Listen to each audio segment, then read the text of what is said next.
was zoonotic transmission, if it was a naturally occurring phenomenon, if it didn't have political motives attached to it.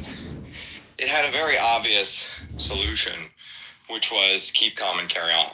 That was the solution, which was essentially like, hey, once the data started to roll in, it's like, okay, old people, fat people, immune compromised people, you're all at risk. So please take extra precautions. And then younger people, young, healthy people, continue to live your life. And, we're all going to spread it to each other, and we're going to get herd immunity.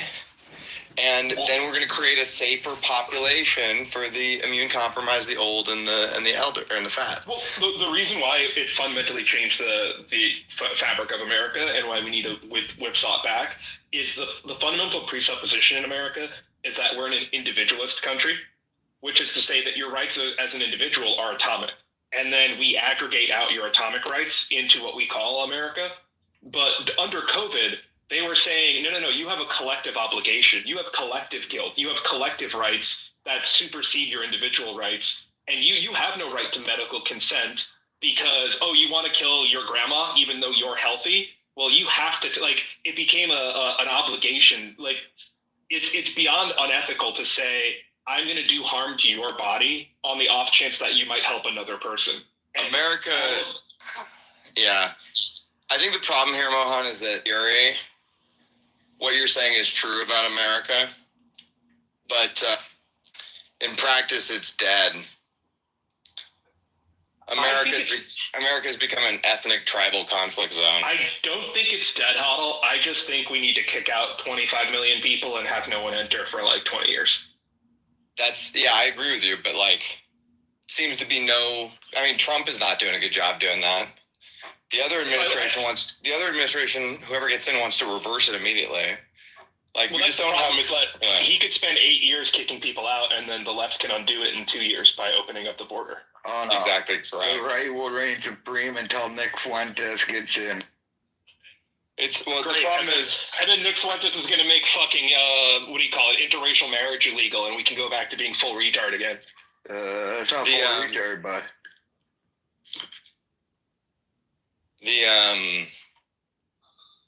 the problem is we have a bunch of people in America here who don't believe in the ethos of America, and not all of them are new immigrants. Some of the new immigrants believe in it more than some of the people who've been here for generations at this point. And I don't know how you unring that bell culturally, because we just had a good culture. It was only 30 years ago we had a good culture. Where did it go? It just disappeared overnight. I still feel, I know things fall apart. I know this is life, but I still feel shell-shocked by it, and I also not think capable of. I'm not capable of re-engineering it. That's the thing that's, I think, most disconcerting. Is I don't think people have changed that much. I just think your perception of the country has changed. So it used to be that your vibe check for America would be going to your kid's school, PTA meetings, and going to church and going to the local bar. And I bet you right now, if you went to your kid's PTA meeting, your church, and your bar, that it's still 80% America 30 years ago. But now what you think of as America is a YouTube video or Twitter or it's just you've expanded the scope of opinions to give your perception of what you think America is. I think we're really fucking close to going back to the way we used to be. It's just the bellwethers that we use to evaluate the country have gotten so much wider in scope that we think we've changed faster than we actually have. There are Somalian tribal warfare conflicts influencing politics in Minneapolis. Oh yeah, no, they all have to go. They all have to go. They're part of the 20 million. Yeah. So what I'm saying is no, I hear this sometimes where it's go outside, it's still the 90s, and it's but it's not, man. I live amongst heritage Americans mainly, who are doing well economically. And so for me, life is pretty good on the day-to-day or whatever. But I don't care. I'm a middle-aged man. I could die tomorrow and I don't give a fuck about myself, to be honest with you.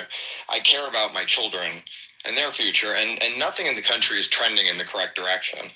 And so that's not me being Twitter fucked or something. All of the data is going horribly awry in real time in front of us. And Okay, The world we're gonna leave in the future is going to be a fundamentally worse America. Period. I'm gonna push back on one metric, which is I think the only way in which America seems to be turning around, which is on energy production. Like all this AI bullshit. Like we genuinely will be leaving our children a grid that's multiple times stronger. By the way, I feel good about us because we led that fight. We paved the way with Bitcoin. Oh, for sure. Yeah. So I feel good about all the work we had to endure to fucking pave the way for the AI guys. But I mean, can tech save America? It's like I would like to think so because that's sort of my. I don't think American dynamism saves America. I just think that it keeps allowing us to pull a rabbit out of the hat to unfuck catastrophe, and then we just live long enough to eventually unfuck the real problem. But the technology rabbit out of the hole just keeps the game going long enough to live, to live long enough to then fix the problem.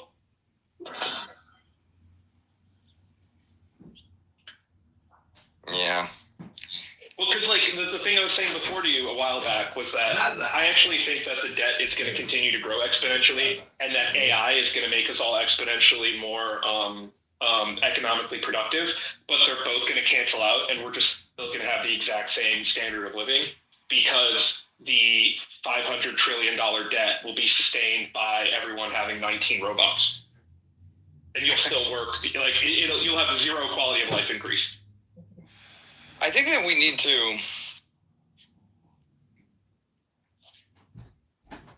I don't know, man. I would like to believe you that my vibe check is that everybody is an individuated American still who believes in the meritocratic ideals.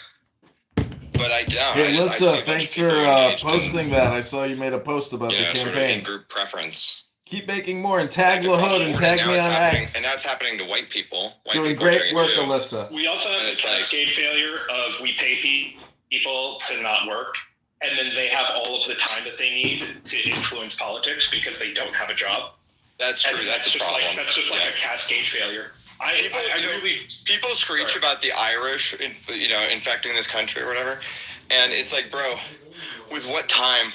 The Irish were either drunk or at the factory the whole time, their whole lives. Like there was nothing else that they were doing, Dude. I mean, sure, Tammany Hall was corrupt, and the Irish played a big part in that, and blah blah blah. Like that's all true, but the Irish were just at work. We're just working in the factory. It was Upton Sinclair's the jungle. I do think that if you're a net tax receiver rather than payer, you should not have the right to vote. It's just any way to fix this outside of that. I think that's completely fair too, because that would actually get rid of a lot of billionaire characters. Like Donald Trump couldn't vote if that was the case, because he is not a net taxpayer because he has that huge write-off from the 80s. So every year he takes a loss. I haven't looked at George Soros' taxes in a while, but for the past 20 years, he would get tax exemptions and then roll them over. And he would every administration, he would get a 10-year tax exemption. And then by the next time Democrats are in power, they would roll it over. And dude, if you gave me 50 years of taxes, I also would be a billionaire by the time I was 80.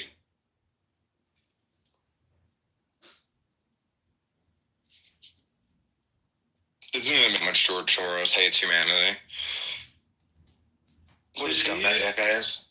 The dude literally said when he was 70, the happiest year of his life was the year that he was a Nazi collaborator seizing Jewish lands for the Nazis.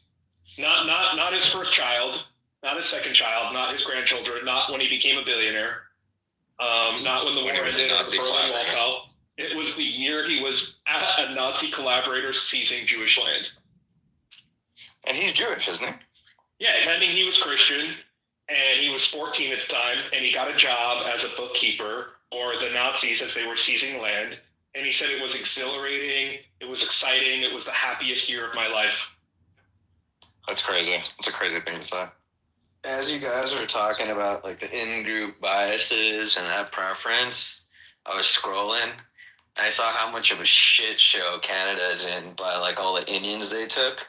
Because the Indians they took are they have their own separatist movement. They want another place in India, Pakistan region called Khalistan, and they're all waving their own flags, and there's like, you know, third world beefs there. But India does not want any of these fuckers back. So Canada has to now deal with all these fucking psycho separatists thinking that they're going to somehow get back to Asia and get And a you country. know what's going to happen, Vic, right? Is they're just going to walk the northern border and move to fucking Maine and Michigan. Yeah. And they're going to fuck up America. Well, and then at the same time, by the way, you have the young white guys have all decided that they're an identity group, and you know they were like, that was supposed to be like baked in that the young white guys were going to believe in individual, you know, sovereignty, and they don't anymore because of the, you know, the Fuenteses of the world.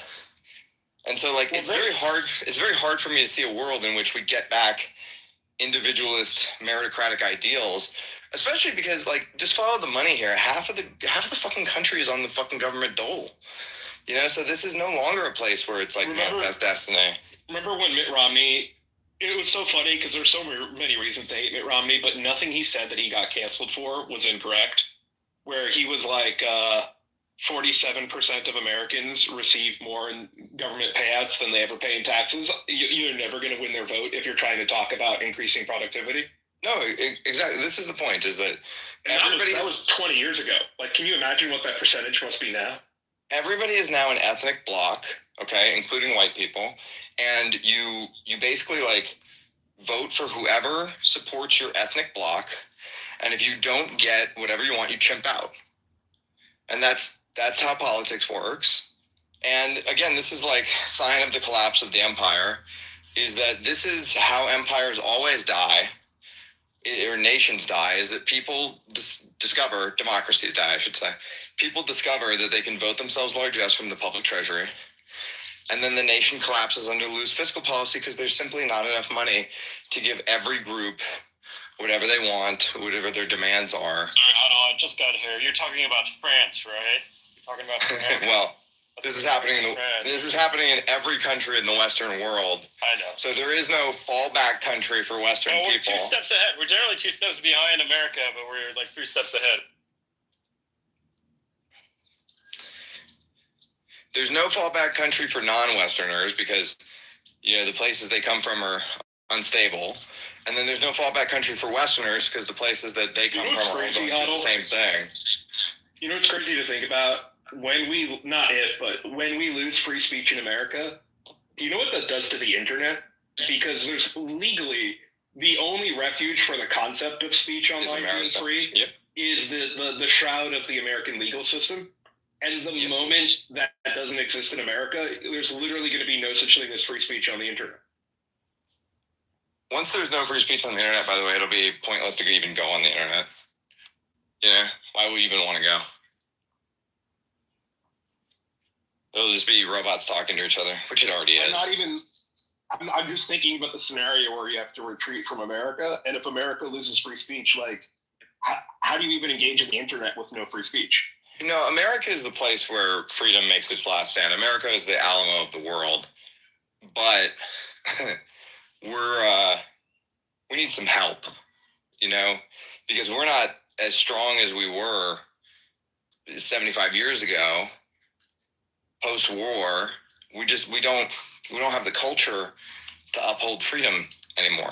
Huddle, have you been following the 4chan lawsuit that the British government has had? What's going on with that? Oh, so the British government, Ofcom, which is their like censorship regulator, they passed a law last year that said that any company that has people speak on it needs to be regulated by Ofcom.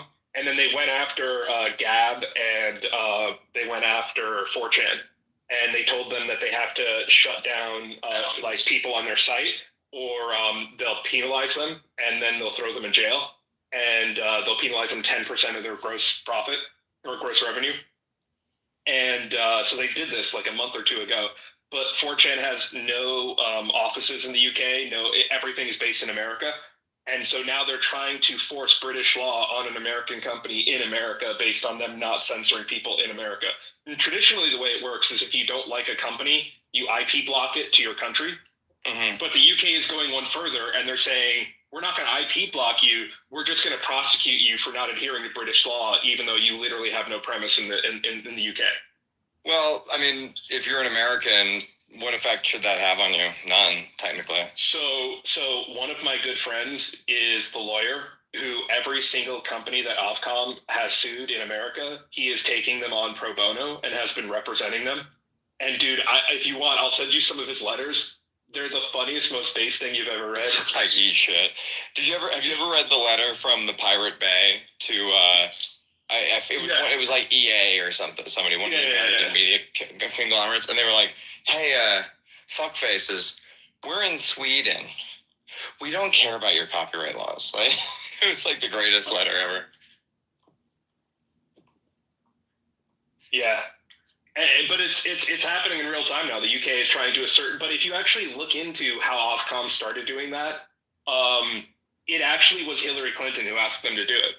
Because back when the Russiagate stuff happened, she realized that you couldn't get free speech. The easiest way to destroy free speech in America was to try to get the UK to pass this law and then try to apply it to American companies.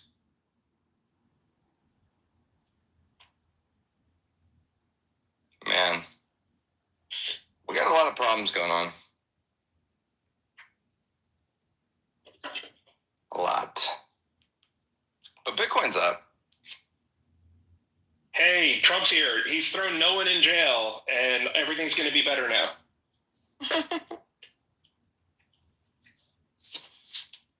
Remember that whole massive pedophile ring that compromised thousands of people who run the government, and nothing happened? I'm really glad that Trump's here to keep making nothing happening. By the way, Alvaro in the chat wants to know if you're racist. Are you racist, Mohan?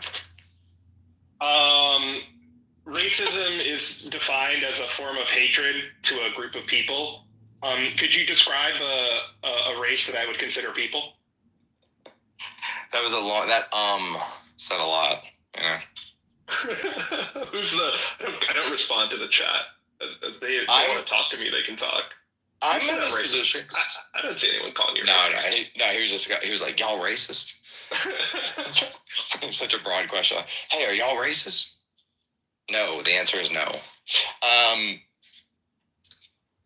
find myself in this middle ground of like trying to hold the center of meritocratic individualist ideals of our fucking nation and just getting completely blown the fuck out every day. Just getting destroyed every day. But just being a fucking retarded libertarian and just continuing to show up and be like, this is all I can do. This is who I am. I can't do anything different. You know? Yeah, I mean, this is the thing that I always hate a lot about some libertarians that become the like, hey, I'll call it the like the low hygiene libertarians. And when I say hygiene, I mean like psychological hygiene, right? Is they're just hyper permissive and they think everything is open and available. And it's right. like, no. We don't, like, yeah, that's dumb. Like everything can be private land, and I can tell you to get off my land. Like in like you can have private communities, and the private community can say you're not allowed in this neighborhood. You're allowed in this neighborhood. You're not allowed in this neighborhood. You're allowed in this neighborhood, and they could do it on the basis that they want to do it in. And it's kind of like this wokeified version of Christianity, which assumes that like in order to be Christian, you have to just be like help every homeless person. Well, not only that, but you have to like sit there and just let people kill you, essentially. Right. You know, it's like that's the most Christian ideal. It's like, nah, I'm good on that one. But yeah, I just you can acknowledge that we have 22 million trespassers, and the only way you can fix the country, like how can you imagine you come home and your kids had a house party, and there are still random fucking 17-year-olds who are shit-faced in your house, and you're like, let me discipline my kids. But you're disciplining your kids and you haven't even finished kicking out the fucking random drunk 17-year-olds from aren't even from your neighborhood out of your house. Totally.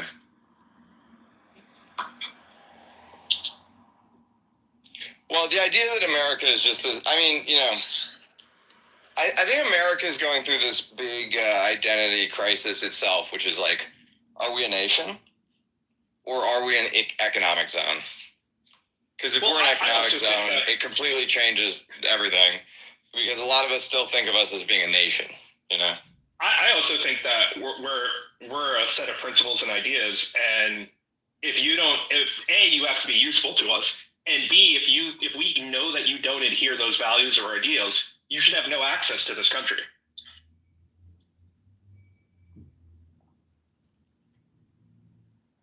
I think John Seth completely convinced me. It didn't take much convincing because I was like 80% of the way there. But I think the only way you fix America is by repealing the Civil Rights Act.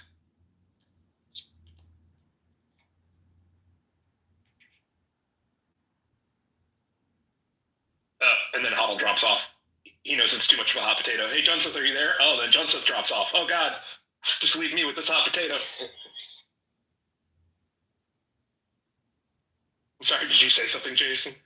I just laughed, but I was going to say that I know in the UK they're looking at it the same way. Like their equivalent of the Civil Rights Act is like they're looking at like that's the cornerstone of everything else. The right to free association is an inherent right that has been trampled, and it was based on this idea that the government had to compel people to not engage in it because we needed to integrate. We're fully integrated. Like it was a huge encroachment on our rights. And for rights of association, I think its time has come. I think it needs to leave. And I think a lot of the things that need to get fixed once you can reaffirm that right again of free association. Yes, Mon, I agree with you quite a bit. And I think that this is something that gets missed sometimes in Bitcoin when people talk about Bitcoin solely through the freedom of speech and private property, which is that economics is built upon association. And when you have economic distortions, the effect of that is to impede people's basically ability to get together, whether that's, forming businesses in whatever way. And so people don't think about it that way. But that's pretty much what happens. So when people talk about, crony capitalism or whatever, really, if people had the freedom of association in business to just go and form their own business, then the whole aspect of labor wouldn't be an issue. Yeah. Well, I just also think, you think of the second and third order effects of the Civil Rights Act. And I just remember the way, to this day, or when I was living, impacted me, was I was a part of a number of fraternities, which because the fraternities were social and professional, which is to say it was a social frat, but we all made sure to get each other jobs when we graduated, that the Civil Rights Act in the 70s forced them to become integrated. And so it was a frat that had chicks in it because and it completely destroyed the name of the group, which was, hey, this is a way to teach young men how to be gentlemen, get us our first job out of college. And I think that a lot of the disparities in female versus male outcomes occurred not because there's obviously affirmative action for women, but it's that there were so many structures that were effectively social affirmative action for men, which was just hey, let me help you out, that became criminal, and then nothing replaced them. And now there's just a shit ton of men who don't know how to become adults or get their first job because there just used to be all of these social clubs or gentlemen's clubs, not gentlemen's clubs like strip clubs, but cigar lounges where you would go and be hey, how do I be a man,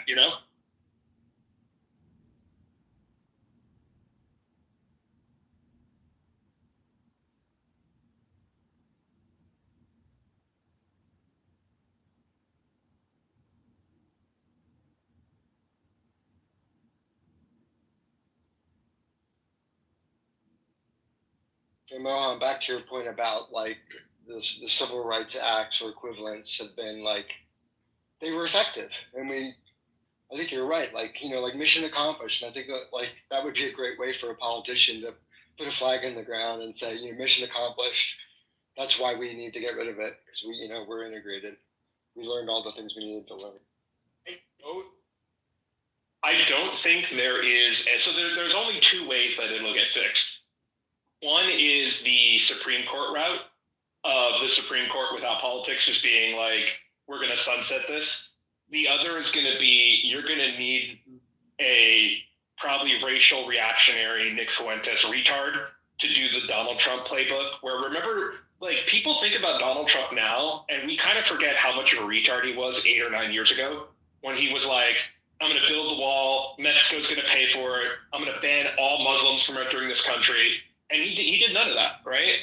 And I think we're going to need like a Nick Fuentes style, like I'm going to make interracial marriage illegal kind of guy to like get this kind of thing passed. And I don't want to live in the world where that kind of person becomes president.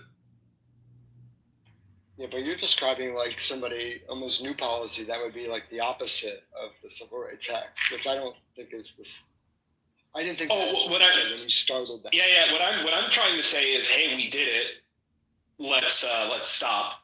And I think that the pendulum's going to swing back to segregation, and it's going to be a segregationist movement that removes the Civil Rights Act in order to segregate. I see. I get you.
Chris, you seeing all this snow, man? Where the hell did it just come out of, bro? Yeah, it's wild. Quite a lot. Yeah, dude, like a ton.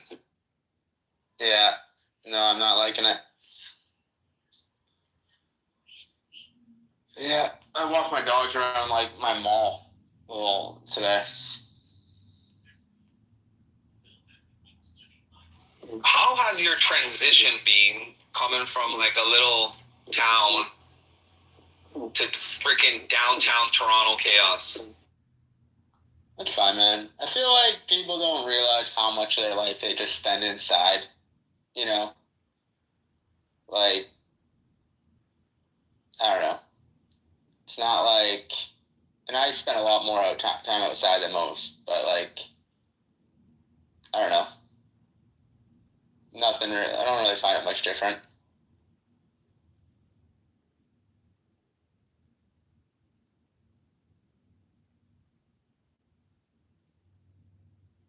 Yeah, majority of the time we're just plugged into the matrix, right? I make this conscious effort wherever I am to see, okay, well, how many people are in this moment, or how many are just like on their phones? And we love that matrix, bro. We love that matrix.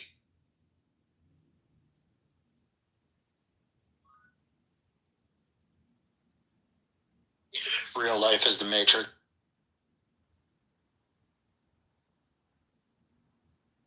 Right? Plot twist.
Saggy tits. Sitting in the garden, just started laughing. They're beautiful, Becca. Don't let anyone ever tell you otherwise.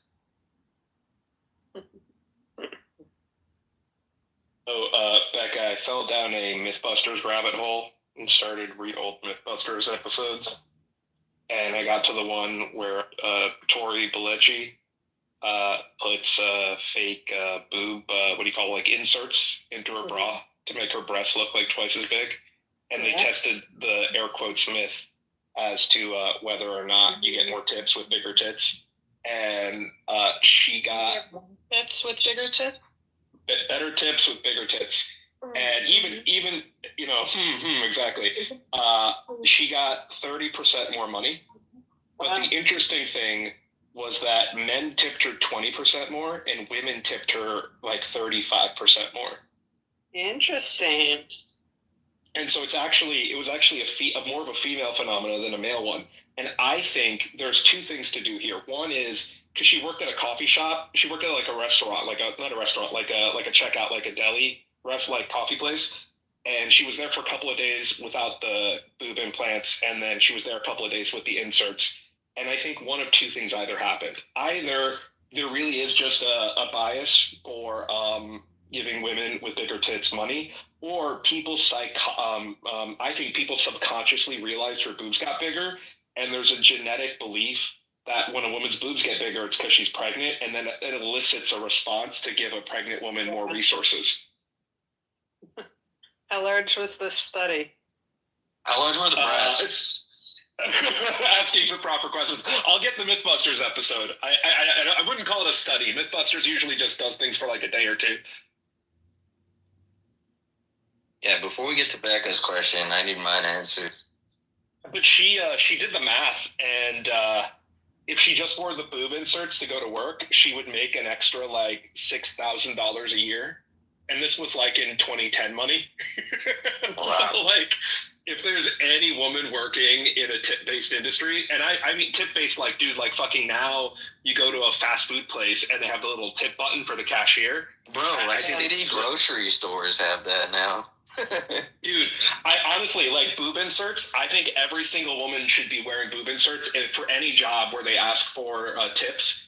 Because is there any single other thing you can do that'll increase your take-home pay by like $6,000 a year? I mean, $6,000 a year. Obviously, if you make over 100K, that's nothing. But I mean, like, you're making $50,000 a year, and you can increase your take-home pay by $6,000. It all makes sense.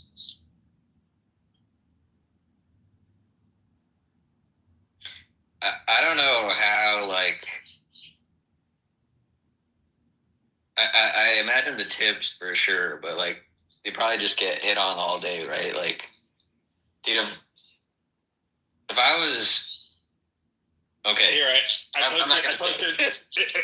It's only 3 minutes long. I posted it in the chat. It's from like 2009 or whatever.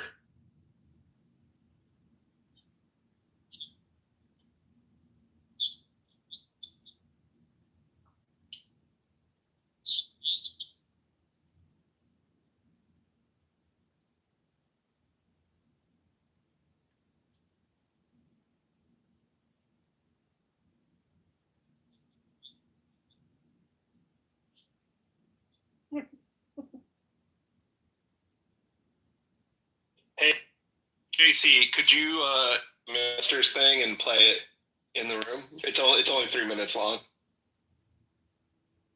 It doesn't do the same when you can't see her boobs, man. Apologies.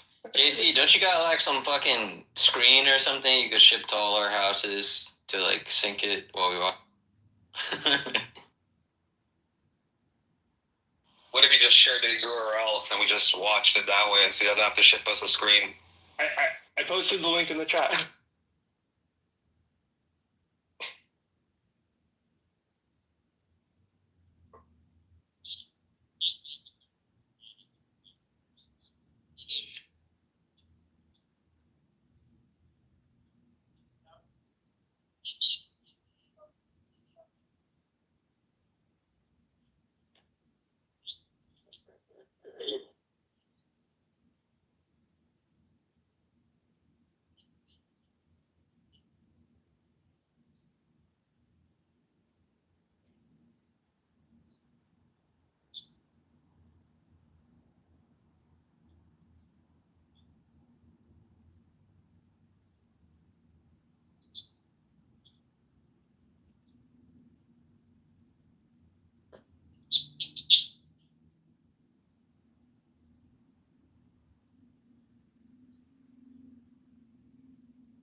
So Vic, to answer your question, she was wearing a triple D.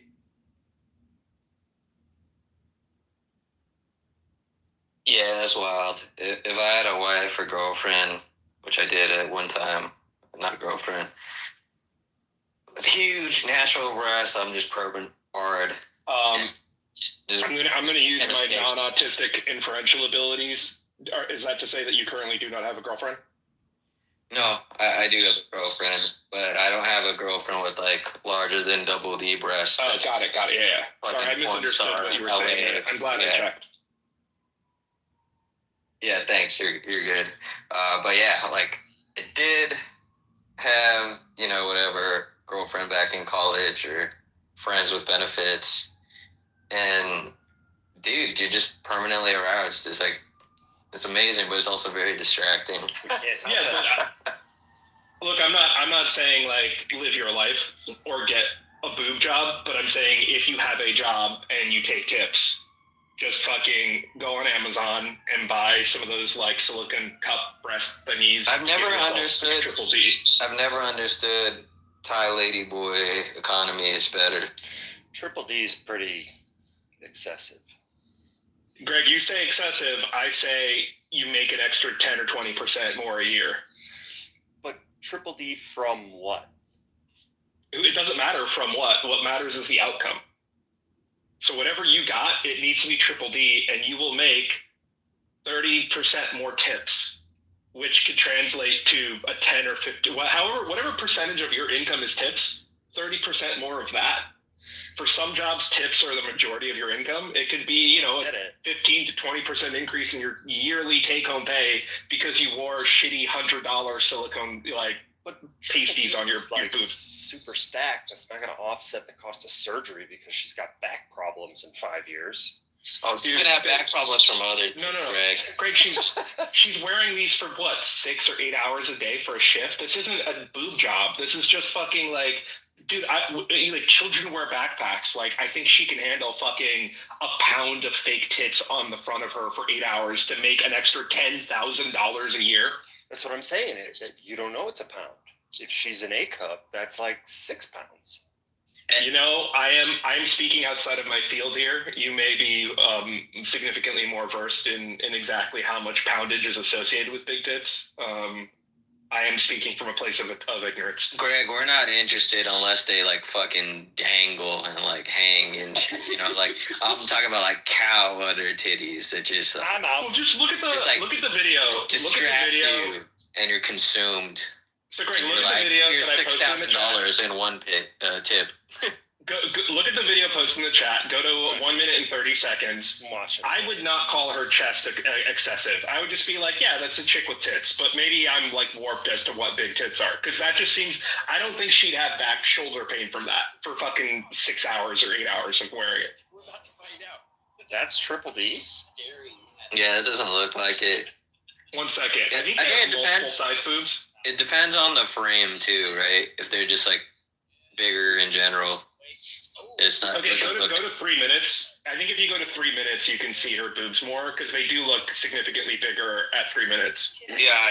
I think Mohan's right. And then in the video, they're pretty massive, dude. Oh yeah, 3 minutes. I think when she's jumping and shit. See, that's what I'm talking about, Mohan. Hey, you kind of straight for a gay guy. I like it.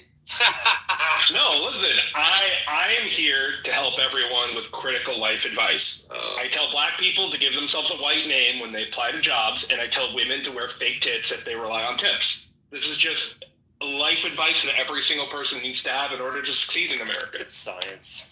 Hey, straight eye for the queer guy. It's science. Straight eye for the queer guy, Mohan. This your new pod. You're just gonna be wingmanning all the homies.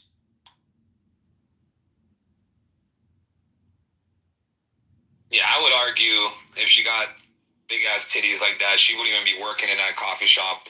Maximum 12 months. She'd probably be married at home, fucking stay at home wife or something. Like, there's a reason you never see those guys. They're There's men that are very attracted and they want to, you know. By those guys, do you mean like her boobs or like actual? So for my question is, how many times would you go to this coffee shop to be like, listen, I thought with those tits you'd only be here for 6 months. I have no idea how you're still working here with those. Like, when do you? So what every single guy was thinking there is, how do I get this girl to date me? Like, that's why they were giving tips, right? They were really trying to signal, like, oh my god. No. Here's the thing, dude. No. The increase in her tip amount was higher with women than men. So the delta. I think it's just eye candy. Oh wow. Okay, that's pretty. It's eye candy, and I think with the women, it's just like, it's motherly. She has like big ass boobs. She's nurtured. So the other thing that they didn't say. The other thing they didn't say is they just talked about the percentage increase in tips based on gender, but they didn't say what the total raw number was. So it could be that men tipped her way more often, and the percentage that they gave her went up, or it could be like I actually they don't really break down to like a finance level what they meant by the percentage went up for more with women than men, because it could just be that women tipped less often, but when they did, they tipped more. Yeah, there's definitely a lot in that equation, but it definitely doesn't hurt. And Vic, you're right. Like, if you date someone with very big breasts, especially if they're like at home chilling with no bra, like you just be fucking all the time, bro. Because it's so distracted. Like, oh my god, you're just distracted all the time. I mean, it's perma hard. It's happened to me, and it's man. It was in college, so luckily the consequences were just failing classes, and it wasn't like losing a job or something, So I remember, I don't know if it was in this room, but someone like looked into the psychology of this, and they were saying that big breasts signal a lot of milk, signal healthy child.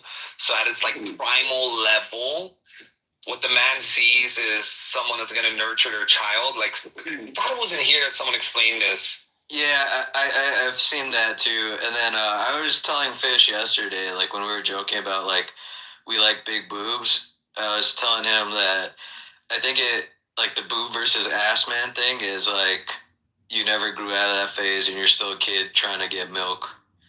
And there's like some maybe psychological issues behind that too. And I was fucking with him, but I don't know how true that is. Yeah. But it is common for someone to be like, oh man, that baby's never going to be hungry. Like if someone has big breasts, right? You just kind of like affiliate the two, right? A well-fed baby with some big... Yeah. It's like, hey, do you want your baby drinking like a pint of milk a day or a gallon a day? That's a good question, actually. Like, do bigger breasts produce more milk? I think so, right? Is that even correlated, or is there a... Come on, we need your fucking autism for this study.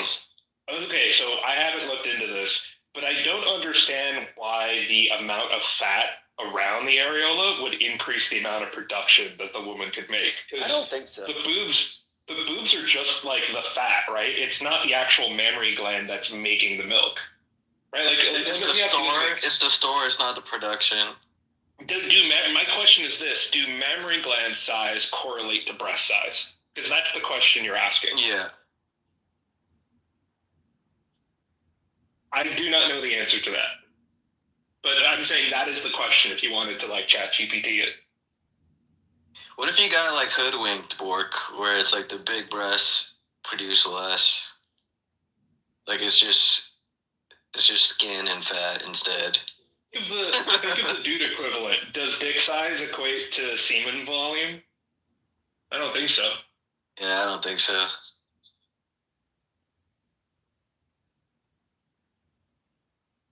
But then I guess the equivalent then would be like not your penis size, but your testicle size.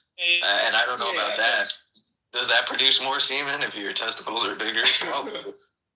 Well, seminal fluid. So sperm is produced by the testicles. Seminal fluid is just produced by your prostate.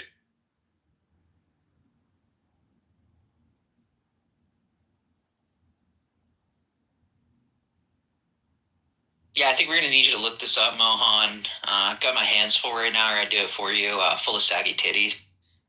Hey, CH Tender isn't joking. He doesn't lie, and we've converted him. You guys will never know the joy of just casually molesting someone as you browse the internet, because women, I don't think, are as permissive as dudes. Because, like, if I just want to spend my day enjoying something while I, like, read an article, totally possible to do that. Can you guys just be like, hey, I have to study for this thing. Can I read a chapter of my textbook while I, play with your titties? Is that, like, a thing you can do? Yeah. In college, yeah. Nice. In college, I got ahead while studying. There you go. But yeah, Mohan, we're saggy titty pilling everyone in here. CH Tender was not a fan either, but then he realized he was a fan, and it was just that word that he didn't like. But now he's come around. When you say saggy titties, are we talking like Nancy Pelosi, or what are we talking? See, this is why everybody keeps using Nancy Pelosi as the example. Dude, she has huge tits. So, like, not that saggy, but we're talking, like, naturally sagging big boobs, like Sydney Sweeney. Sydney Sweeney does not look like she has big tits. What? What? Mohan, you're getting fucking straight and more straight by the fucking minute, and I like my you know what my problem could be? My problem is I think you all forget that I'm Latin, and so my concept of tits comes from, like, very thick Latin women. And so I just think what is considered normal breasts, like, I just think you all have, like, shriveled dicks for boobs, effectively. Gotcha.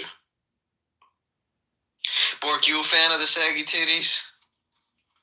Like, Sweeney's got great breasts. Like, you call that, like, saggy? I call that, like, sexy swaggy, but I wouldn't. Yeah, no, exactly. Well, exactly.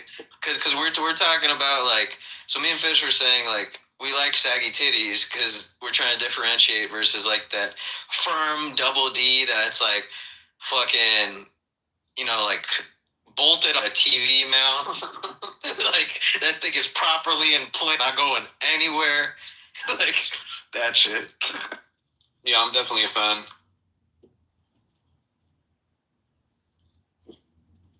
Like, the side boob has muscles and shit, Yeah.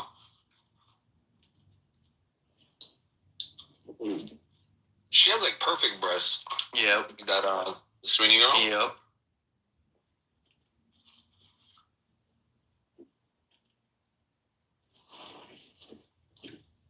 And man, she got a lot of footage out there, bro. You hit that Reddit, you write her name, nudes, goddamn, she got a portfolio. What the hell did she used to do before? Nudes? Really? I know she wears, like, see-through shit, but I don't know about nudes. There's a lot of, at least topless. Like, she has a lot of scenes. Oh, yeah, like movie scenes and shit, right? Like, it's like soft porn or whatever. It's not like concert porn, but it's like HBO movies. Yeah, because if it was, like, real porn, then she's just a dirty whore. You're not into that. But because, like, it's HBO, it's got a nice cinematic effect. It's almost like, ooh, look at that. I want to thank you, Vic, for ruining my my internet searches for the next week, because I had to Google Sydney Sweeney topless, and now I feel like I'm going to get a bunch of naked women ads. Why is that ruining? Just PTR it for me, CH Tender, John, and Bork, and Fish, and Sam. Yo, Sam, you a saggy titty man? Do you want to see her in a bustier? Because I think that doesn't count. No saggies. No saggies? What the fuck? Well, first of all, I don't think you've been here for a while, but I don't think, do you know what we mean by saggy? I got some context, yeah. And you're still against that? You like that firm, like that muscular fake titty? Not the fake, but the Dude, leave Sam alone. He's like 19. He's never even seen fully developed breasts. Yeah. Wait, Sam, have you ever been with a girl over 25? No. Yeah, so he's not seen a fully developed woman yet. Damn, bro. Do we need to show Sam some saggy titties? Sam, we need to get your ass to Vegas? 6'7". I have TP for my Bungholio. Cornholio, Sam.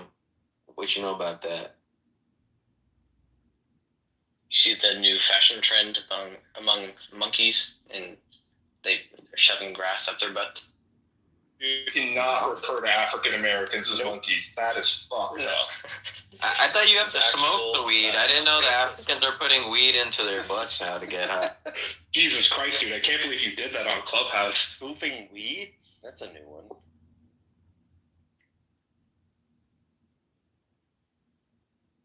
Sam, I thought you would be immune because you're a Southern California kid too, but you didn't get the immunity.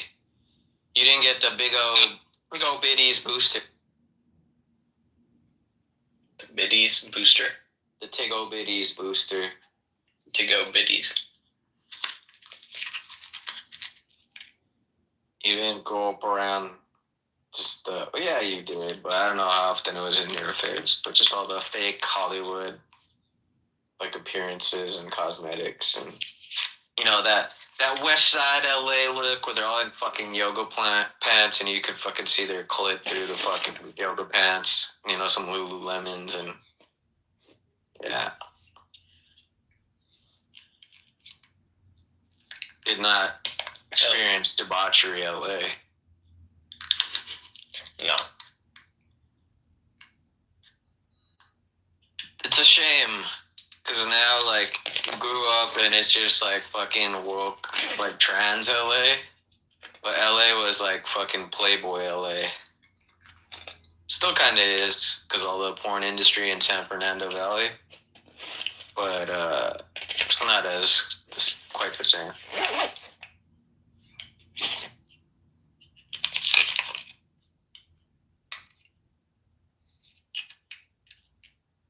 We just met our in-laws for the first time, and my parents are pissed. They're conservative. They're Spanish people. When you say your in-laws, like you married a girl? My sister's in-laws. That's important context. Thank you. What does conservative Spanish mean? Like, they told your parents think they, like, worship Franco or something? Like, what's going on here? They're Trump supporters of Spanish descent. Oh, that's awesome. What? No. You can't tell me that the guy who got Hispanic vote by like 50% has Hispanics that support him. No. It's almost like the people who are most directly affected are the people that white people can't tell the difference between. Is your sister conservative, Sam? Closeted. Well, that's good at least. She'll be very happy. Yep. Got a girl. How old is she, Sam? 28. Nice. You know, you should always do the retard test on a woman before you evaluate her further. Just be like, hey, by the way, you should smile more. And then based on her feedback, you'll know if she's crazy or not.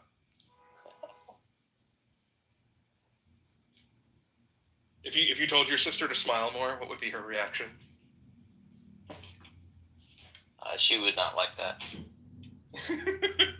Dude, what is it with women and being like, hey, maybe don't look like a miserable bitch and then you'll find a man? It seems like very reasonable advice. Well, as a gay man, you wouldn't understand, but you're basically telling them, dance, monkey, dance. It's like, if you don't look miserable, maybe someone would want to ask you out. Yeah, the dancing monkeys are the most entertaining monkeys. Correct. I mean... My sister's in-laws were so based, though. It was hilarious. What's the most base thing they said? They were like, aren't you so grateful for the ice? They were hating all the immigrants getting all these free healthcare benefits in Spain. They were like, we pay these fucking taxes, and they're getting all these benefits. They're getting free healthcare. Yo. Oh, for a second, I thought your sister was a race mixer. You mean Spaniard Spanish? See. So they're white. They're like dirty white, but they're still white. Correct. Yeah. They're off-white. They're lazy white. You know, siesta white. They're eggshell. Siesta white. Yeah. Exactamente. Do they all have stupid lisps when they talk English? Hey, Sam. They don't speak a lick of English. Sam, let's go have some sangria. Wait, so how do you know they're racist in Spanish? Do you speak the Mexican? No, he has I his do, Ray-Ban I do. AI glasses. Yeah, I can understand them. I took enough. Classes in cleaning up restrooms. Chorizo, Sam is drinking sangria in España. What up, putos? Hey. ¿Qué tal? Hey, what's up, El Chorizo? You know, in my Filipino friends that know Tagalog, they told me that means rice cake in Filipino. So you're good. You're good, dog. I'm the rice cake. I know that. Yeah, I mean, it's a rice cake. My Filipino friends and Mexican friends would always crack up because, like, we'd all be kicking it at the Filipino friend's house, and then, like, the Filipino friend would ask his mom, he's like, hey, where are the putos? And then all the Mexicans would, like, fucking look at him like, what the fuck? Like, what do you... That's a trip. Yeah, I mean, the rice cake. It's fucking Dude, fire. my favorite is, like, convincing white people that punani means something other than what it actually means, and then getting them to use it in a sentence around minorities. You gotta convince them it's like a tropical fruit or something. Yeah, I like in high school, I used to do this all the time. I think that was common because of Russell Peters, right? Yeah. And then I was like, that's funny. I could do that. That's really easy.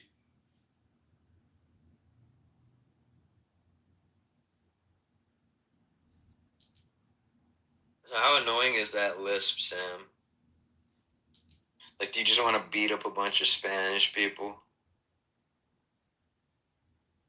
No, it's not a lisp. They talk like their tongue gets stuck between their fucking teeth.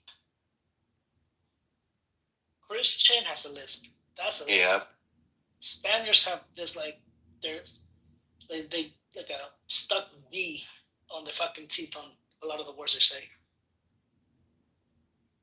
Yeah, why is that? I heard it's because, like, some king got a lisp and they imitated him or something. I don't know if it's true. If they're faggots, that's why. El Chorizo's just jealous of the only thing that gave his people culture other than mass genocide and demon worship. It's like, all you people have is worshiping the dead and mass genocide, and then everything that Spain gave you. Yeah, they gave us architecture, a whole bunch of shit. Not gonna lie, that is true. They gave you Jesus, you fucking heathen! That's true. We found the Virgin Mary. Hey, so what happened? Like, the Moors, like, ungayified Spain or something? Like, is that what you guys are telling? Like, they said it's haram and they took over? Pretty much.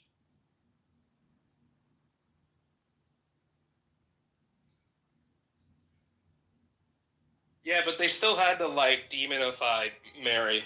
So now there's all this, like, Day of the Dead, like, mixture between, like, the Deus, like, the goddess of death and Mary. That's the, like, final, like, step of, like, the whatever assimilation of, like, a culture or, like, rituals into religion. When the Celtics gave us Christmas, where they integrated it into Christmas. Oh, I didn't know that was that. But yeah, like, pretty much. It was pagan tree worship. So whenever the fall came, the pagans would honor the spirits of the trees by giving presents to the trees that didn't die during the winter in order to convince the other spirits to return back to the trees. And that was like a huge pagan thing. And then that's what Christmas is. That's why Christmas always involves an evergreen tree. And, like, the funny thing is, there's a lot of saints, right? Like, I know even Mexicans have, like, Lady Guadalupe and stuff that, like, I guess other Catholics or Christians don't really care about, right, Chorizo? Vic, what I asked, there's a fucking saint that became a saint because he found stuff. How the fuck do you become a saint by finding? Yeah, things? what did he find? I don't fucking know that he finds Jesus. Hey, if you find, like, fire or, like, the Ark of the Covenant or, like, the Holy Grail, like, I see it, but, like what did you find, you know? Did you find Atlantis? Like, what are we talking about? What did you find? There's a saint. There's a 16-year-old kid who got sanctified. He made a website. there's a saint for travel. I mean, did the fucking guy never make wrong directions or something? I remember Hana was saying there's like a bunch of saints, like even for like when people are sick that they pray to or something. Like, yeah, there's a lot of like assimilation of these local rituals and traditions into like a formal religion. Like I know the Buddhists did it with Tibet too, and then like very similar things in other areas. Isn't there literally a saint for the cartel guys? Like there's a few movies I've watched where they whip out those saint cards and they pray to the like. saint of death. Yeah. Damn. El Chorizo. How did I know you're gonna know that answer? Makes me sleep better at night. Vic, bro, I fucking killed it on my app, eh? Let's go. What'd you do? Oh, it's so sick, bro. I literally just took every problem I had and I put it into an app. It's so sick, man. It still needs a couple things. I already have it on my iOS. I put it into the dev environment, so I'm just testing, seeing what like kind of is easier, what's harder. But dude, I'm a fucking loser that's never coded in his life, and I created the goddamn greatest gold app ever. See, this is the shit I want to hear. That's fucking dope, man. Yeah. Like, see, this is what's actually cool about AI. Like, I don't think the AGI shit's gonna happen, but like, people like you that are closer to these applications that people actually need, and you being able to just build shit on your own that's like truly magical. Yeah, man. And then like, anyways, and I even thought outside the box because like I really just need to check the gold price and let customers know like, hey, you got 14 karat. This is the 14 karat per gram. But then I was like, man, we're just like writing shit into a book and putting into our accounting. What if I could log your items? Ring, 22 grams, 14 karat, 90% payout. And then, so I made it now that I could log your items, generate a PDF receipt with all the items you sold, the full gold value at 100%, and then the value you got on your payout, you know? Wow. And it just gets sent off to the client and to me, and we have a clean record. I'm not going through my notebooks of like, fuck, what did we buy? What price was that?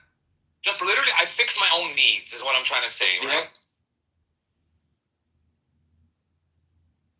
And like, just the idiot that's never coded, right? Like, it's incredible.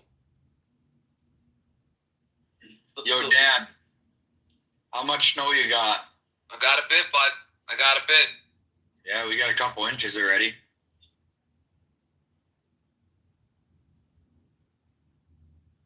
It just took me like an hour and a half to go to the airport and back, which usually takes like 30 minutes. Dude, I've spent too much time in Miami. I 100% thought you were asking about cocaine.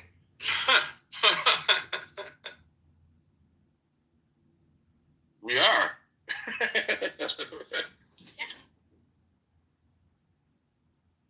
They're talking about Canadian Club.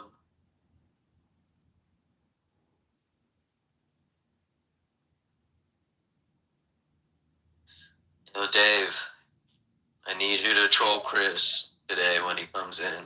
We gotta figure out how to maneuver this and make it happen. I'm gonna have a busy afternoon and night probably, but Chris doesn't usually come in that often. It's like he'll come in a couple times and then you won't see him for a couple months. Yeah, like maybe once a month or so. But he came here 2 days in a row. Yeah, he's back on the wagon. I think he'll be coming in. Do you know which Chris we're talking about, Dan? Oh, I'm hoping the Canadian June 7th one. No. Oh, my bad. That's what I thought because he hasn't been here and he's been here late. That was because of like the Jimmy exile, which is their beef. Like more power to them; they could figure it out. No, but he meant Green Beret, Chris. Correct. Like, he's always here drunk, and then he spends 3 hours talking about a war story no one asked him about. Oh yeah, okay. The reason Canadian June 7th has been here so much is because his wife or girlfriend is in Mexico without him. Oh shit! Is that, wait, what's going on? Wait, why is that? Wow. Dave, the way you said it, bro. She's filming a wedding. Dave, oh my god, bro. Yeah, I didn't. Doesn't matter, man. She's at a wedding without him. Yeah, what?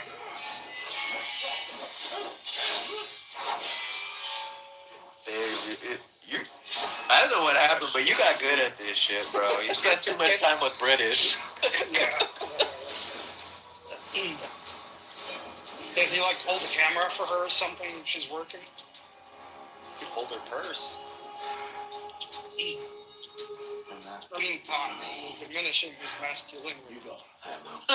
He's doing that himself. And he's good. He's killing it. Happy for him. You're just talking some shit. Happy for Jimmy. Yeah. Oh, dude, I came into that. Like, Carol was talking about how, like, Carol got, like, scammed or something. I didn't understand what happened, but they were saying Teddy scammed her, but she admits it's, like, her fault for falling for it. I was so lost. Hold on, what? Yeah, no, it was For you, buddy. What's the coin? No, it was like chill frogs. Oh, that happened to me For too, you, but buddy. like I'm the idiot that bought it, so what's the big deal? Well, like, I don't know. I don't think you're an older lady or something. Oh, okay, okay. And I think, like, I heard she lost, like, 30K, and to her, that's, like, a lot or something, so... That's the flipping full laundry You spent service on 30K mom. chill frogs. I mean, but I at the mean, same time, that's Chris nothing to was some talking people. mad shit Other about people, Teddy. that's a lot of people, well, a lot of money. Yeah, exactly. What's her name? Sorry, what's her name? Andrew, I got a question for you. Is 30K a lot of money to you? Hold on, is that Carol? Are you talking Carol, the older Carol? Yes. Yeah. Oh, I know Carol very well. She was out in the Chill Frogs room with her fucking PSP being a Chill Frog just like me. Yeah. Hold on a second. I got a question. She bought it because of Teddy's salesmanship, or she's just taking it out on Teddy because he's She's taking it out on Teddy because other people would probably say that Carol's the one promoting them. Yeah. You get into a space you don't understand, it's your own problem. Yeah. If she didn't buy it because of Teddy, if it wasn't Teddy's sales job that got her to put a stupid amount for her, she's just taking it out on him because he's around. He's available. Yep. Andrew. He's unreachable. Andrew, is 30K a lot of money? Well, it depends for who and for what. Yeah, but like if you found 30K fell out of your wallet, would you be upset? No, Dave, I wouldn't. Yes, you would. I'm being serious. 30K is a lot of money to anybody. Like, I know it's not maybe a significant portion of your net worth, but like, it doesn't fall out of the sky. Yeah, I asked you in what situation and how. Yeah, if it fell out of your wallet, you would be like, wow, that was dumb, or whatever. I don't have a fat wallet to carry 30. Shoebox, brother. I'm just saying. I'm just saying. 30K is a meaningful amount for many things. Yeah. That's why, I'm saying, like, what situation are you talking about? Oh man. That sucks though. I know Carol. I know her pretty well actually. So yeah, they were like talking about that, and like I think John and Chris were just talking about that with Carol, and Carol was, I don't know if she was wanted to like say something to Teddy, but like didn't, or I didn't understand what was going on. Yeah, it had nothing to do with Teddy. She was in the hype just like everybody else. She wanted to make money and she didn't. It's not Teddy's fault. It's not. Chris blames everybody for everything, but I don't hear him saying I caused it. Like, he was doing the same shit at that time. Promoting shit and stuff. That's the annoying thing. It's like he's looking to become the guy that delivers just the things that he used to do. It's like, yeah, whatever, Chris. Like, okay, you understand that you don't need shitcoins now, but you don't have to go after everybody and their brother. Like, you're not a superhero. It's not a show. I'm asking you a serious. Yeah, I think they was very aware. They were very aware of that. Yeah, she's not like a random old lady got scammed. She tried to make money like everyone else, and it didn't work out. And they like caveated it. They're like, you know, this is like your fault too, right? Like you're gonna take ownership. And she's like, yeah, like I know, but like I still feel a certain way. It was like a weird combo. Uma, what is the point? Very weird. I woke up and I was just like living Clubhouse on, and I was hearing all that, Greg. I don't understand what happened and what I walked into though. And then, like, if Teddy was in here earlier, saying that. what exactly led to that? No, but even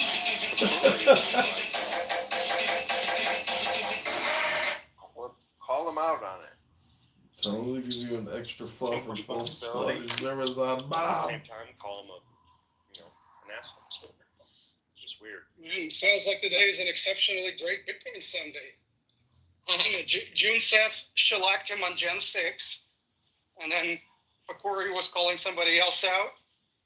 Teddy's getting it. I'm being asked whether 30 grand is a lot of money for me. I mean, Jesus. And I just got back from church not too long ago. 105K Bitcoin. Yeah, but that whole thing, Actually, like the owner and the leader was not Teddy, it was Jason Williams, right? Just so we're very clear about that.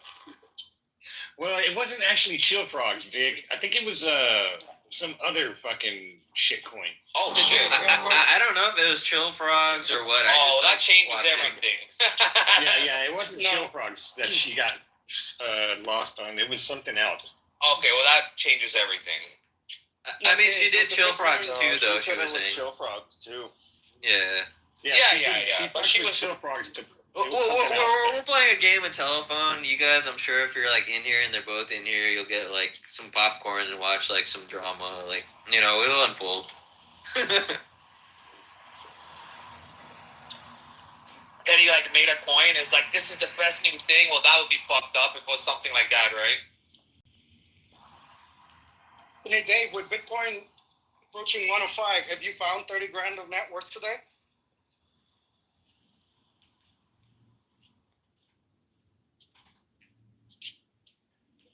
I'm in the Matrix, so I can't really hear. Hey, Chorizo said he got 30K in a shoebox somewhere. Dead ass. You want somewhere. singles? In single dollar bills? 30K in hundreds is nothing. Sorry, what was your question?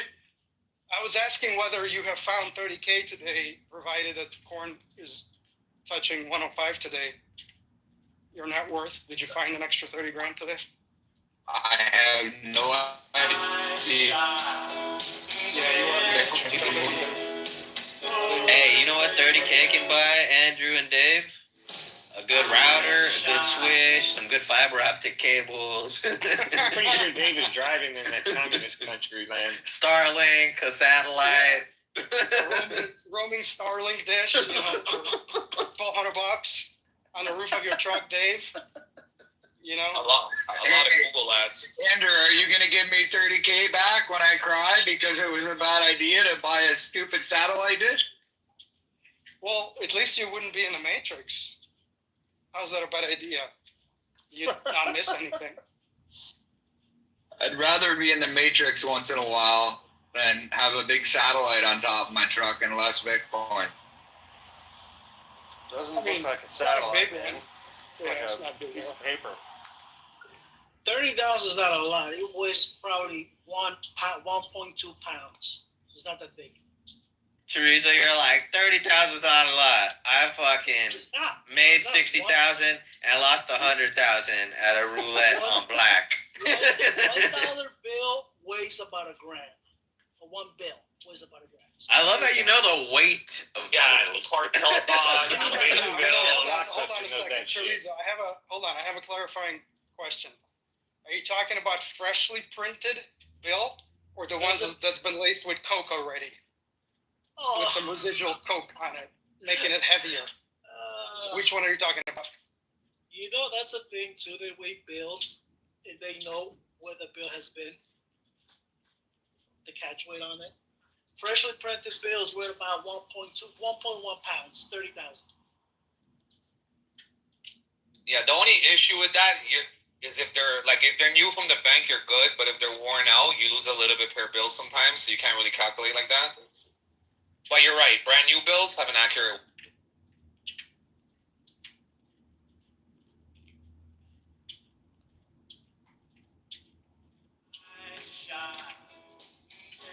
See what I'm gonna do, Bork? I'm gonna dip these bills in like gasoline.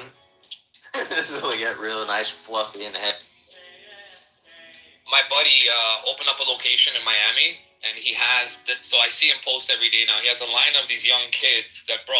When I say they spent probably $5 million in 60 days on jewelry, I'm not even kidding.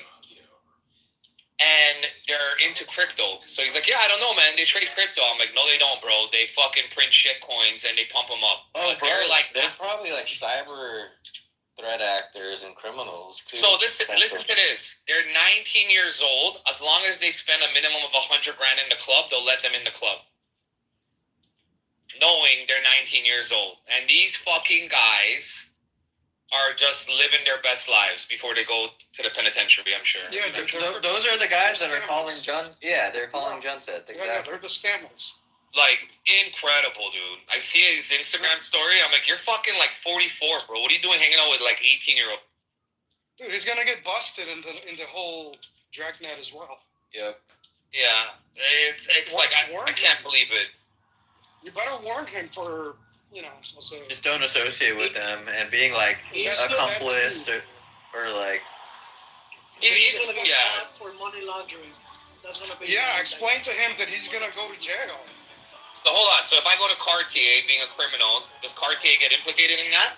If they know that. No, he doesn't know anything. He just thinks they're actual traders. If they're good traders, man, I'm like, I don't think they're good traders. No, but you're supposed to have some sort of scrutiny or best efforts to figure out what is the source of funds, right? The way it works, if this guy's hanging out with his kids, and these kids keep coming back to him, and they're tracking them, they're watching them, these kids will put a plea deal and fucking dump people under the bus, including your buddy, just to minimize their sentence.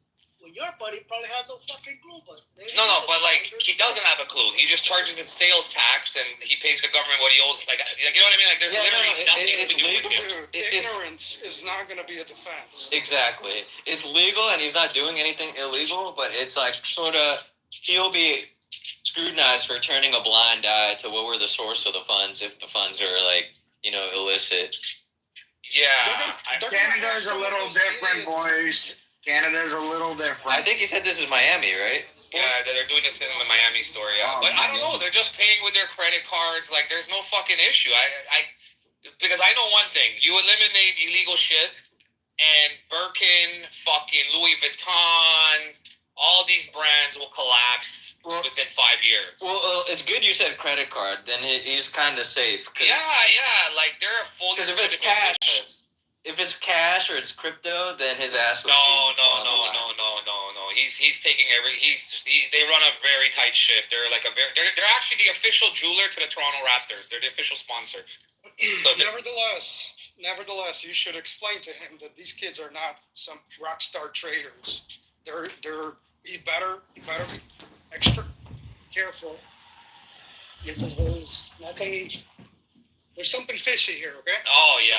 I'm just waiting when they're like, hey, give us $1 million and we'll make it into 5 in fucking 6 hours. Like, I'm waiting for that message.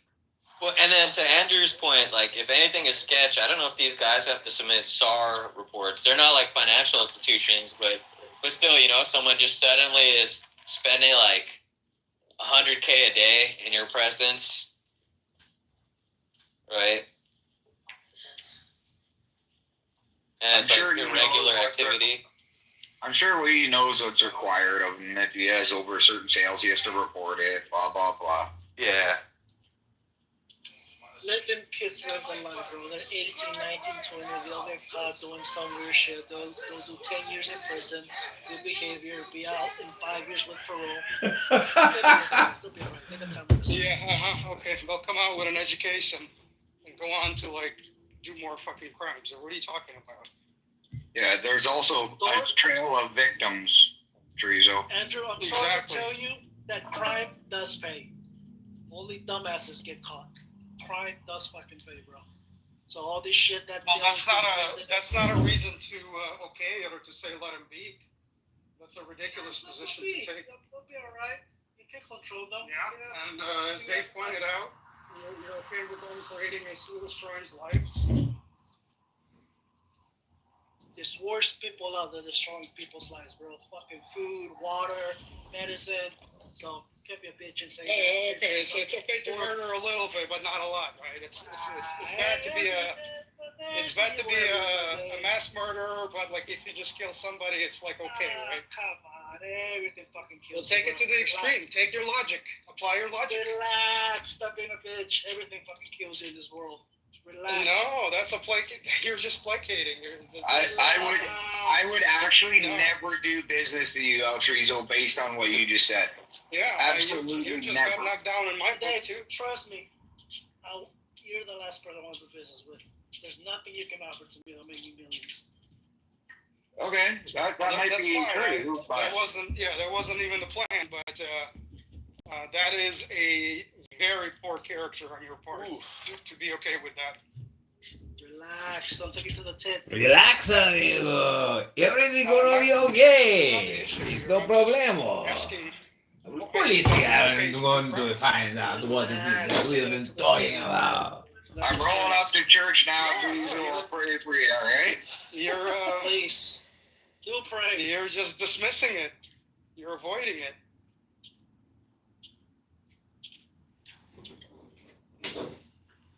I think the guy that called Junseth did say as part of his plan, like he'll just get off and he'll stash some money. Right? Didn't you say something like that? That was the plan, but he also, I think, wanted to get out or something, or maybe that was all fake. Like, who knows? Yeah. I don't know.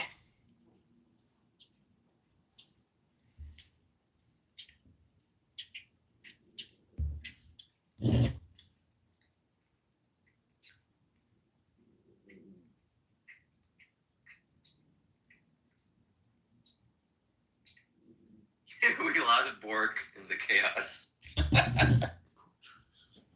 Bork's like, my fucking friend. Should never said anything.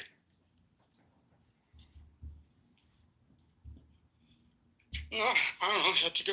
I think the nature of like the people Bork has to work with, even maybe his friend has to work with, because of like the chains and stuff he sells that are really high margin, it tends to be like hip hop people or whatever rapper types too. He was saying, but he's saying it comes with a lot of danger and risk because of the type of people and like whatever stuff they're caught up in and everything. So he has a good grasp on all that.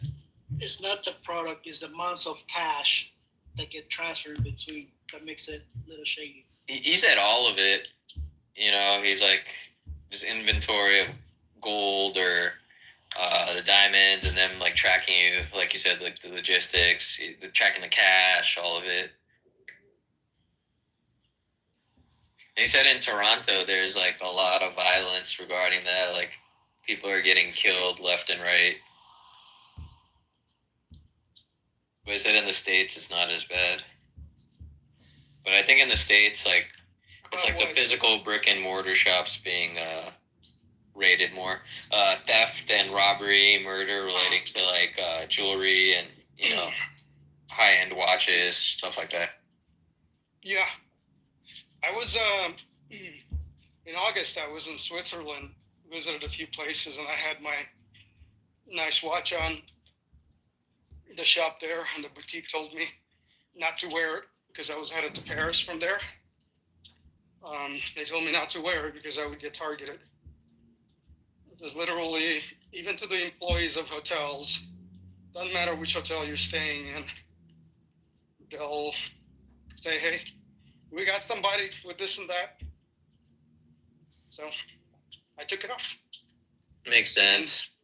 And then, you know, being like hyper aware of that, I noticed the looks on this, even in the hotel, by like doormen or others, as you walk in or head out, and then certain people on the street, you see the glances towards your wrist.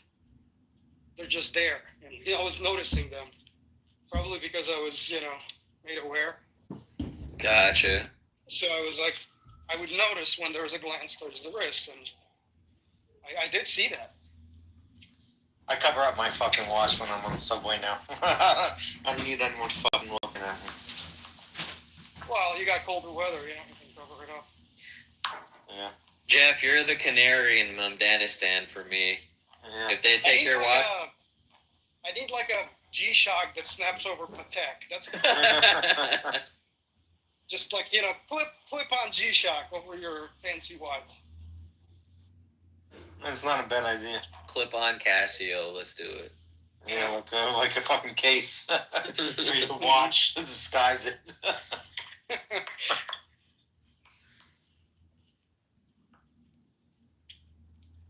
You're gonna run into someone so poor that they like try to pull it off your wrist and just they stick do in your the fucking case. Casio. Yeah.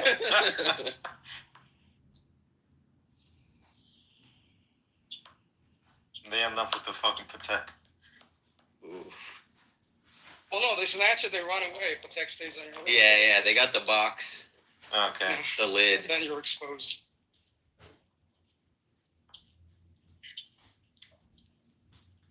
How does it feel in Mumdanistan, Jeff? You okay? No one's fucking with you?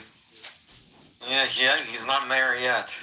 So we'll see what happens. Oh, that's true. Mumdanistan is T-minus 3 weeks, something like that, right? If the condos I get have their prices slashed in half, though, that will not be a bad outcome. Hey, yo. If the what condo you want to get? Yeah, if fucking the expensive condos I like.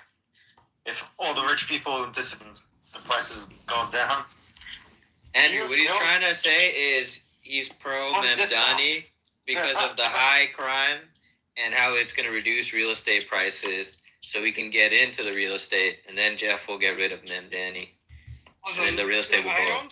See, I appreciate that kind of thinking. That's identifying opportunities. I mean, Mundami could fuck it up for I don't know how many years. New York real estate is down over the past 10 years anyway. Now with this retard coming in, it'll really fucking down. And, it gets bad enough that people snap out of it eventually. They have to. It's like the financial capital of the U.S. And we're like whatever seen as the leading country guys. And if you're gonna freeze my rent if the apartment is not rent stabilized. Okay, but he told me that he's freezing my rent. Rooney, what he meant by that is that like they'll cut electricity and water, and you'll literally freeze to death in that building. Yeah. Yeah, Brittany, he'll lower your rent. No it's problem, fine. I can just live on the buses. He said it's free transportation now. It's not. I'll just stay on that. He'll lower your rent. Okay, you'll have $1 rent, but in order for you to get into your apartment, you're gonna pay a fee every time. The locks will be changed. Okay. You have to pay on your fucking door lock. Please, what do you think? There's no ways around this shit? It's a joke.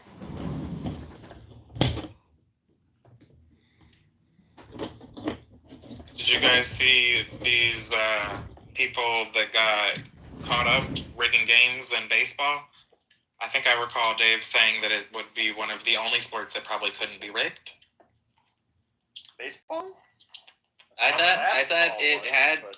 Hadn't heard the baseball one. I'm pretty sure Yeah, they baseball just was indicted rigged. them. I think today I posted it at the top. Wasn't baseball rigged long ass time ago in like the 1900s with like the Early Black 1900s. Sox scandal? I Yeah, have exactly. No idea.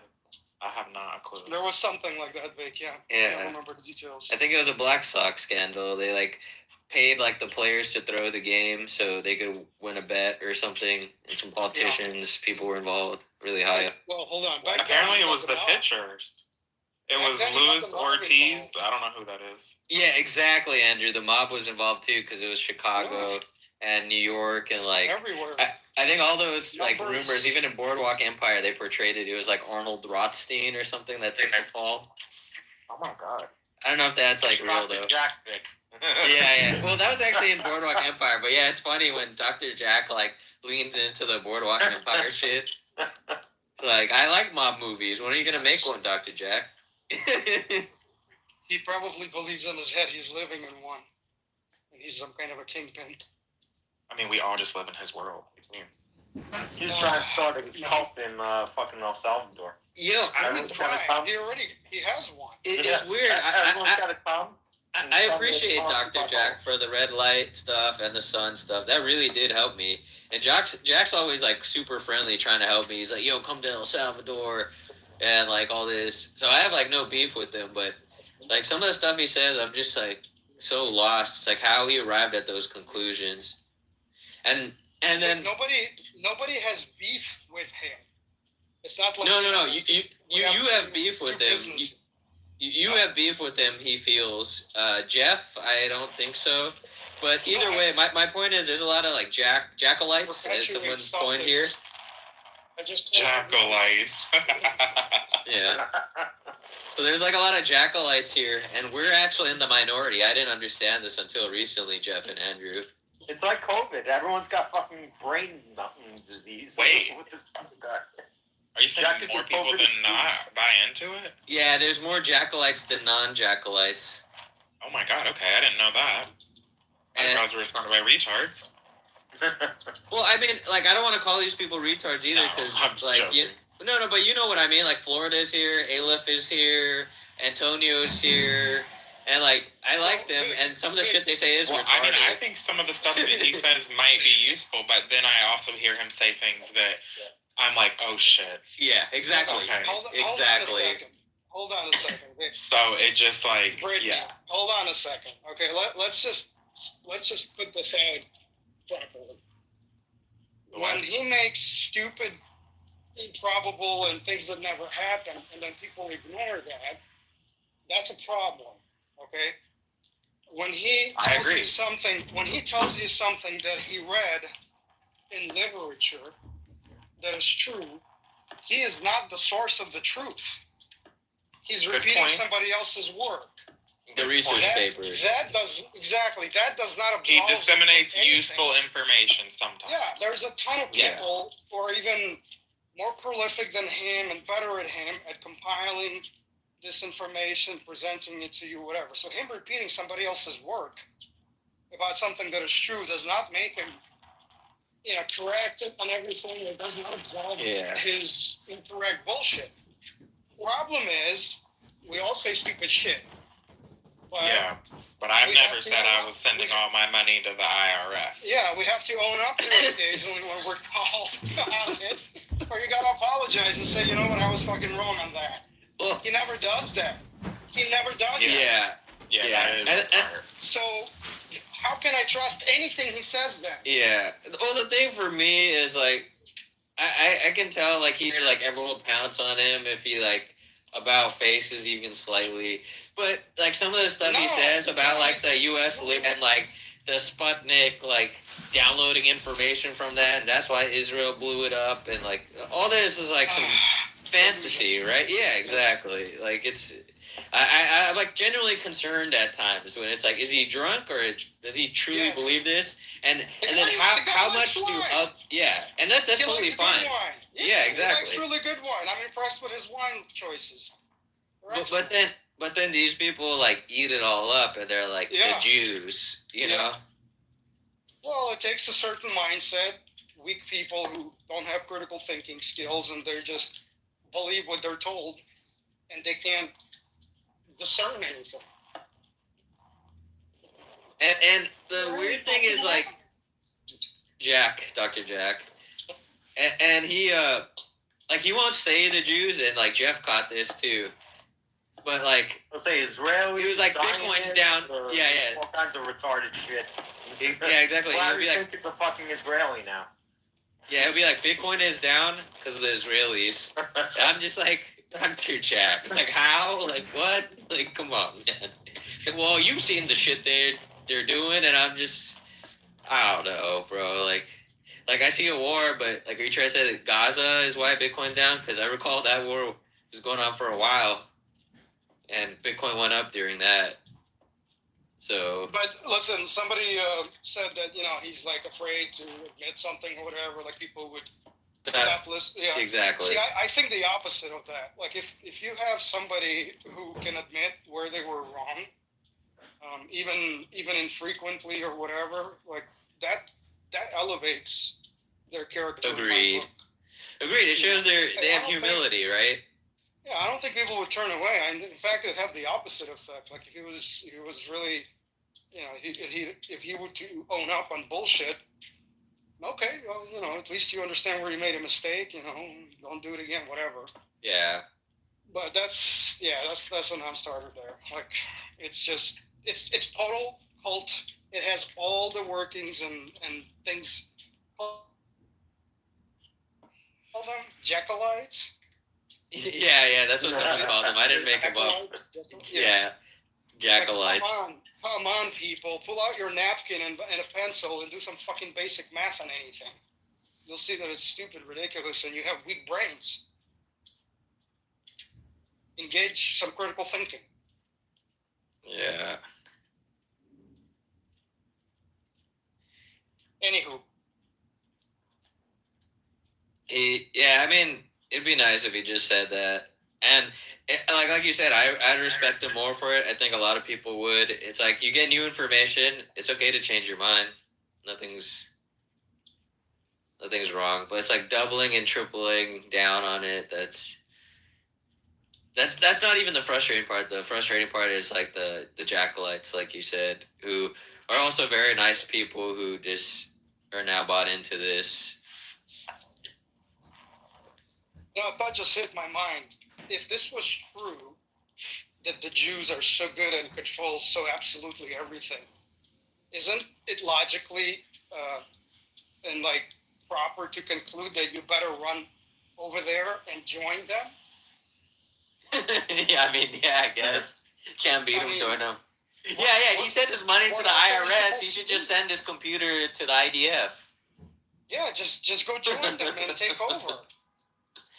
You should just send all your electronics to the IDF. Yeah.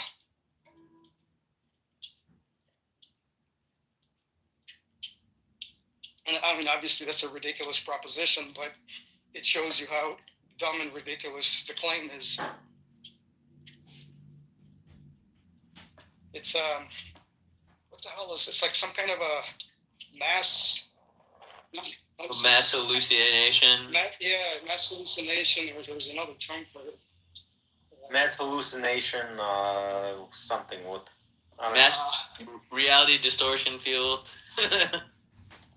Of like the crowd, there's a word for the crowd, and or massive cohort or population. I forgot the term. Just parallel world. Yeah. Mass hallucination psychosis. That's one. Yeah. That's pretty much what it is.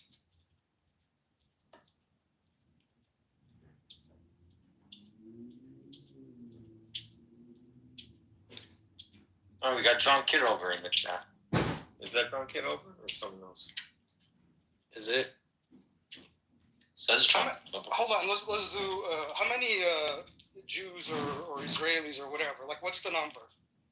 What's you the know number what to do, Geoff. There are like 12 million Jews in the world. Okay, but out of the 12 million, how many actually run shit? If you were generous, let's just play along for. No two marriages are the same. Y'all go off of both of you guys' individual needs. We are not the same or require the same things from everybody. That's why it's very special if you're able to find somebody that you can be equally with, because it's not no one size fits all. And so, yeah, like to Lady O's point, this is some internet stuff. And to keep on propagating these narratives points to what you're looking for and what you're receiving. And it's a projection, but it's not conducive. Nobody's marriage is the same. Nobody's relationship is the same. You want to know why? Because the two players and the two people that have to interact on a daily basis are not the same as anybody else. So, like, just let's cut the cap. So y'all don't want y'all husbands to be better than y'all. We're not saying that. I'm not saying that, bro. You know I'm not saying that. What I'm saying is that these chicks will say one thing on the internet and do a completely different thing in real life, and I see it with my own eyes every fucking day on a day-to-day basis. Like, Man, I get lady, it. I know these hoes kicking in, but they not kicking in more than the niggas they with. Yeah, okay. I know they kicking in. I know they got it. They might pay a little internet bill, a little, but they not doing more than the niggas they with, unless that nigga living with them. Then we talking about bum poor people. I don't want to talk about them. I don't want to talk about the project people. In regular, most marriages, in regular, two regular people cohabitating with each other, yeah, she paying some bills, but he probably, most likely, he doing more than her. I think that's dangerous. And that's the expectation. Like, I don't, like yeah, most what of the happens time, even in these relationships, the man wants to do more than her because he wants to take the stress off of her. So, you know what I'm saying? You really don't know what somebody is doing because you do not live in their household. This is all speculation. And this is something that I've stated. I'm sorry. It's all right. I've been in a relationships where at one point he was doing more, and I'm speaking about my fiance, and then he took sick and with cancer, and he couldn't do nothing. So I don't know. I don't know. I kind of like. I'm living real life. Lady O, I live in real life too. Like, and there's been a time where I had a situation where a chick was doing more than me, but the minute I was able to do more, I started doing more. Like I understand that person got sick, and I like for me, I was in a position to where I couldn't do, but the minute I was able to do, I started doing. So what happens when he can't? What happens if he can't do more? Because he took sick, does that woman now get up and leave? And this is why I tell my son, do not lead with your money, because when you lead with your money, the expectation is for you to always show up said way, regardless of if you are able to or not.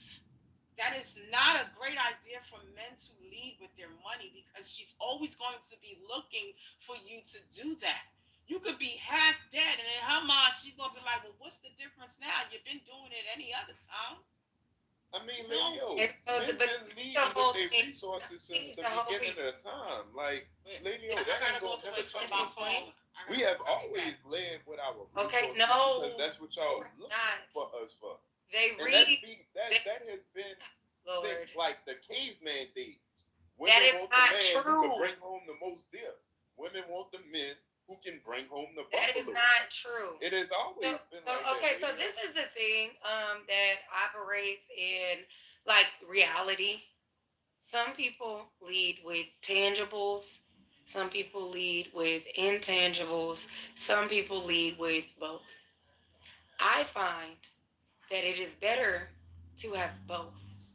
You might not hit 100% on the intangible. You might not hit 100% on the tangible, but at least you got a mixed bag so that you're able to tackle life a little bit better.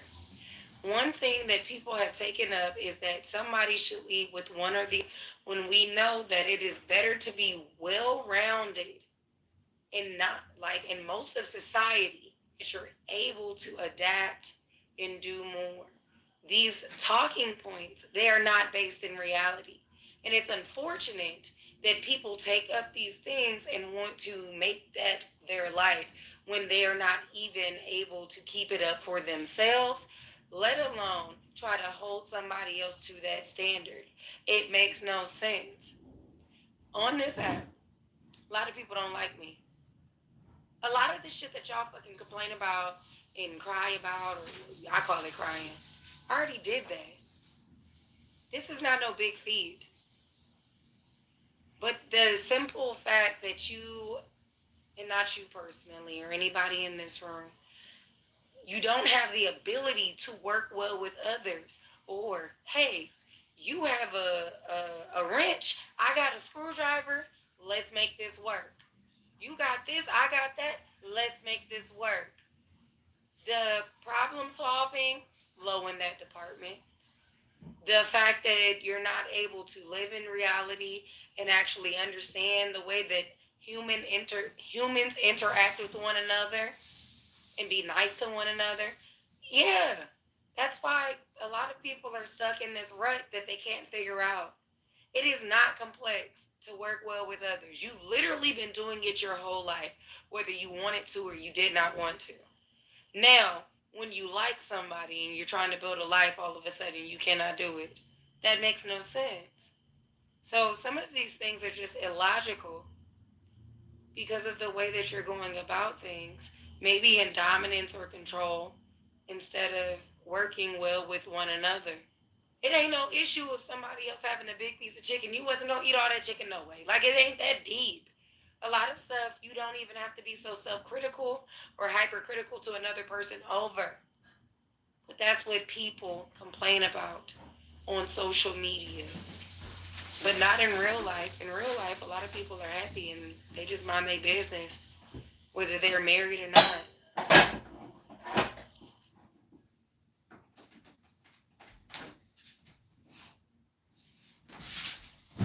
The Bitcoin room kicked me, bro. Bro, why did you kick? Did you gangbang? Bro. I be outside with my Oh, gang. that's the reason Mike muted. She done? Because I turned my phone down. I don't be listening. Oh shit! Don't be riding that West Coast wave, lady yo. Yeah. Oh, You can't. I don't like Hey. listening to her. Yay. Cool. Yeah, you probably should have caught that gym. I'm wondering. And so you can stop complaining online as well. Okay, hold on 1 second. I thought I had been listening for a while. I'm really trying to. Hi, Lady Yo, hi, sweetheart. And I'm blaming you, Lady Yo. Me?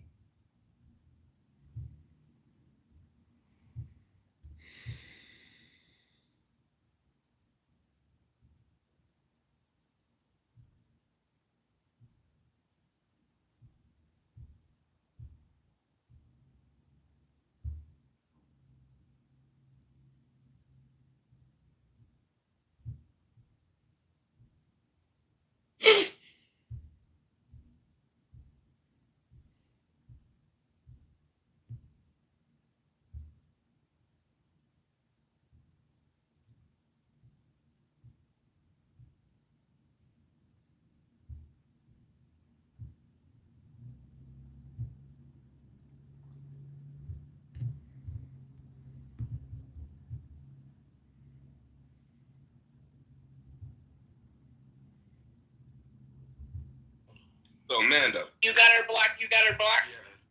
Let that black man speak. Are you friends with somebody who drop rainbows on you and call you bitch ass niggas and shit? I just need to understand from my brain. You just didn't like me. That's what I. Friends. Like, I'm confused. I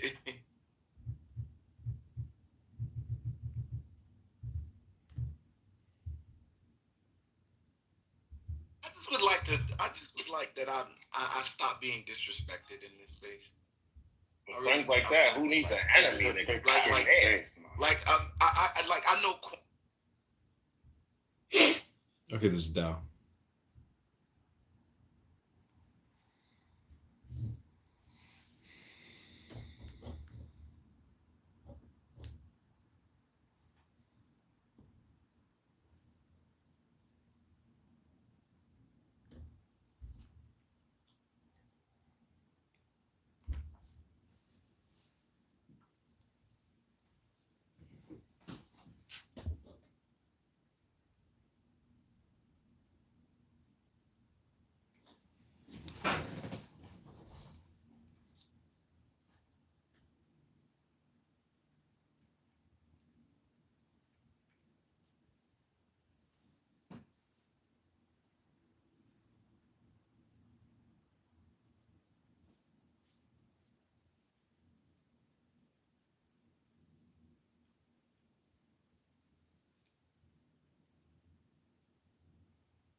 let's go to Pickish Pig.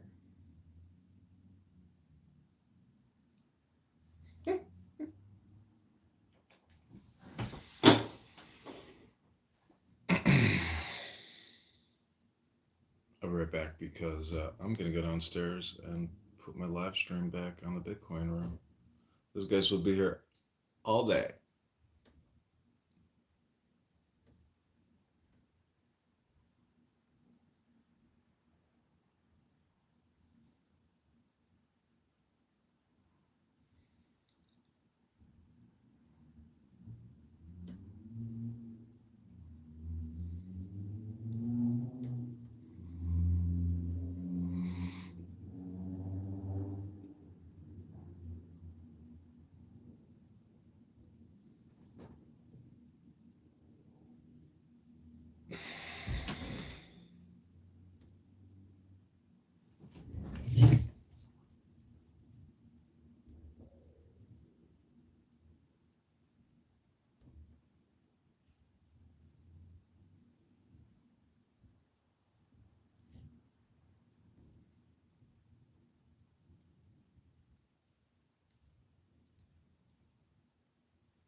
And everything will fall into place.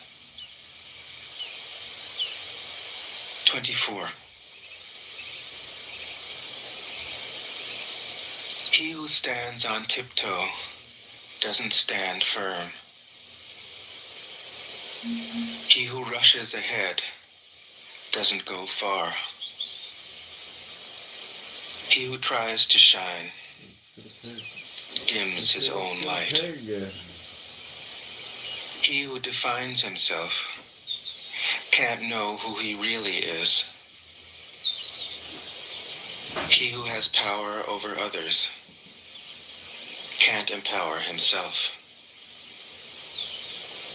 He who clings to his work will create nothing that endures. If you want to accord with the Tao, just do your job, then let go. 25. There was something formless and perfect before the universe was born.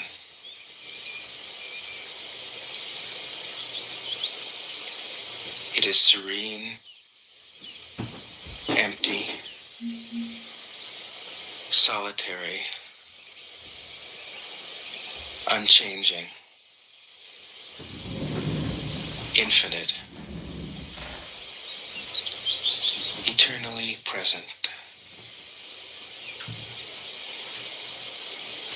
It is the mother of the universe. For lack of a better name, I call it the Tao.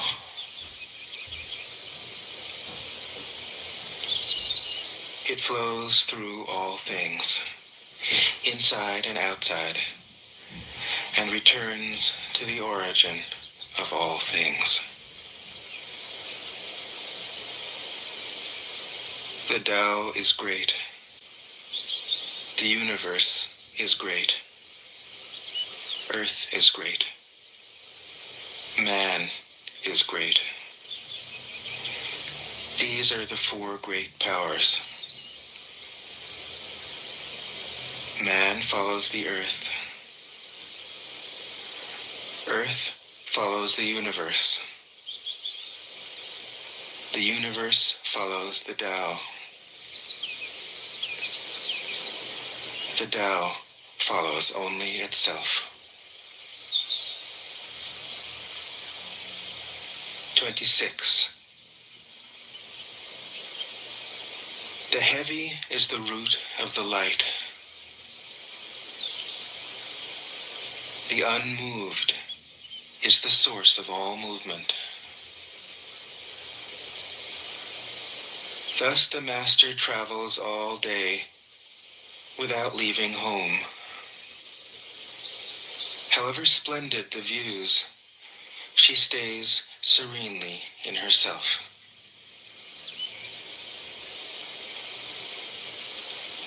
Why should the lord of the country flit about like a fool? If you let yourself be blown to and fro, you lose touch with your root. If you let restlessness move you, you lose touch with who you are.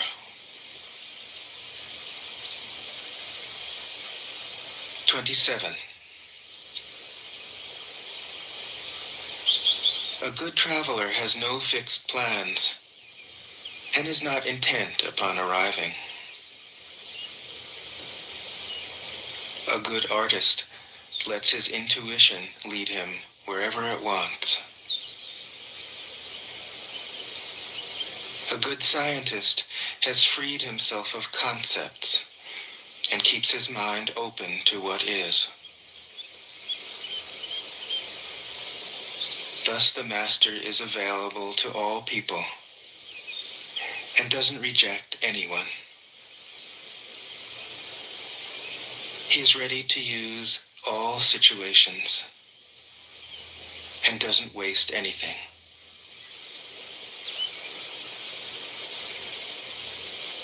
This is called embodying the light.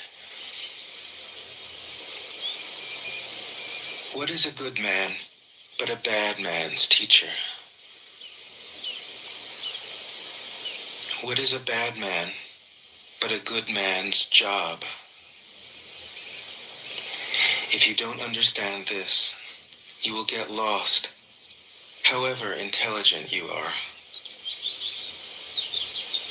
It is the great secret.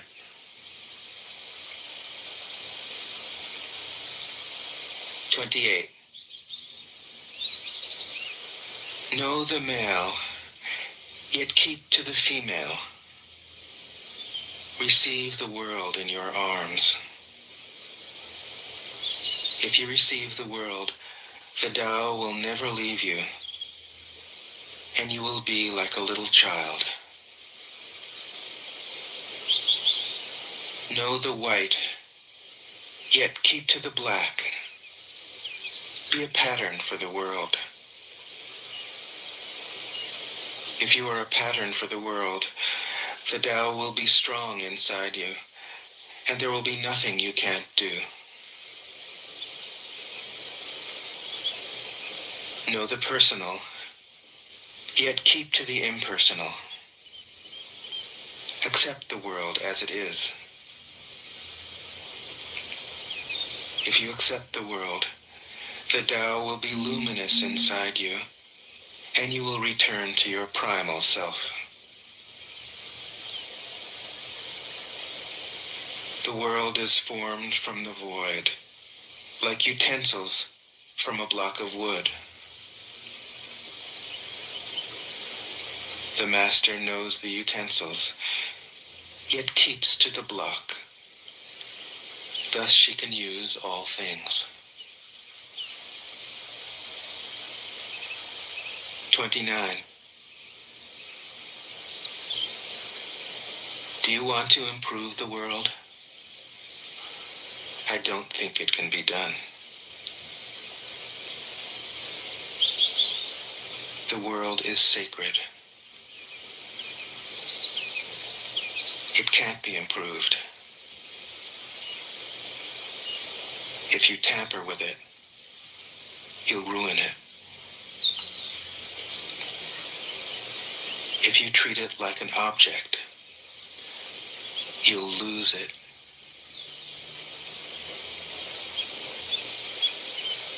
There is a time for being ahead, a time for being behind, a time for being in motion, a time for being at rest, a time for being vigorous, a time for being exhausted, a time for being safe, a time for being in danger. The master sees things as they are, without trying to control them. She lets them go their own way and resides at the center of the circle. 30. Whoever relies on the Tao in governing men doesn't try to force issues or defeat enemies by force of arms. For every force, there is a counterforce. Violence, even well-intentioned, always rebounds upon oneself.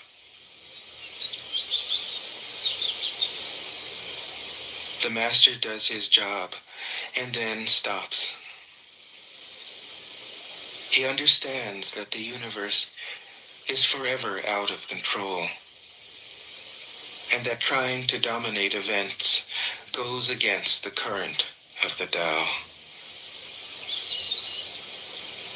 Because he believes in himself, he doesn't try to convince others. Because he is content with himself, he doesn't need others' approval. Because he accepts himself, the whole world accepts him. 31. Weapons are the tools of violence. All decent men detest them. Weapons are the tools of fear.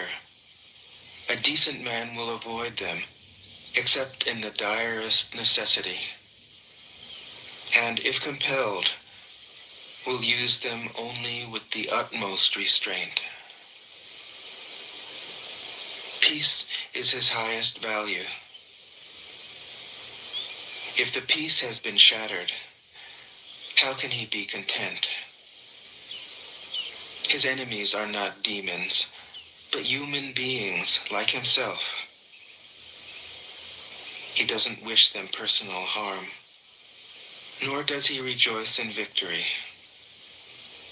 How could he rejoice in victory and delight in the slaughter of men?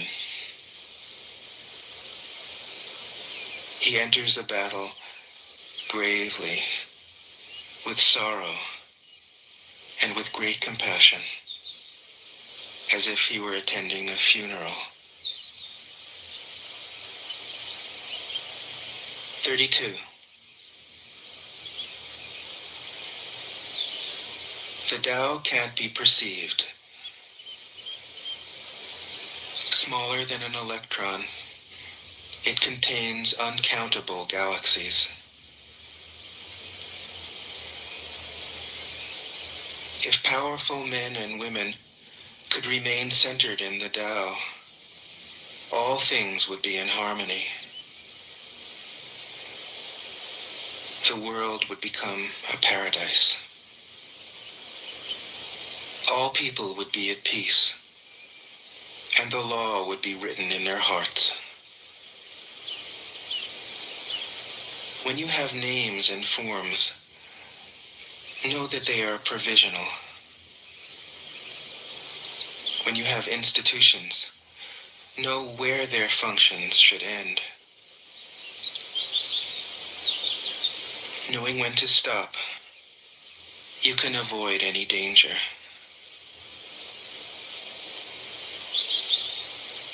All things end in the Tao, as rivers flow into the sea. 33. Knowing others is intelligence. Knowing yourself is true wisdom. Mastering others is strength. Mastering yourself is true power. If you realize that you have enough, you are truly rich. If you stay in the center and embrace death with your whole heart, you will endure forever.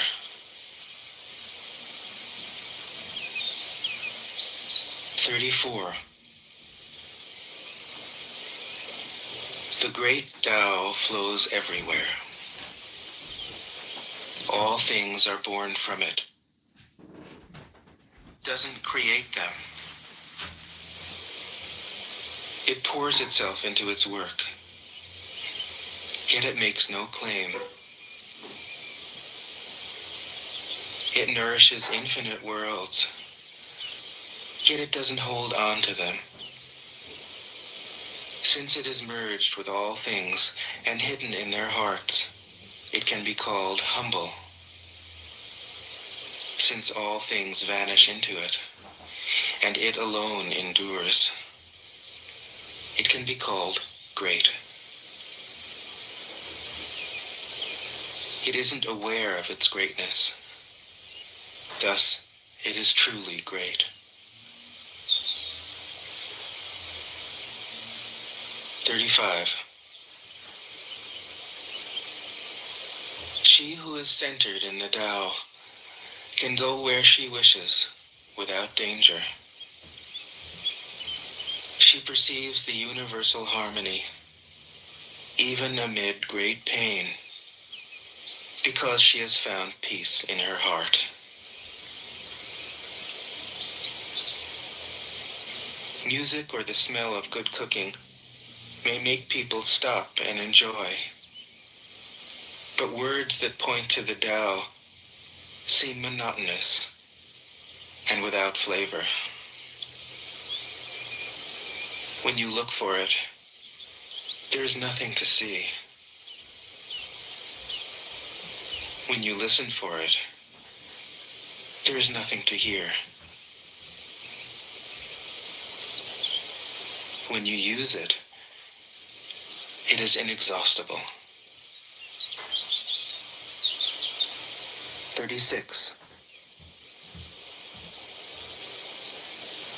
If you want to shrink something, you must first allow it to expand.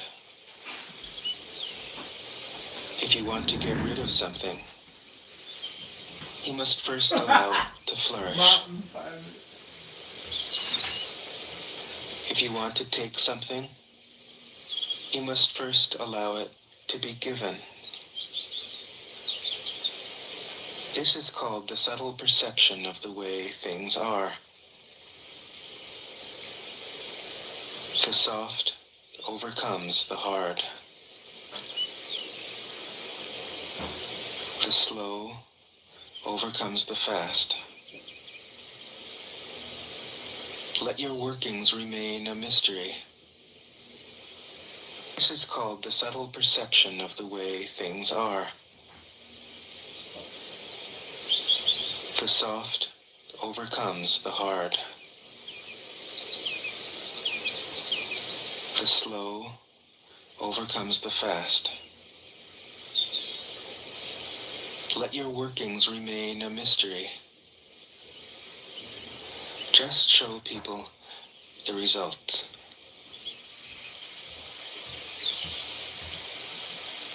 "37. The Tao never does anything, yet through it all things are done. If powerful men and women could center themselves in it, the whole world would be transformed by itself in its natural rhythms. People would be content with their simple, everyday lives, in harmony and free of desire. When there is no desire, all things are at peace." 38. The master doesn't try to be powerful. Thus, he is truly powerful. The ordinary man keeps reaching for power. Thus, he never has enough. The master does nothing, yet he leaves nothing undone. The ordinary man is always doing things, yet many more are left to be done. The kind man does something, yet something remains undone. The just man does something, and leaves many things to be done. The moral man does something, and when no one responds, he rolls up his sleeves and uses force. When the Tao is lost, there is goodness. When goodness is lost, there is morality. When morality is lost, there is ritual.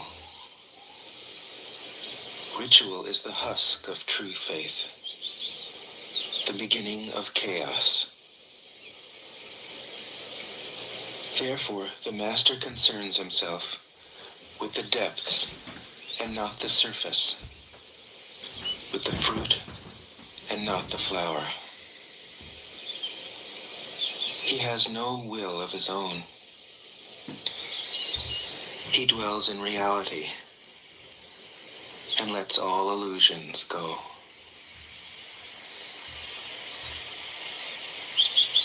He be doing some decent shit. I mean, how he moves. See, we need a black billionaire to move like that. We don't really got no black billionaire that be standing on a business when it comes to our politics and shit. Like, he put his money where his mouth is. Like, he's like the Elon Musk of the Democratic Party. Like, he's putting money up and shit politically and shit to make change. Our black billionaires don't be doing that shit, man. But what change is he making? I mean, whether it's negative change or positive change. So the crest of Neutron Well, Star. he was responsible. Well, we mentioned his opposition to apartheid, which made a difference. There are a bunch of liberal causes, and then he was big on prosecutors. He wanted to get much more liberal prosecutors. He did this kind of quietly in cities across the nation, prosecutors who would not be as strict in their prosecution of the law.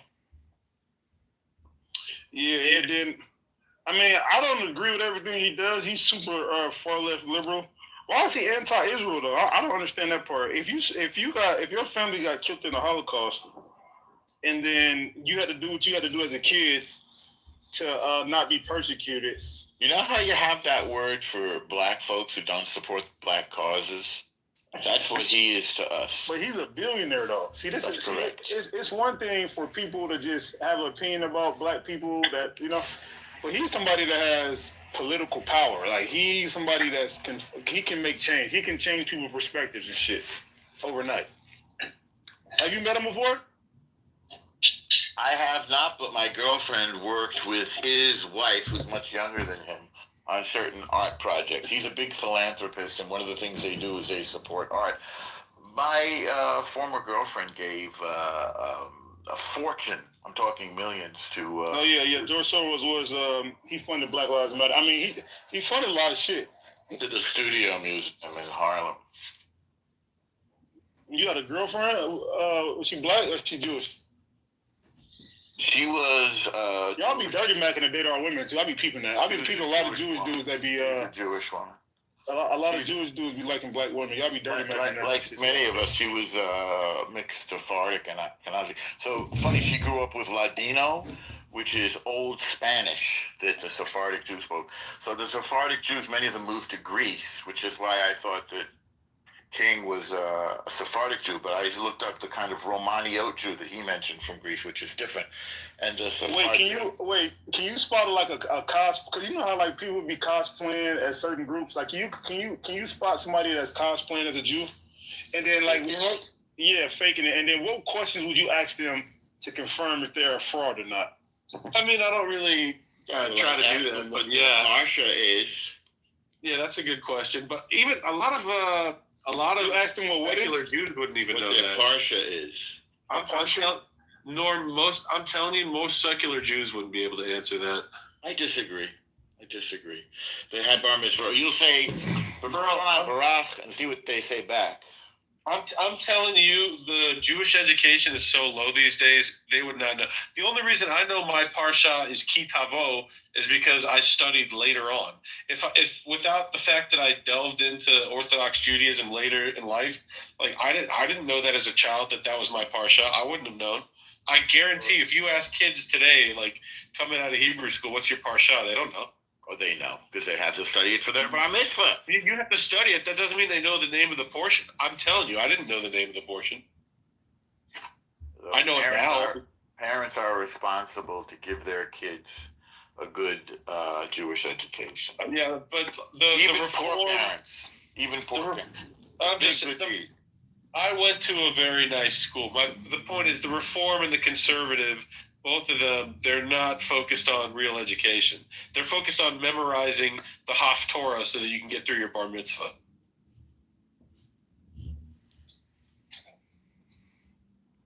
Okay.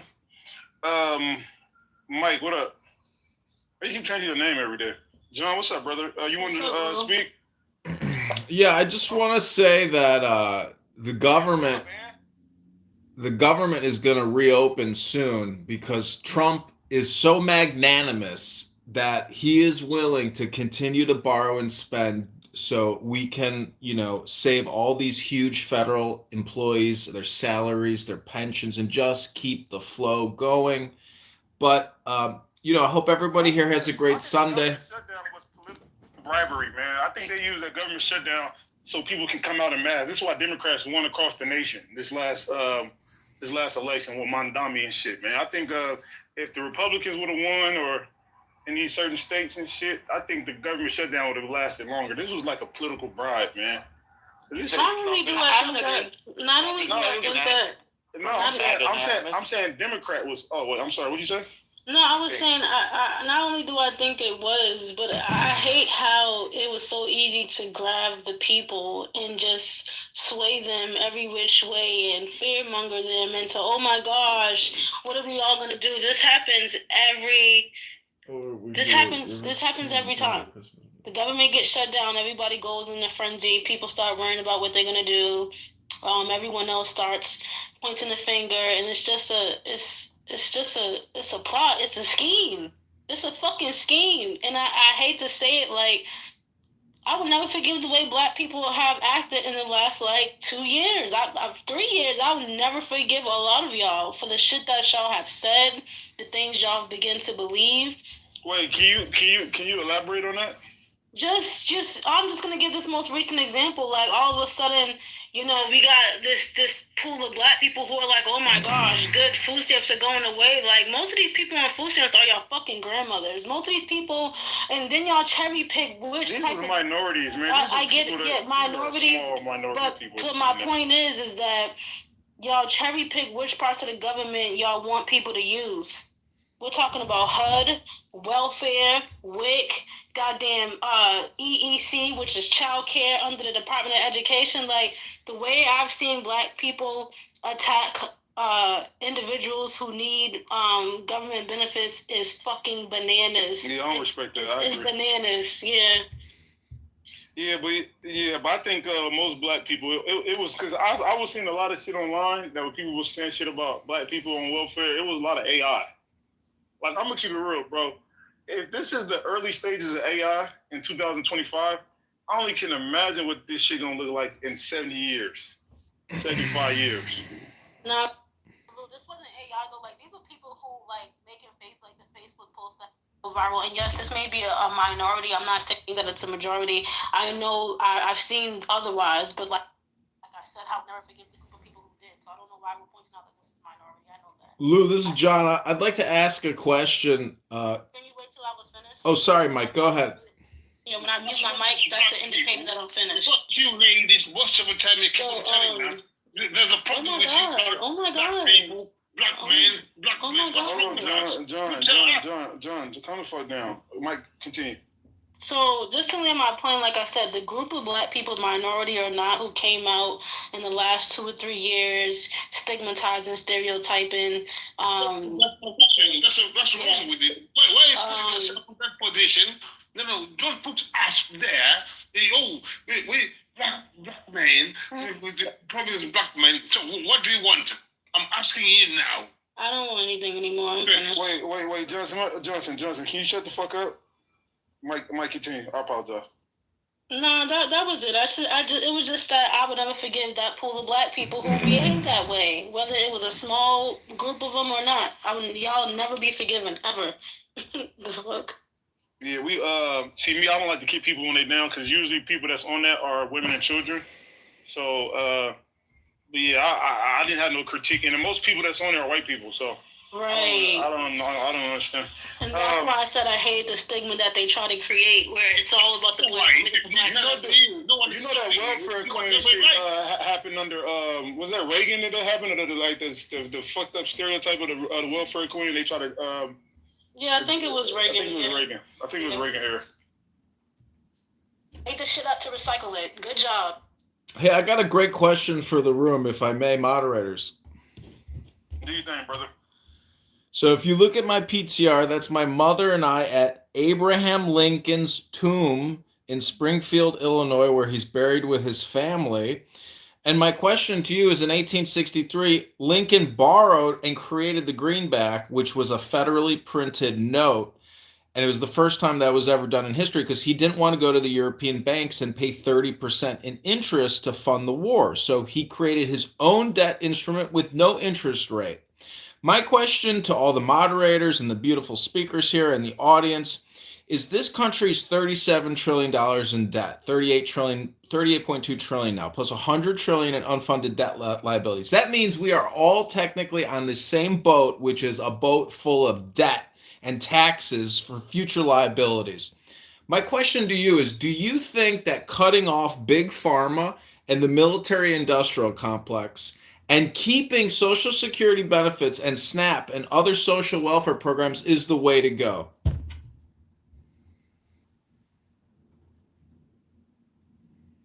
Who want to take a shot at that first? Well, let Mike go. Mike, do you think? I just feel like this is a double-edged sword type of question, right? Who do we save? Do we save? You know what I mean? This country has always had resources, whether it's food, all the government resources you can think of. So when you try to leverage and say, do we keep the government programs? The government programs are not y'all issue, right? The Medicaid and whatever else type of government programs are not y'all issue. I know this is the scapegoat that y'all want to use to convince the world that this is the problem, but it's not. So to say, do we keep all these government programs, or do we try to fix our debt? How about you fix the crooked politicians who are misusing some of the government, some of their authority within the places that they hold to create legislation and all types of barriers for other people? Right? This is manipulative. It's manipulative. What you're saying. And then why do you always be like financial experts when it comes to government spending? When it comes to the government spending money on poor people, but then y'all don't be really financial experts or geopolitical, like when it comes to geopolitical issues. Well, the big beautiful bill, these corporations only have corporate growth because of the big beautiful bill. Companies that aren't making money all of a sudden are making 50 billion because they got the tax credit. So these tax credits are future tax liabilities for we the people. That's what's in the big beautiful bill. $500 billion a year of tax transfer to we the people. Blue, I'm gonna put this clip in the chat. There's a clip that shows like about 20 years worth of, I'm gonna say actually it's like 15 years worth of CNN and Fox talking about how everybody's leaving New York and the billionaires and leaving New York.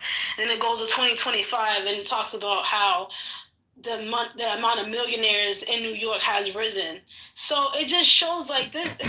I don't understand how do y'all know like what people say is on the internet, and we can go back and listen to years and years and years of, well, this is gonna happen, this is what we need to do to fix it, and then everything you guys fearmonger people into believing is completely untrue. I don't get it. Hey, real quick, John, you there? Yeah, I'm here. Are you Democrat, Republican? I see you running for Congress. Where are you? I'm running for Congress as a Republican in the 16th District to unseat and defeat Congressman Darren LaHood, a super vaccinologist, big debt borrower, spender, taxer. What district? It's the 16th District of Illinois, Rockford, Peoria, Bloomington, Illinois. Oh, wow. Okay.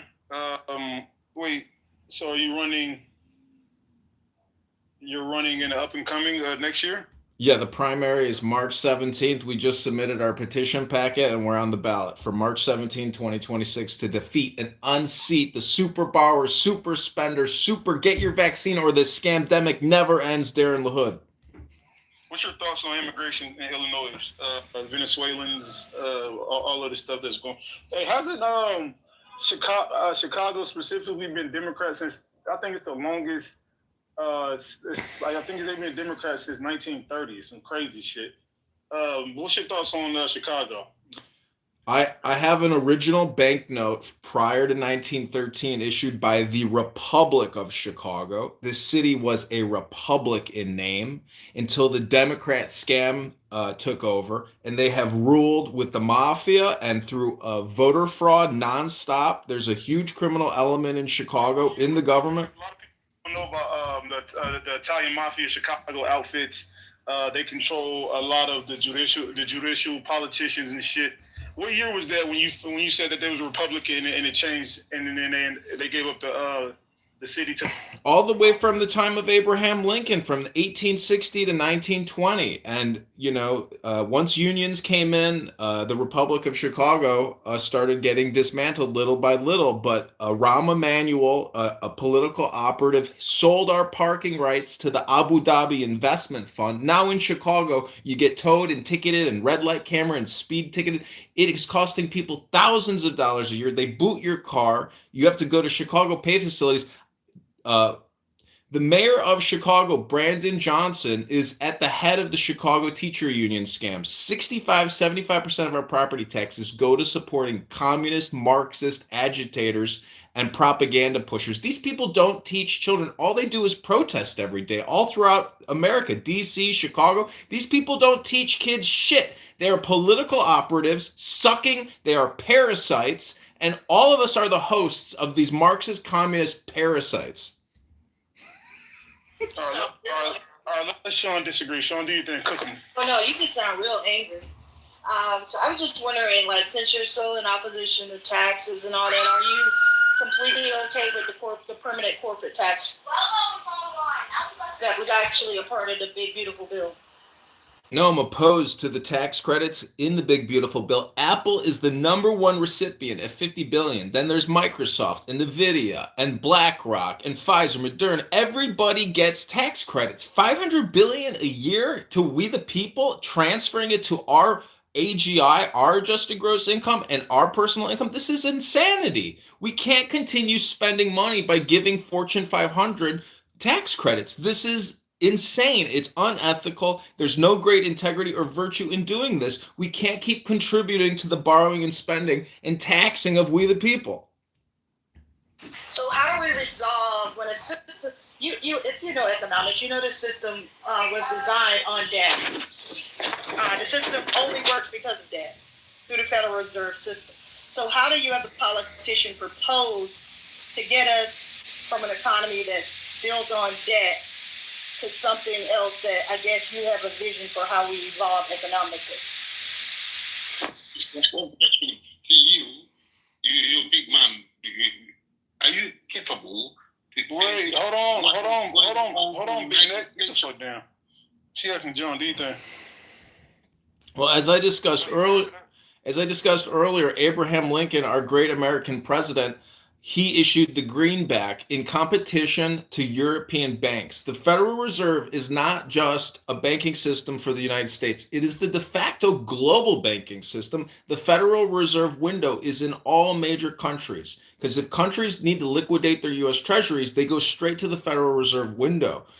So we live in a huge conundrum, and there's no easy solutions.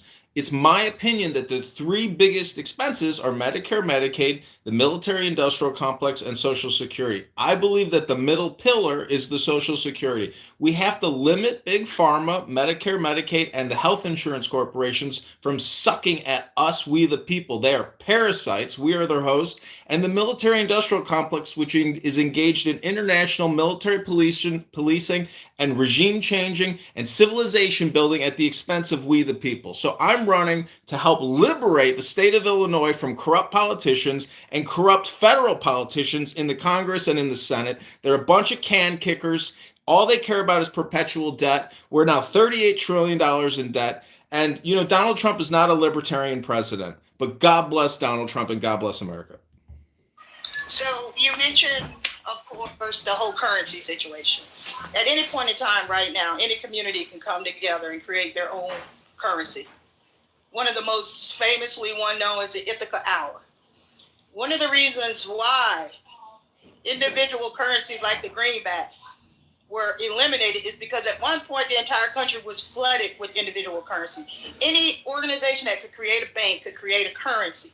So therefore, it negated the whole concept of currency, which is to have something that can exchange value between individuals, something that's universal. So are you a proponent of going back to a system where everybody can just create their own currency, run off their own little micro economy within their own city or township? No, because you have to remember that in the United States of America, we're spending over $1.2 trillion a year on education in this country because 65% of your property taxes goes towards your local school system. We have to essentially cut costs dramatically, and education should be one of the biggest expenditure cuts that we are able to create, which we can defund by 50%. Property taxes are out of control. What I'm telling you is you cannot pay your property taxes in your supposed currency. Calm that politician shit down. Answer the question, brother, or I'm not voting for you. I'm out here in Illinois, and I was ready to donate to your fucking campaign. Answer the question, brother. I hear the question, but you have to realize you can't create your own currency. You might live in some type of currency utopia, but you can't pay your property taxes in your now closed network currency. You have to pay in dollars. That's not true. The Ithaca Hour has been one of the longest circulating microcurrency in the United States. Just go and research. I'm not going to bring anything to let me ask you a couple questions. What's the answer to my question? Yeah. Answer a question, and then. Okay, let me try to say it in a different way. You can't keep your house unless you fulfill your property tax bill. And unfortunately, your microcurrency will not be accepted by your local government. That's not true. There are currencies that are created by the community that are accepted by local governments. So that's why I'm asking you a very pointed question about when you start talking about things like the greenback and not correlate the historical reason why it doesn't exist anymore, then to me it's like a big part of what you're on the stage is a bunch of, I don't know, trying to get people hogwash. Exactly. You're not basing anything on fact. It's just a bunch of propaganda, which is what it seems like many of you that are quote mega or mega light are just consistently doing, just spewing propaganda. Because talk about the historical reason why the greenback doesn't exist anymore. Because they assassinated Lincoln. That's why it doesn't exist anymore. No, that's not. There were many currencies that existed during that time. So right now, these are the same people who are screaming out loud saying, oh, if the Federal Reserves create a digital currency, that digital currency is going to be programmable. And because that digital currency is programmable, they're going to be able to track our every movement, and they're going to be able to control every aspect of. Okay, we get the point, Sean. If you were the leader and the president, though, what would your three priorities be for we the people? That same similar concept is applicable. You look at the greenback, and you look at alternative ways of using some kind of fiat system or Singori system to equate a universal value on a product or a service. So the country was built on you're not following. The country was built on debt. The only way to get rid of debt is to destroy and dismantle the current system. Is that what he is? But why do you see? Y'all too radical. This is why Democrats lost. Like destroy the what? Like what? Where we talking? Like That's we have the a only realistic way, conversation. Lou. The only way is because the system is built on that. That's how it operates at its core. No, I don't. This I is don't conspiracy think that's the theory case. bullshit. This is No, like, actually, No, it's because none of you don't understand how economics Hi, Concrete Bookie. You're What's up? How you doing? in your Oh, you're looking your all learning. beautiful. You're not Anyway. educated on how it works. Got it, Sean. But unfortunately, you can't pay your property tax bill by coming on Clubhouse and having conversations. You can't pay your groceries with Clubhouse conversations. That's a fact, right? John, you're on Clubhouse trying to get my vote. Wait, hold on. First of all, you're not in Illinois. He's not trying to get your vote. All right, wait, hold on. You don't know where I live. Girl, you live in You have no idea. Barbados or some shit. You have no idea where I live. You don't live in Illinois. You don't live in this district. You don't know where I live. Oh my God. So wait, I'm asking you a question. My point is, do you live in this district? Yes or no to vote for him? my point was, Lou, is he is Stop here being on performative. Clubhouse trying to get someone's vote. No, he's not. Yeah, but he just said what he was doing. Wait, let me all right, Concrete, do you think? I got a couple questions because I've been reading up on his website since y'all been debating. Do you?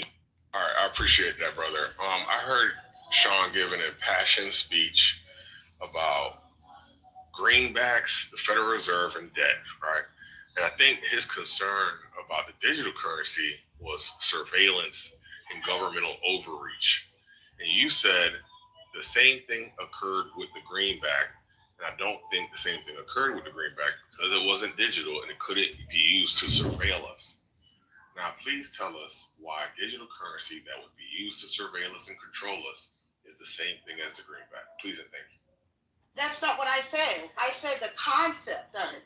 The historical context to why someone would create it is to try to create a current, to try to use some type of currency what up? without the.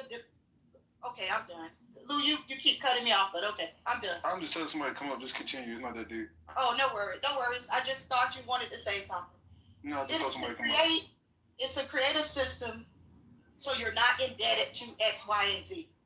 That is the origin of how you keep creating. Yeah, what's wrong with that? Well, there's nothing wrong with it. If you would have come into the room and heard what I was saying, asking a question about earlier to him as a politician, what does he propose to supplant this system? Because the entire system is built on debt. Okay, so that's where we disagree, right? So I don't take it to be built on debt. I take it to be built on assets, the full and confidence, right? So the reason why campaign hold the fuck on. Now, John. Woo! Lost your motherfucking mind. Fucking dad. Hold the fuck on. Now, John, I fuck with you. I rock with you. But you don't come in people's rooms and don't hit the person in the back channel. It's like, hey, can I post my website at the top? You done lost your rabbit ass mind, John Buck. All right, calm the fuck down, buddy. Like all right, let's continue.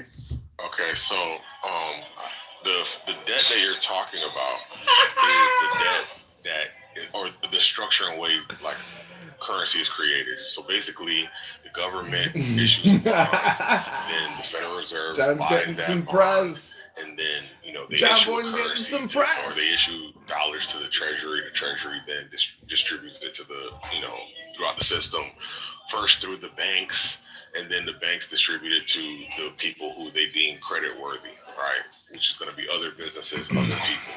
That is the structure that we use, and that was before, or that's after we had the backing by the gold, right? Which is to say there was something that backed your currency so that you can exchange something of value for something else of value. The new system is built on debt, but that's not a necessary component, right? And so if somebody offers to go back to the gold system, then you can see how there wouldn't be the same debt component. Even though there is a state of indebtedness from one party to the next, it's not just, ethereal or purely conceptual. The backing of that debt or that note, of that promissory note, right, is something backing that promissory note besides the full faith and credit of the United States. Now, here's how it works, right? If you were to say to the United States, hey, buddy, I want to take my dollars and I want something of value. the government can definitely give you something of value because the government is very wealthy. They can give you land, they can give you physical assets such as cars, houses, so on and so forth. So it's not purely debt. The debt is a I guess something you put on your balance sheet as an existence issue or existent state of affairs, but there is something backing it, and that is the confidence that you can get something of value for this promissory note. So, yeah. Hey, I think there needs to be a cleanup on in Area B of the food court concrete. Get on top of that. Hey, how you doing, Pepe? Hey, real quick, let me ask John a question. John, all right, so I was reading on your website, you were talking about the COVID-19 and you blamed it on the Democrats. Why did you blame COVID-19 and how they dealt with it on Democrats? Well, because my recollection is Nancy Pelosi got on TV in Chinatown and starts saying, everything's okay. You don't have to stop the Chinese from coming in. This isn't a China problem. The truth is Dr. Fauci and Dr. Bill Gates cooked up Wuhan virus, which supposedly spread around the globe, a plandemic, scamdemic, and the Pfizer response with a decade-old patent that George W. Bush even was exposed as being a part of. This plandemic was long in the making. Big Pharma has a huge control over our lives. Secretary Kennedy in the Trump administration, head of NIH, he is leading the fight against these untested vaccines that are causing health epidemics and crises throughout America and the world. Africa is the only country with a population growth and doesn't have COVID reappearing all the time because they're not vaccinated like us, we stupid sheep.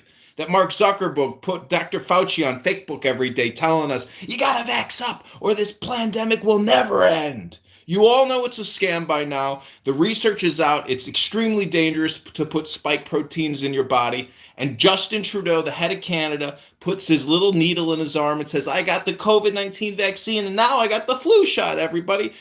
Wake up, you're sheeple. This is not health. This is not medicine. This is poison. And it's about making money and probably about population control so we can't have children. These are criminals and Bill Gates is a psychopath. This is Candidate John.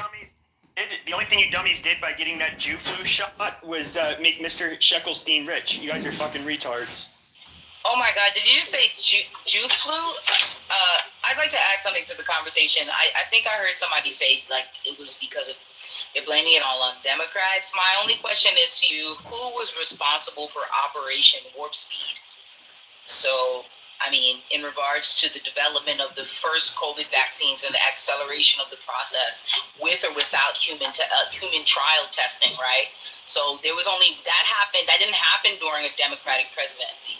That happened towards the end of a Republican presidency. And it's just so happens that president put off signing documentation in regards to COVID for so long, right, that we did not shut down in the way that we needed to, which is why we had higher cases of COVID in comparison to places like Guangzhou, China, and Italy, and things like that, because we didn't do the early shutdown. We waited until months later.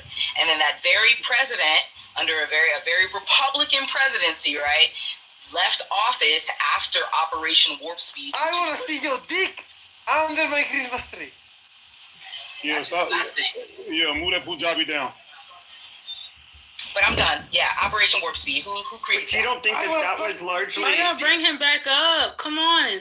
You guys don't think Move that that was Punjabi down. largely... Move that Punjabi down. You don't think that was like largely public health bureaucrats, like the National Institute of Health, of course the pharma companies, like that was something where everybody got together on to like brainstorm for solutions. So I to say it was like Trump leading the way, it's kind of, I honestly think it would have gone down, the vaccine thing would have gone down the same way, just because Trump had to go along with what the experts could do and what the pharmaceutical companies thought was possible and how quickly they could get the drug trials done. Yo, why do we act like we really just glossed over the fact that they shut the whole world down over this COVID shit, and they mandated the vaccines when it wasn't even approved yet by the FDA. And then there was a lot of people losing their jobs because of this shit. It was a lot of shit, and we just act like that shit ain't happening. Yeah, the thing is that the shutdown, like if you look at the trajectory of the shutdowns, right? Other countries like China and Italy, their shutdowns is what caused them to not have a spread of COVID. Them shutting down very early in that year, right? In 2020, they shut down really early. We didn't shut down until like March, and so the thing is that they didn't get the vaccine until we developed the vaccine. The vaccines that are in China and Italy are the same vaccines that we got. Pfizer. No, China got the Sino. No, they got the Sino. They largely got the Chinese made one that was ineffective. But when it was ineffective, so when was it? When was that developed, right? And then the round that was effective, what company was that? When was it developed? At the same time as ours. Exactly, my love. Exactly. That's what I'm saying. So how come they did a shutdown and decreased the cases well before the COVID, before they got the actual? If they gave out the vaccine around the same time as us, but they shut down earlier and had a better response, why did we wait longer to do it and then also rely on the vaccine for a similar response when we could have shut down as early as they could? I know it was an economic thing, right? Not wanting to hinder businesses and the American economy, right, by shutting it down so quickly. But where was the same president who created Operation Warp Speed told us that there were other alternatives for COVID outside of vaccinations, yet we never got any. Well, I would say this. If you remember, one of the first things, this is one of the first things that Trump ended up doing is he ended up stopping flights, particularly from the Wuhan region of China. And of course, what's funny is China stopped internal flights within China or travel back and forth from Wuhan when the outbreak first occurred. Now, what the Democrats ended up doing is, if I recall correctly, Chuck Schumer and Nancy Pelosi ended up going into Chinatown and saying, this is bullshit, it's xenophobic, how dare Trump, he's racist, not letting these Chinese people fly here. But of course, it was a couple months later that we're like, oh shit. And then this was political football being played by both sides in front of us. And, and when it comes to the actual vaccine mandates, it was the left at that point, after Operation Warp Speed, it was the Democrats that were calling for people to get fired if they didn't get the fucking vaccine. So, I mean, I don't know. It's just like, the logic is not, people are complaining about. It's not logicking. Yeah, it's not logicking. Logicking is not a word, but I'm just saying it to be funny. Because you're saying he shut down trips to Wuhan.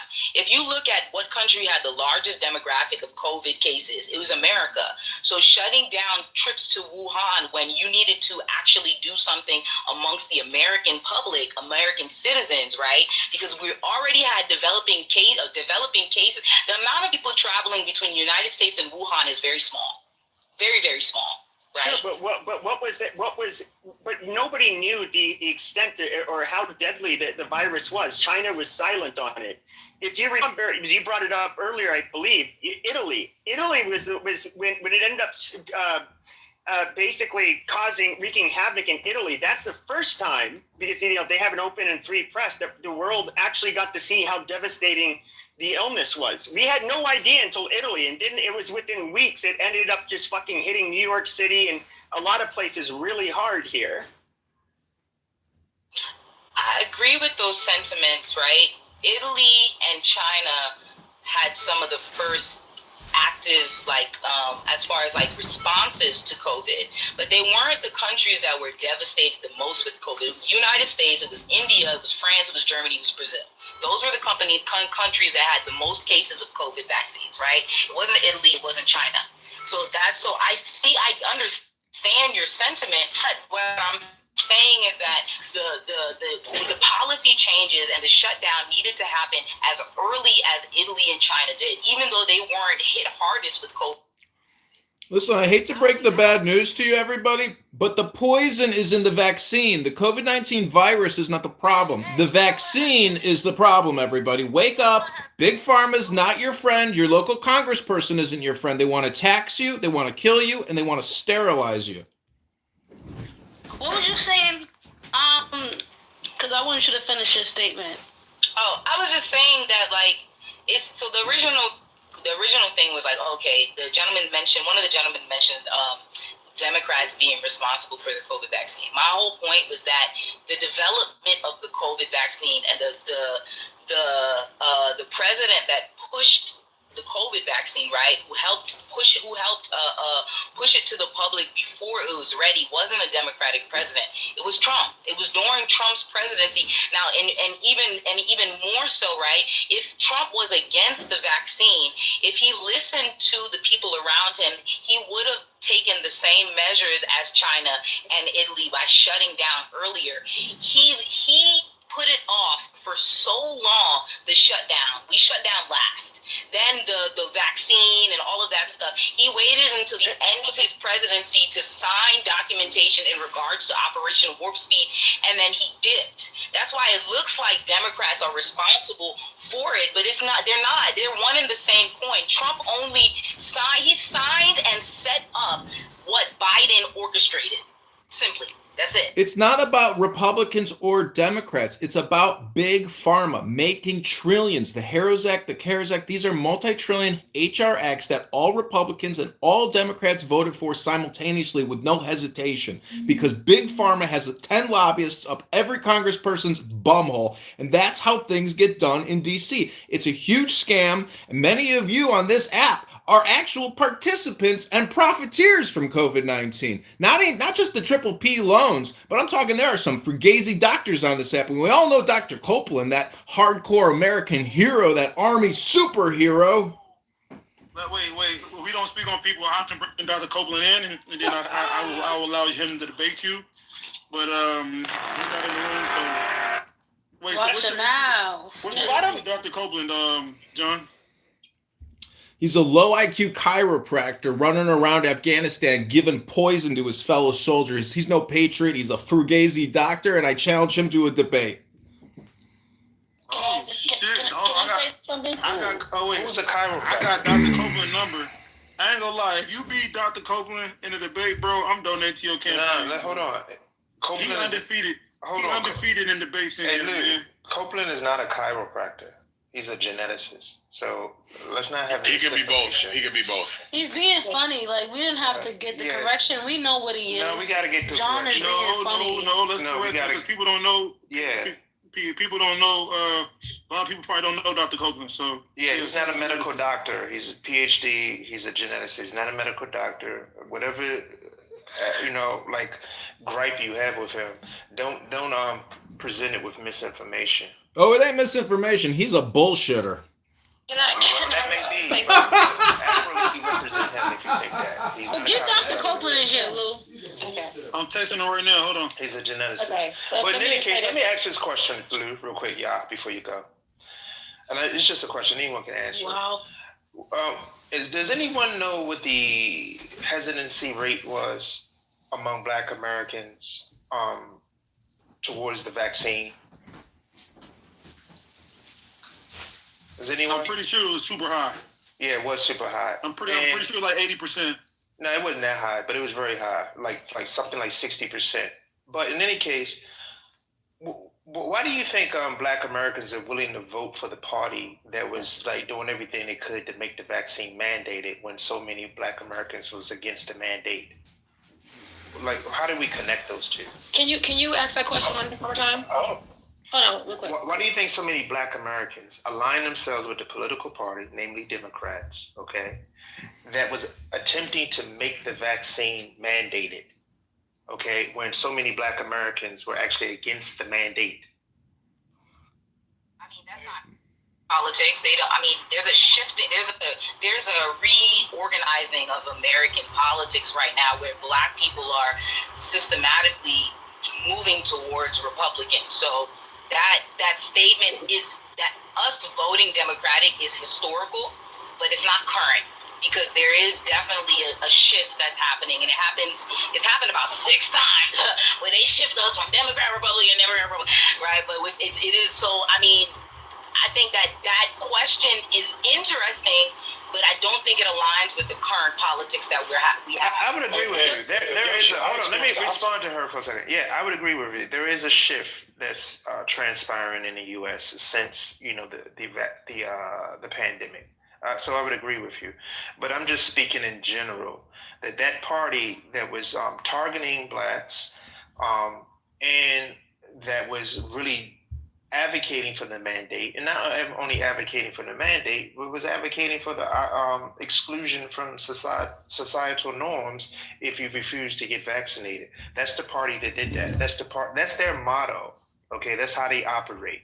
They deem themselves liberal, but they only respect a certain type of liberty.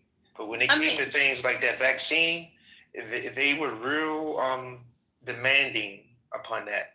I mean, compartmentalizing is something that I've noticed. We're good at, not just black people, but America.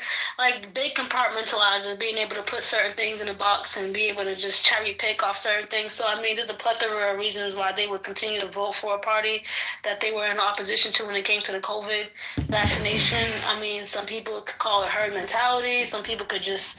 It could just be being out of habit, but I agree with what Melissa said. There is a shift happening, and the shift is different now, I would say, because they're not moving anything. The mindsets of Black Americans are changing.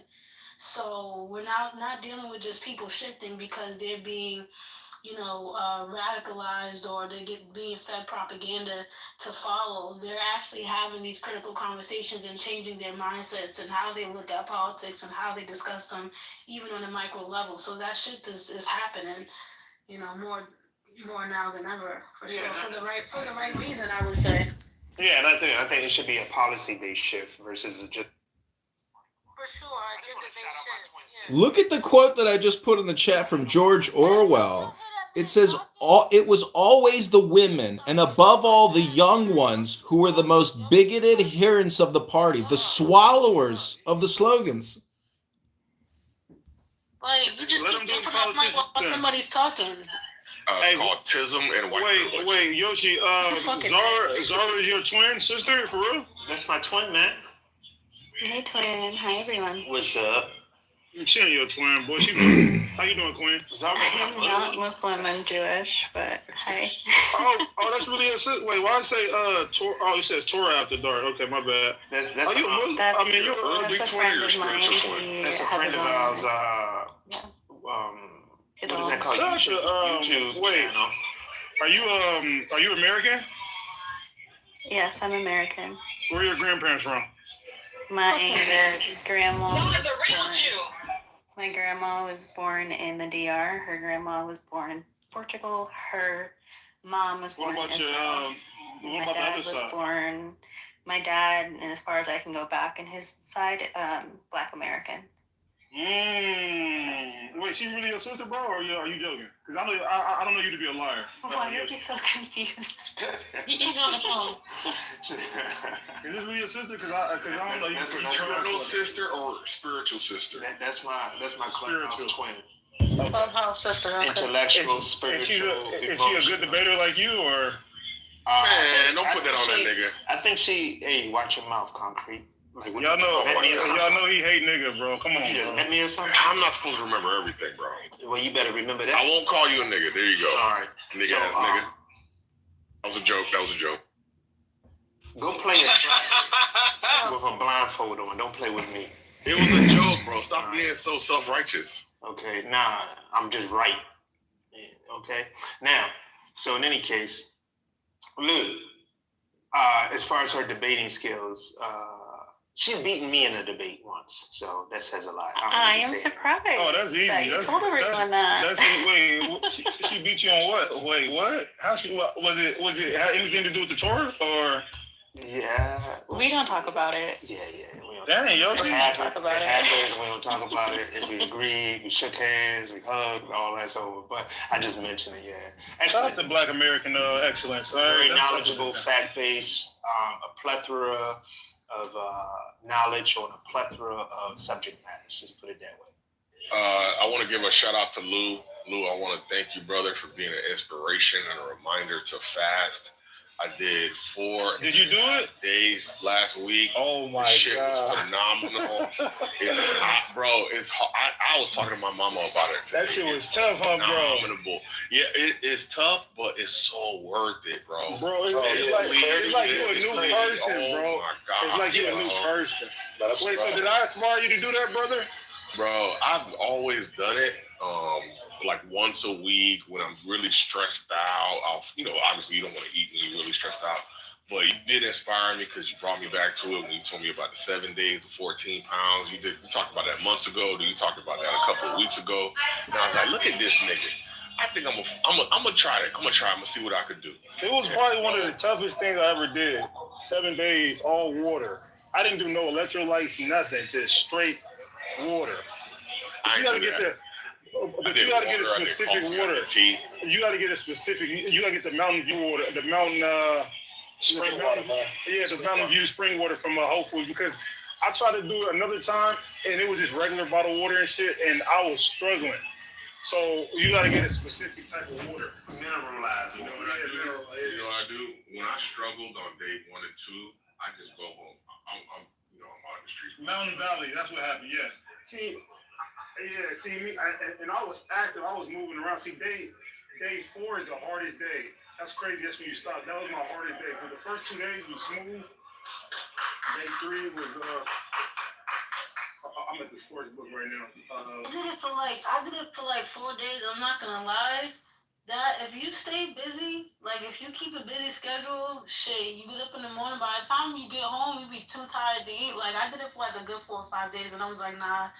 It's time to eat. I'm fucking hungry out this motherfucker. Yeah, bro. That 4 or 5 days was powerful. No, when you hungry, that's when you drink hella water. You gotta drink water. Drink. Yeah. You're gonna be at the bathroom like every 5 minutes. I hate to break up y'all kumbaya, but after I'm sorry, Mike.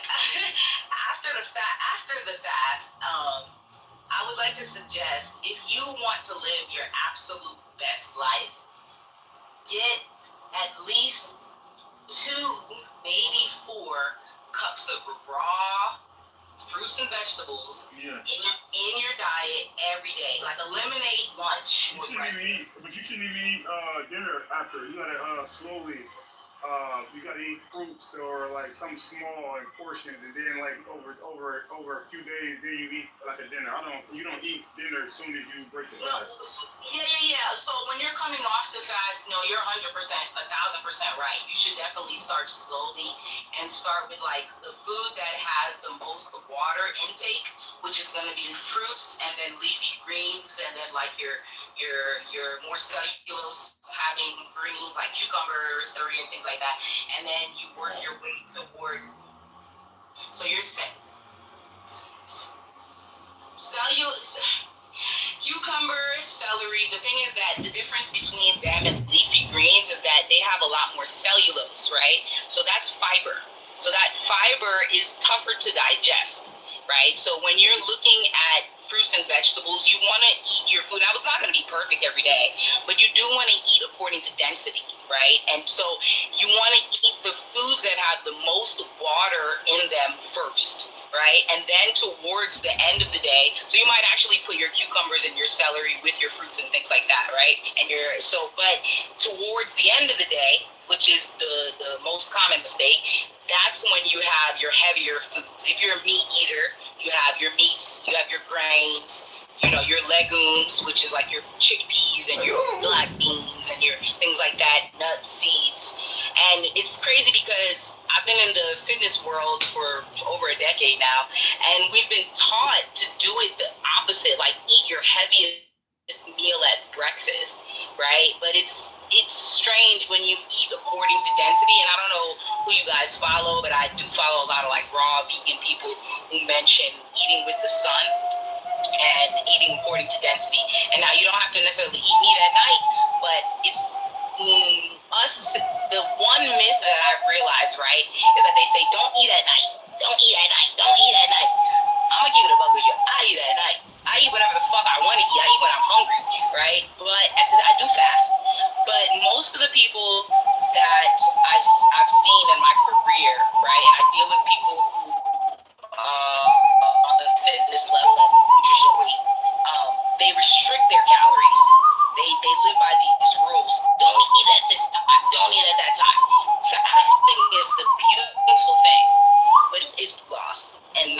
actual maintenance.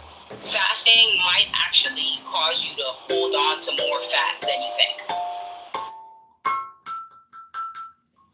Well, from a governmental perspective, we have to fast because we're $38 trillion in debt, ladies and gentlemen. And most people in this room, only 3% of you read books.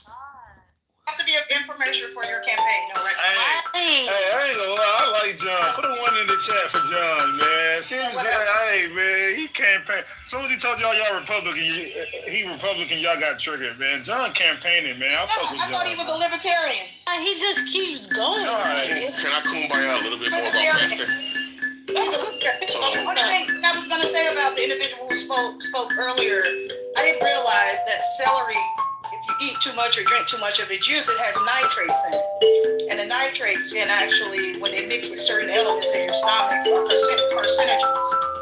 So just something to keep in mind. Just like nightshade plants, you have to be very mindful of how much of those you consume. So for me, day 1 and day 2 were most difficult. And day 3 was easy. Day 4 was easy. And then when I got into day 5, I just kept getting consumed with food porn. And then I was like, yo, I was also pretty tired. So I was like, yo, I want to go back to fucking eating. I don't want to do this no more.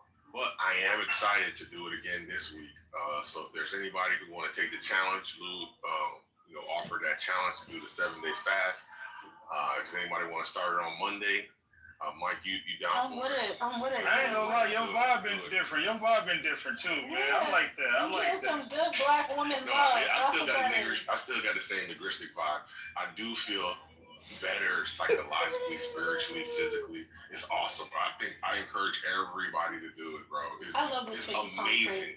Thank you, Mike. Hey, God, let's do it. One thing I will say though, like, shout out to my brother Concrete. One thing I will say is if you fast like 7 days or like 14 days or whatever, once you get to that point, the one thing that I hated about that was that like wait, you did 14 days? Yeah, me and my brother, we did like 28 days. Oh, you were nuts. You're a nut. Yeah. I remember you telling that story too. I remember that. Yeah, we did 28. We did it. Yeah, the only water. We did it right after my mom passed away. It was like 2013. And that was my introduction. Oh, that's all good, bro. It was over a decade ago, but I appreciate you. I appreciate you, G. But that was my introduction to it. And he taught me like everything, bro. I mean, we started out with spring water, and then after like day 5 or 6, I was explaining to him like I was just fatigued as hell. So we put like maybe a couple tablespoons of Himalayan salt in my water just a few electrolytes. He didn't need any of that because he'd been doing it for a minute. But eventually, the only thing I will say after day like number 14 or 15, it's hard to keep like your breath smelling fresh, Joe. I ain't gonna hold you, G. And you look, and you're not eating. And your stomach will start coming up. No, 100%. Like your body is literally flushing everything out, even in the form of an odor too as well. And that's the only thing that I hated. So even if you had like a pack of gum right next to you, or you brush your teeth like maybe 4 or 5 times a day, you still couldn't really keep that odor away. So that was the only challenge. But after day number 21, it'll never resurface. Like it'll be gone for food. So. Nigga said my breath. 21 days. 21 days is the same. Oh, we did 28 days. 28. That's you different. I ain't gonna lie. How much weight did you lose? I'm not sure, man. I wasn't really doing it for the weight loss, but I would say probably I lost maybe about 60 pounds. 60? Yeah. Oh yeah, no, that's believable. I lost 60 pounds in how many days? I lost 28 days. I lost 14 or 12. I don't remember. I lost 14 or 12, but I lost 12 or 14 pounds. You lost 12? I lost about 12. I'm too flat. I was 210. I'm too flat. What's your height? I lost 12. Oh, you're right where you should be. You know, the government shutdown is a lot like a fast. It's a stress test to the system. And guess what? Nothing's changed, ladies and gentlemen. Oh my God! 2 pounds a day is absolutely insane, bro. No, it's really not.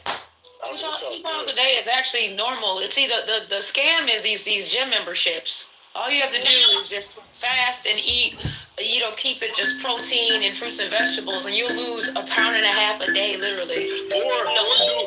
It depends on how much weight you're going to lose and what type of weight it is that you're losing, because you start to lose, you can lose fat, you can lose muscle mass, you can lose water, right?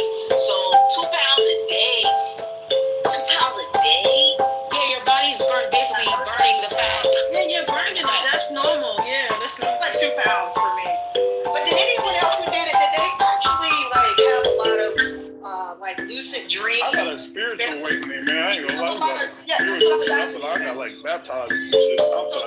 That's the strongest, right, Luke? Did you have a lot of weird dreams, spiritual dreams, those kind of things? I had a few interesting dreams for sure. I don't remember no dreams. Yeah, I had a few interesting dreams, but it'll take me a minute to kind of recall any of them. It was so long ago.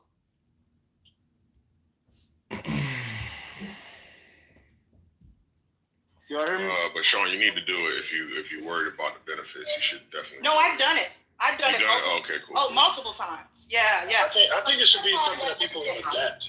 The last time I did it for 7 days was about 11 months ago, and I consider myself as separating. I don't know. I had some kind of separation of the ego experience. Like I really went real deep. Like I was on some kind. Well, I was going to ask that, Sean. Anybody who's had their, I was going to ask that anybody who's done it for over 28 days or for an extended period of time, how was your spiritual life? Oh, it was amazing. To be honest with you, like I said, we're gonna open up a totally different room because I'll pull over and really just take a deep dive for you guys. What day did it kick in? I got the day number 14 or 15. I mean, that whole period of my life, though, like losing my mom and all that, I mean, I was already spiritually, like, going through some shit. So, but, it was legendary. I ain't gonna hold you. Like, I'm totally different. 28 days is, wait, so you and your brother did 28 or just one of y'all? All of my brothers, it was all three of us did it. 28 days. Damn. What faith, that's beautiful. What faith do you subscribe to, if at all? I attempt to practice Christianity, but it's a practice. I practice.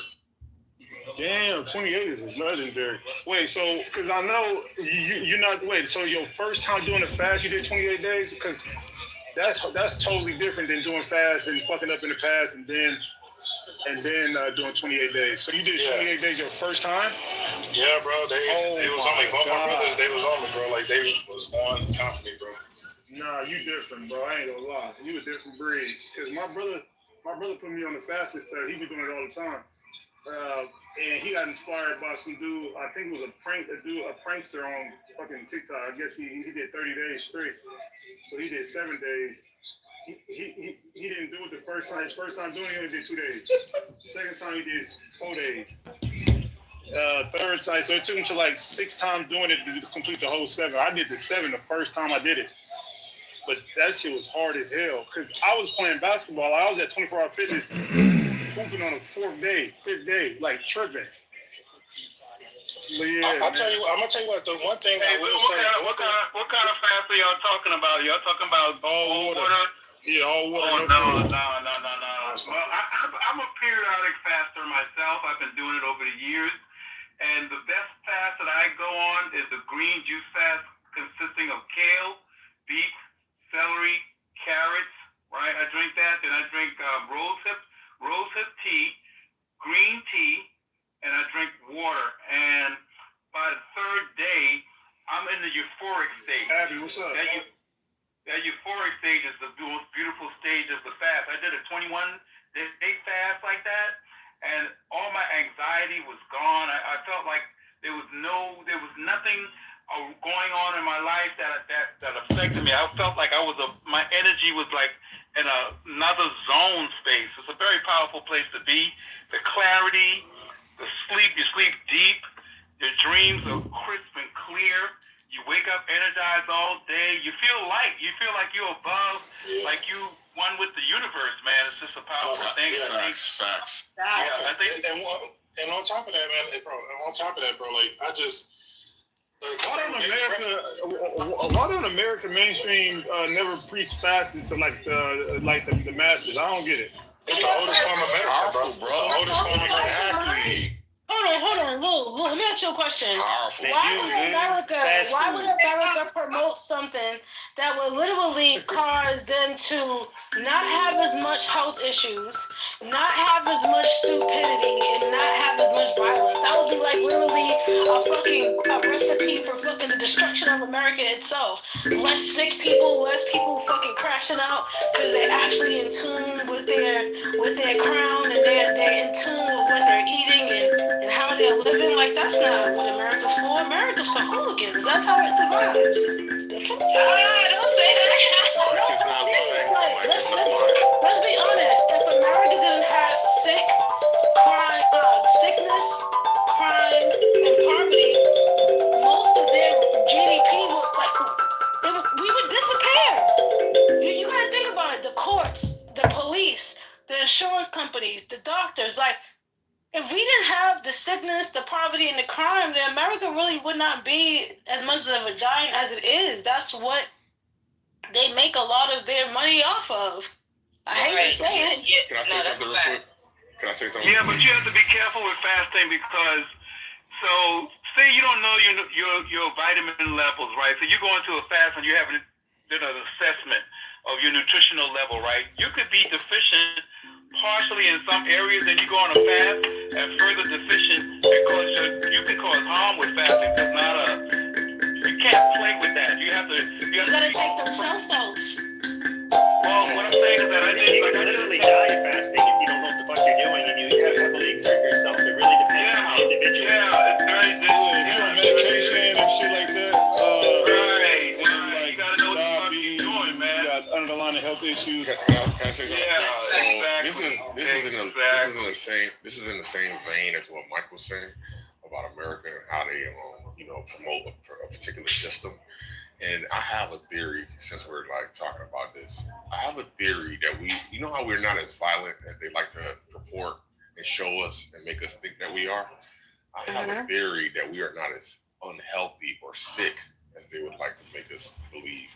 You ever notice that everything you got to worry about this, about that, about this, you got to get this, that. And you're like, yo, what the hell? How can I live? How can I survive? I got to go to the doctor. The doctor got to give me the drugs or else I'm going to fucking die.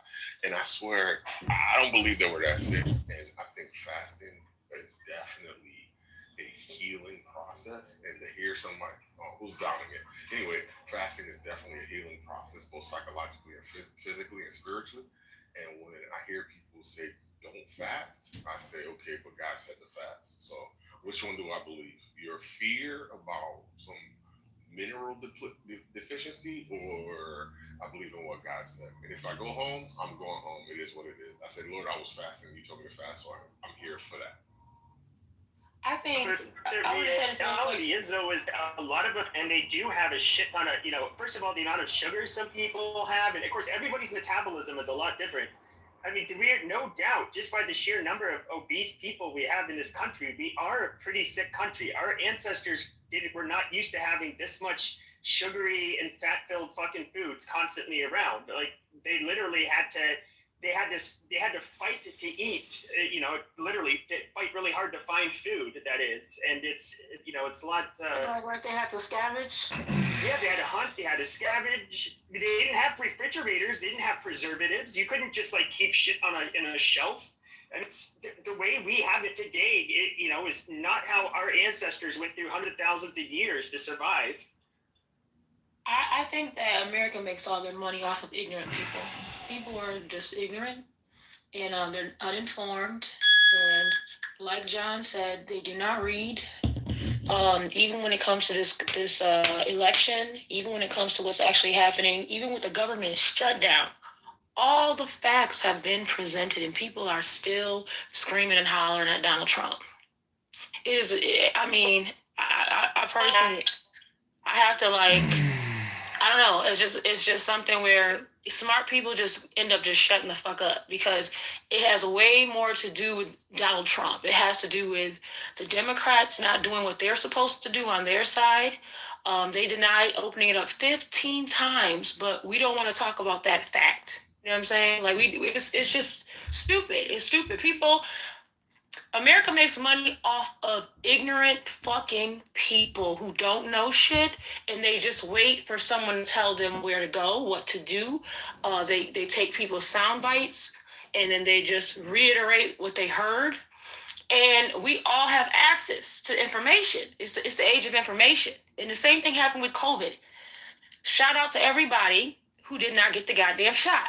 I remember being in those doctors' rooms on Clubhouse fucking 5 years ago, literally having the conversations about the fact that spike protein will kill your immune system. Okay?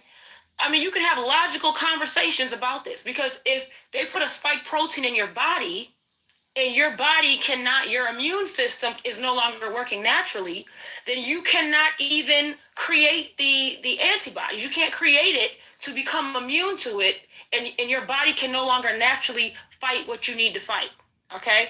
All the information was there. On the CDC, they told you there was 23 possible fucking ways that the COVID vaccine could affect you. 5 of them literally resulted in death. One was a stroke. Myocarditis and pericarditis is what we see now. What's happening right now where people are having all these heart attacks and these strokes because they have inflammation around their heart, okay? So now would be the time where you would actually see the people dying from taking that jab, okay? They also told you get a blood clot.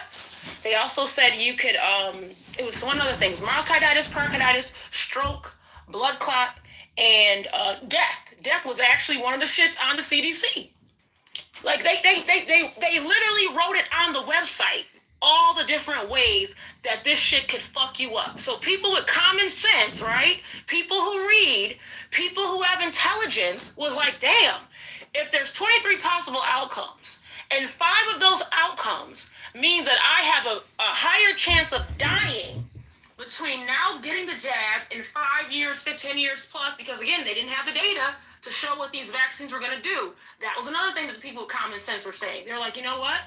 We don't have any data. We don't, usually when a vaccine gets passed, you have a good 10 to 15 years of trial error before they put it in the CDC. There's something in my mouth, guys. That's what sounds like I have a list. But I'm saying all this to say is if we logically think, use our common sense, and read, you can be informed.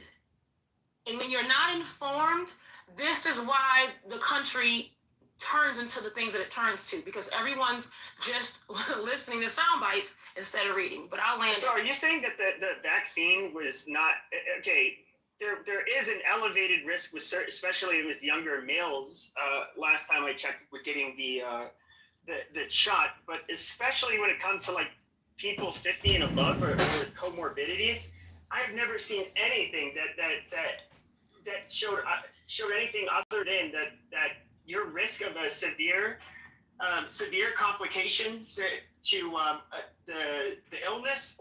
In other words, you would be far more likely to die or suffer severe complications of COVID if you got it than you would of the vaccine. So for a lot of people, it was the best option was to get the so this is the thing. This is the thing. So if you have 1 second, if you have amorbidities, right? If you have different things going on, of course you're going to be at higher risk, right? But there are still ways that you should deal with things. For instance, if you are sick, you're not supposed to be laying down on the bed. You're not supposed to be on your back. You know, when you're sick, you're supposed to be sitting up because that's where fluid and all those things. No, but I'm asking. But I was asking, are you saying that people that, let's say you're 60 years old and you have you have type 1 diabetes, are you saying that those people should not get the vaccine? That's not what she said. No, I'm asking her. Okay, what I'm saying is this. It's a comprehension issue at this point. Well, I'm asking her, not you. What I'm saying is this. For them to try to scare the country to say that it needs to be mandated, and for them, the doctors, to be going around telling people that if they didn't get the vaccine, they were going to die. Okay, this was the verbiage that was coming out at the time. You're gonna die if you don't get it. You got to get the vaccine so that you won't get COVID. That was the language that they were saying. So people who were actually reading and actually looking at what the CDC was posting said, hey, if these are 23 possible outcomes and I am a healthy individual, and if I don't have morbidities and I'm just trying to recover, I have a 93% chance of living, and I will actually become immune to COVID if I catch it. Okay, because now my body can build those antibodies. It can build that, and then we can kind of like level it out. But if you have a spike protein that's fighting for you, your immune system is being broken down. Okay, you're no longer using your natural body given ability to fight something. So these are the conversations. You can still fight infections. You can still fight infections and illnesses. You're not understanding. You're not understanding. Yes, I am. No, you're not. Even with the spike. Hold on. You're not gonna cut me off. You're gonna wait till I fucking finish talking. All right. Well, you're ignorant. When I go, you're ignorant. You're ignorant, and that's the reason why we're in the fucking position. Because everybody else understood what she said, and you went in that you don't need to cheerlead for her. Yeah, shut the fuck up and go on mute. Okay. Like I said. What is your highest level of? Okay, nigga. Let me just move you down, because you can talk afterward. I'll bring you back up. But I'm not about to argue with you about something that we all can see has happened. We're actually at the end result of this right now. Okay? That's what happened. You didn't have to get the COVID vaccine. And then they made it a mandate just for them to not make it a mandate in November when the Supreme Court passed the ruling. So a lot of people lost their jobs for no fucking reason. Some of them got them back, but some people had to start their career all over again. That's what I'm saying. And even like listening to people, I don't know, just we are cooked. We're cooked. If you are not informed, if you are not, if you don't take the time to actually read what is out here and available for you, then it's no point even having these conversations. So that's the reason why I just go on mute, because some of y'all are just lost. Not everybody. Well, yeah, some people have buyer's remorse. Some people took the Pfizer. Some people took Moderna, J&J, and they have buyer's remorse, and they want to defend their infection. They want to defend the genetic damage they've done to their body and to their immune system. They have buyer's remorse. So I just want to say this. I agree with some of what you said in terms of people not reading and knowing their rights, because when COVID came, I never subscribed to the vaccination, but when COVID came and I was working somewhere where, this is my career, they were definitely trying to fire people. And as soon as they sent that email, I went up and took up a religious exemption, and I have it everywhere I go. No matter where I go, I have a religious exemption. As soon as, and I'm not saying that this is a you don't need to be educated with what's going on with COVID to have your own biases when it comes to not getting vaccinations. So I don't think it's just about people being miseducated. I know a lot of people who were educated and they still got a vaccination. So I don't think you could just say these people aren't reading. That's just not true. Some people have made their decisions based upon other things that we can't really quantify. And then the other thing is, I don't really want to talk about COVID vaccinations because I'm not a doctor. I'm not a biologist. I don't study viruses or anything like that. I'm not an epidemiologist either. But I do want to know, do people actually feel secure when it comes to, getting those vaccinations and how they're getting them? Because, your job would be quick to offer them to you, or your pediatrician, I'm not your pediatrician, your primary. Well, the pediatricians are putting 75 injections in little babies by the time they're 3 years old. We have a big pharma problem in this country, Mike. Please stop cutting me off. The fuck? Come on, white boy. So, how do you guys feel about the ways that they marketed the COVID vaccine when it came to employment? This message brought to you by Pfizer. Yo, what the fuck is wrong with this guy, bro? Yeah, get this fucking crack out of here. Get this fucking crack out of here. This is sick. Get this crack out of here. And y'all just bringing anybody on the stage. I'm not even paying attention. To answer your question about the job, I can't remember specifically, but I know that if you didn't have over 100 employees, they had the option to get tested every week. They should have had the option. Every business didn't have the same thing, but a lot of businesses did not tell their employees. That's the problem. Like you had to have a certain amount of employees, and if you had a certain amount, then you could. If you had too many, they could either get tested every week or and they didn't.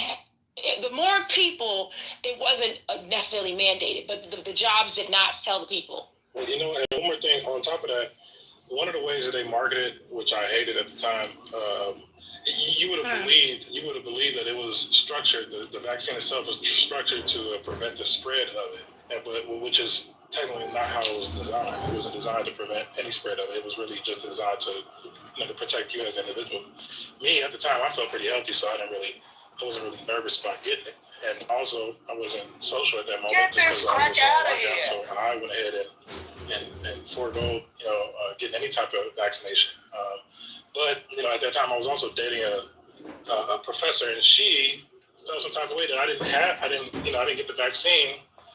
And and her position was, we're trying to help everybody. We're trying to save everybody. We want to make sure that we protect our elders and all that. But if it doesn't prevent the spread of it, then why should I get it? If the vaccine was designed to prevent the spread of it, then I absolutely would sign up, even if I didn't feel like I needed it for my own protection, if it was just to protect the community. But it wasn't designed that way. So the messaging just wasn't aligned with that. Gotcha. Yeah, it was Well, designed. it was kinda, I actually like that. Oh, go ahead, Leroy. I'm sorry. It was said that the purpose of it was to shorten your COVID time so that you would have less people out there to spread. So there's two windows. There's a short window to keep you from having it for 7 days or 14 days. So it's supposed to be shorten the time. And then when you first get the vaccine, you have like a certain amount of time, even after you get it, where your window of spreading it is still there. So it was never it's just that window that they promised that would shorten the time that you would have COVID instead of 14. Leroy, that's been proven not to be true. You might as well call this the BlackRock injection because this created trillions of dollars in debt. Let him finish. Let me land. So that was the idea. I'm not promoting it at all. I'm saying that was the idea of how they hope that they would lessen the spread. But you know what was tricky about the whole COVID situation was the whole asymptomatic, that little gray area that diagnosis that you can get where you were asymptomatic, you didn't feel any symptoms, but you still could be diagnosed with COVID and feel totally fine. That part right there, that gray area, and you pair that up with the vaccine and those talking points. I mean, shit. Yeah, I mean, you could generate a ton of it. There was a prison in Ohio that almost all of the inmates got it, but it was like something like 98 or 99% of the men were asymptomatic. So you would have had no fucking idea that all of these people. First of all, it's not a vaccine. It's a gene therapy injection. It's got nothing to do with vaccination. Let's be honest. This was a poison, a weapon, a biological weapon deployed against the American people. The sheeple will stand up, take their sheeple clothing off, and become wolves against Fauci and Gates. These people are liars and domestic terrorists, and they are financial criminals. All of your Congress people who voted for the HEROES Act and the CARES Act were deceived, or they knew what they were doing. Either way, it's malfeasance. There's horrible fiduciary responsibilities going on. They are violating our laws. They are violating our sacred trust as patriots, Americans, and we have to stand up and never forget the COVID-19 vaccine injuries and the lies, propaganda, and misinformation that even people on this app like Dr. Copeland and criminals like that came on here and wasted your effing time with their bullshit. The reality, there's not one medical expert up here, and you guys are all talking about this shit. I mean, dude, that's the problem with social media. You have fucking retards and smooth brains, people that have zero business talking about fucking vaccines, giving really strong opinions about it. That's why I barely ever talked about this kind of shit. I mean, quite frankly, I know my fucking range, and I also can tell your guys' range. I've heard some really fucking stupid people up on this stage go on and on talking about the fucking vaccine when they have zero fucking business to do it. Meanwhile, if you want to talk about the N-word, you're in the same camp. if you want to talk That's about why I'm not racist talking folks about out it. of Jewish How could you people. evaluate what they're saying? We were literally just talking about it. You know, but everything, yes, but everything I pointed out was everything. I was pointing out everything. I was pointing out how all of the evidence was pointing against what she was saying. Pepe, can you speak up a little bit? I can't really hear you. What the experts were saying totally went against what she was saying. If you How do can. you know you're not being lied to? Oh, bro, yes, I'm gonna listen to some fucking retard without a medical degree tell me that she's right. All right, Yeah, you amazing. just open the door to being lied to. You're a willful, gullible person. Got it. You said I'm too dumb to evaluate it.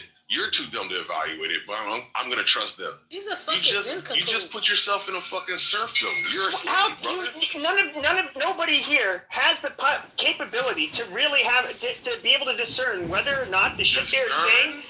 No one here can have an opinion because Pepe's telling you can't have an opinion about the COVID-19 vaccines. You can't just be, nobody here's a doctor, and Dr. Copeland isn't even here. So listen to Pepe, the brain-damaged boxer who uses the N-word 100 times a day on here. He's got the N-word Tourette syndrome. Pepe needs a big pharma pill for his N-word Tourette syndrome. Guys, can you speak up a little bit? I can't really hear what you guys are saying.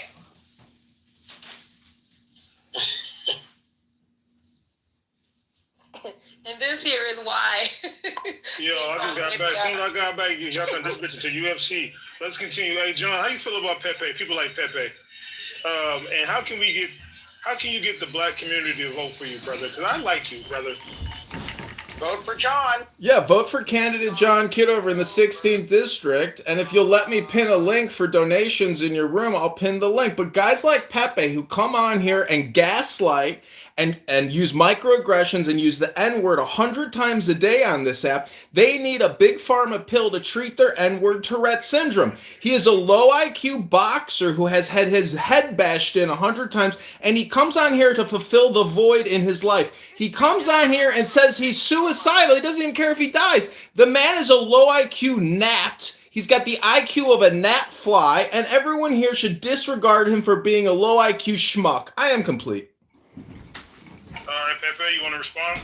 Yeah, you know, he can go back to doing yoga in his shit-stained underwear where he came from, and live streaming every one of my fucking rooms, which is what he does. He spends all day live streaming. Hey, show a picture of all of the phones that you have set up in your place right now. He literally has like 30 or 40 phones where he streams to all of the different platforms. And so he's streaming this room to other rooms on Clubhouse as well as on his YouTube channels. I'll even post the live YouTube channel if you want. This is what he does. Hey, He's weird.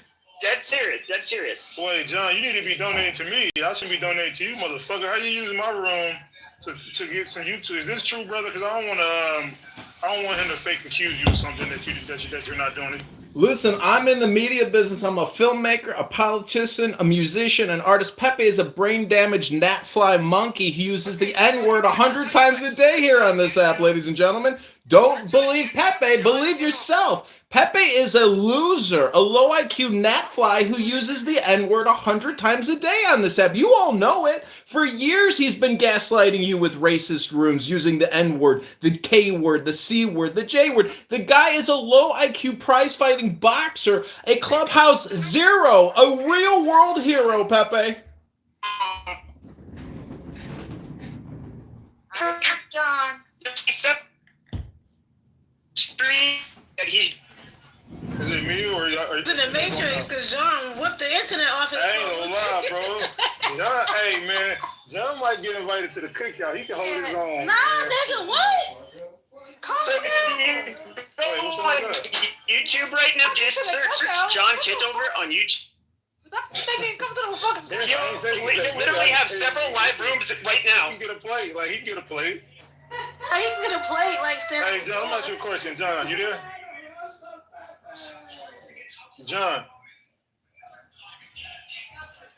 John, you there? Is it me? Because Yeah, he was in the Matrix. Yeah, I'm here. Listen, Clubhouse is a roast app, and thanks for the barbecue plate. I'd like a couple more ribs and some coleslaw. Again, Pepe's a brain-damaged Tourette N-word syndrome sufferer who's a low IQ gnatfly who comes from neo-Nazi Discord rooms. He's a racist, a Nazi, and he's a low IQ piece of human garbage. Now, let me ask you a question. You said you're a musician. Can you sing or rap, whatever talent that you have in the music business? Yeah, sure, absolutely. Let me play for you the Chinese flute, and then I'll sing for you Frank Sinatra's Chicago. Oh, shit. Okay, do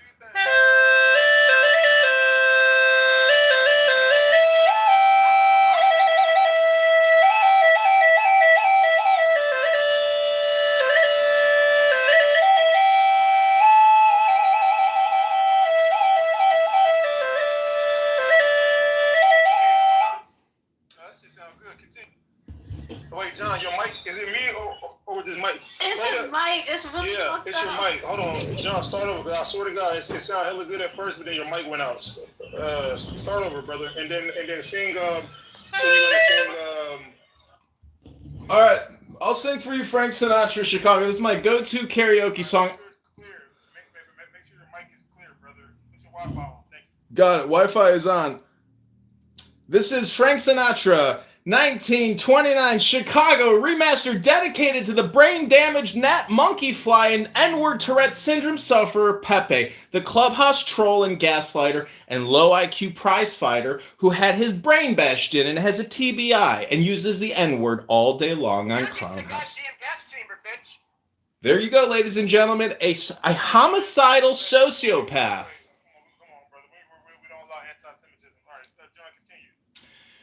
Okay, this is Frank Sinatra's Chicago. Here we go. A 1, a 2, a 1, 2, 3, 4. Chicago, Chicago, that toddling town, Chicago, Chicago. I will show you around, I love it. Bet your bottom dollar you lose the blues in Chicago, Chicago. The town that Billy Sunday could not shut down. On State Street, that great street, I just want to say, they do things that they never do in Broadway. Say, I saw a man and he danced with his wife. They had the time of their life in Chicago, Chicago, my hometown. That shit was butt cheeks. But yeah, I definitely, yeah, I like you. Me personally, yeah, I like you. That shit was butt cheeks, but I like you, buddy. I vote for you, 1,000%. Okay, that was good. Shout out to wait, John. So, what's your ethnicity? What's your religion? My father is Jewish and he's from Ukraine or Russia, and my mother is gorgeous and she's German and English. Gorgeous. I like that. I want to say John is very annoying, but we just saw him stand up against anti-negrotism, and I have to commend him for that, and we got to look out for him. Yeah, I ain't gonna lie, man. I like you, bro. Me personally, brother, me and you can, yeah, brother, I'm gonna partner up with you. I might join your campaign, brother. You won me over. Yeah, the Roger Mayhem, who's on this app, he said one day we were going to do a room together, and he must be a prophet because we're doing it right now. Yeehaw! All right, but next time when you come to my room, don't let me know if you want to stream my room before you do it. Don't just stream my room without asking me, brother. All right? Let's break bread with each other. How we show love in America is we break bread with each other. We don't use each other. All right?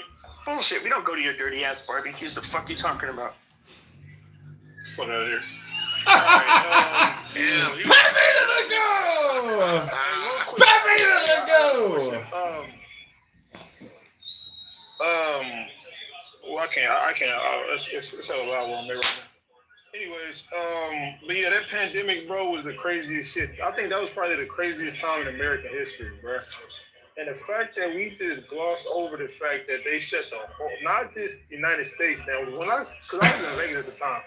When I seen that, when the lights was off in Vegas, I knew there was some wild shit going on. And the fact that they put mandates on niggas And y'all remember how Kyrie Irving Don't crazy play Pepe. and how he's a nutcase and he's an idiot for him not wanting to take that vaccine, and then all of the stuff that people found out now about the vaccine is not what they told us when they initially told us to take it. There was a lot of crazy shit going on out there in that streets. Say what you want, a plate without saying you want a plate. Kick the plate, John. Oh, they liking John in the chat. John, you're American. You're an IGB legend now, man. They liking you here. All right. So I'm supposed to be doing this room with South Africans on TikTok. This is gonna be my first room. I'm a host. I'm gonna be a host in their space, and then I'm gonna do my debut with them. But they had a room the other day. She had like 700 people in there. I went in there not the other day, like 2 weeks ago. I went in there and they like, you are brilliant. Go play, John. So they end up taking a liking to me. Don't play Pepe. And there's a lot of similarities between Black Americans and Black South Africans, man. It's kind of crazy. I ain't gonna lie. The type of shit that they talk about, they political. Because all right, so they got a hold on real quick. All right, so let me break this down. All right, so there's two major parties in. What is this? Let me wait. I'm trying to wait for my food to come. Give me a sec.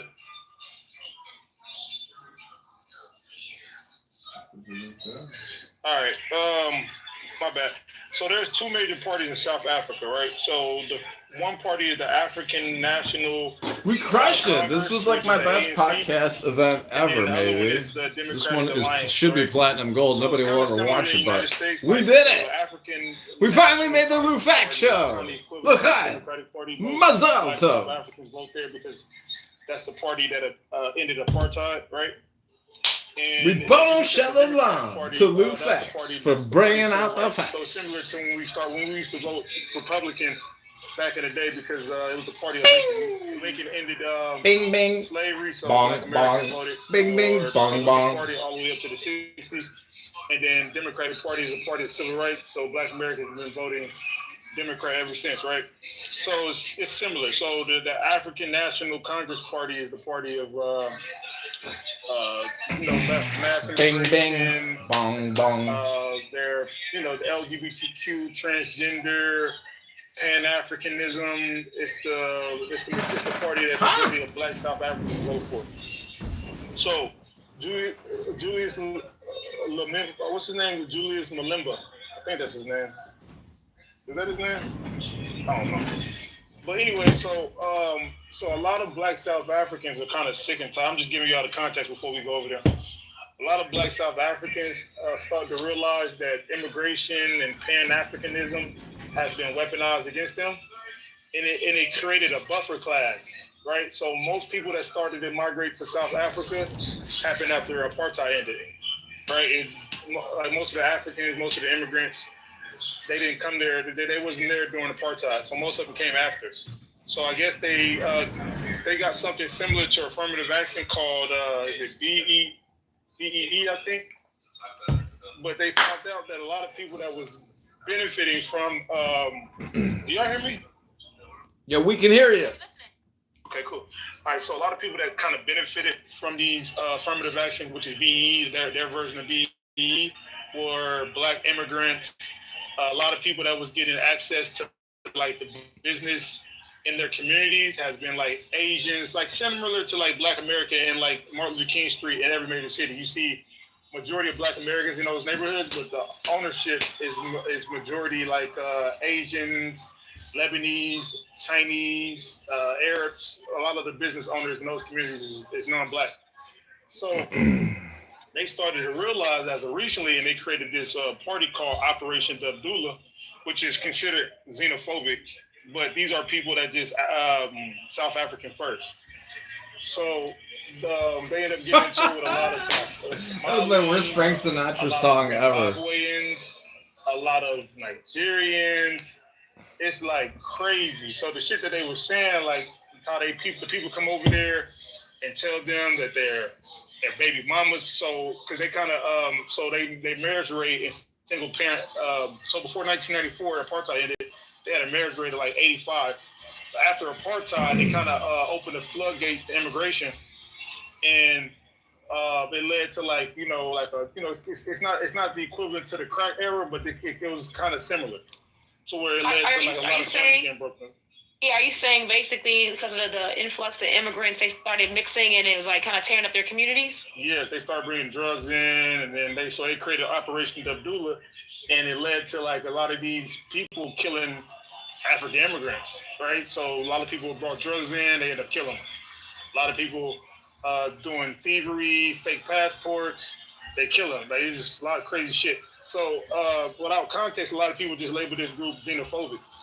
So I went over there. I was chopping up with them. I was telling them about what's going on in the United States and how, there's black people in the United States having the people who've been voting Democrat for hella long, but they kind of feel like the Democratic Party, even though like I was telling like the Republican Party really nothing for us, just like how the party that I spoke about earlier, not the ANC, the Democratic Alliance Party. So the Democratic Alliance Party is like the party of like white. I need to update my app in English.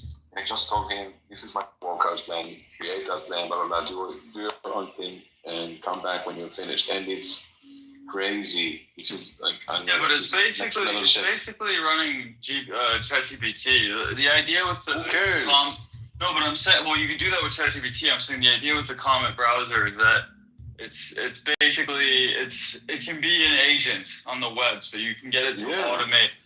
You get it to automate. No, it doesn't work like that. It does it so good. No, it does work like so that. good. It's exactly how it works. Yes, it does. I've done it. Dude, it controls your browser. You can do whatever you want. Exactly. You can get it to, for example, which this.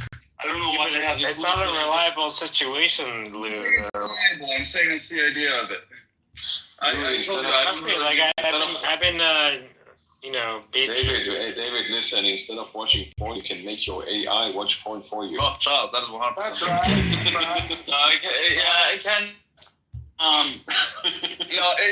But David's right. It's not really that reliable. Like one of the features, like you can have it go log in. You can tell it log into my Twitter. It's my username, my password. To South Africa, they talk crazy about them. They lazy. They baby mothers. They whores. They kind of like this wild shit they be saying. So yeah, that's the room we're about to have in a few. Lou, this is candidate John. I got a question for you. Part of my campaign, is to be a man of the people, to do some type of charitable action for the community in the district that I'm running. And I'm wondering if you can help me achieve that. If you know Willie Wilson in Chicago, who does the gas station cash giveaways, if Willie Wilson could somehow help fund some type of charitable event, if you know Willie or anybody who has notoriety can help fund some of the food banks, for people that aren't getting their SNAP benefits. Well, we'll talk about that later. But yeah, so I'll be trying to do this room for a minute, but I was gonna do my debut on TikTok. But the thing is, they I think they 9 hours ahead. So it's currently 12. I think they're 10 hours ahead. It's currently 12:48. AM out there right now. So, but yeah, I just booked my flight to. I'm going to see. I don't know if I told y'all, but I'm about to go. Hold on, give me a sec, cause I gotta. Give me a sec. Yeah, so I'm going to.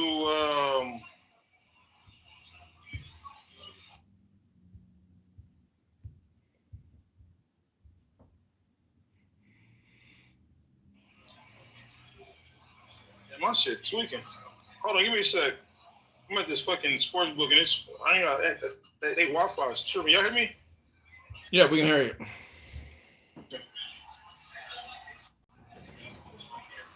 You sound clear. We can hear you. Okay. So yeah, I just booked my flight to I'm going to Pretoria, Jordan. Go see the seventh wonder. Y'all seen that that mountain where they got it's like a hold on, I'm gonna PTR. I forgot the name of this shit. It's called Petra. What's that shit in Pretoria, Jordan, where people it's like a... It's Petra. Talking about the Petra in Jordan. Yeah. With the, I know you're talking about one of the 7 wonders of the world. Yeah, like the mountains shit. I just booked my flight. Those are called the Nabateans. Nah, motherfucker. Damn. I forgot the name of that shit. Nah, I know what you're talking about. Nah, I always wanted to go see the pyramids too, though. Yeah, I already did 3. I already did 3 of the 7 wonders of the world. I went to the Taj Mahal. I seen that. Nice. Then I did the Giza. I did the Pyramid of Giza. And then I did the what's the pyramids in Mexico? In Chichen Itza. I did that. Something like that. Yeah, I did the pyramids in Chichen Itza. That's one of the 7 wonders of the world. So I got 4 more left. You got to go to the 10th wonder of the world, the world famous Admiral Theater in Chicago, Illinois, on Lawrence Avenue. Is it the Amazon one, and isn't there one in Tibet? No, it's the one in Brazil. Either way, it doesn't matter. Like, somebody grows a mustache because they want to raise money. We don't do respect, Gavin. Kick them. Oh, kick this nigga.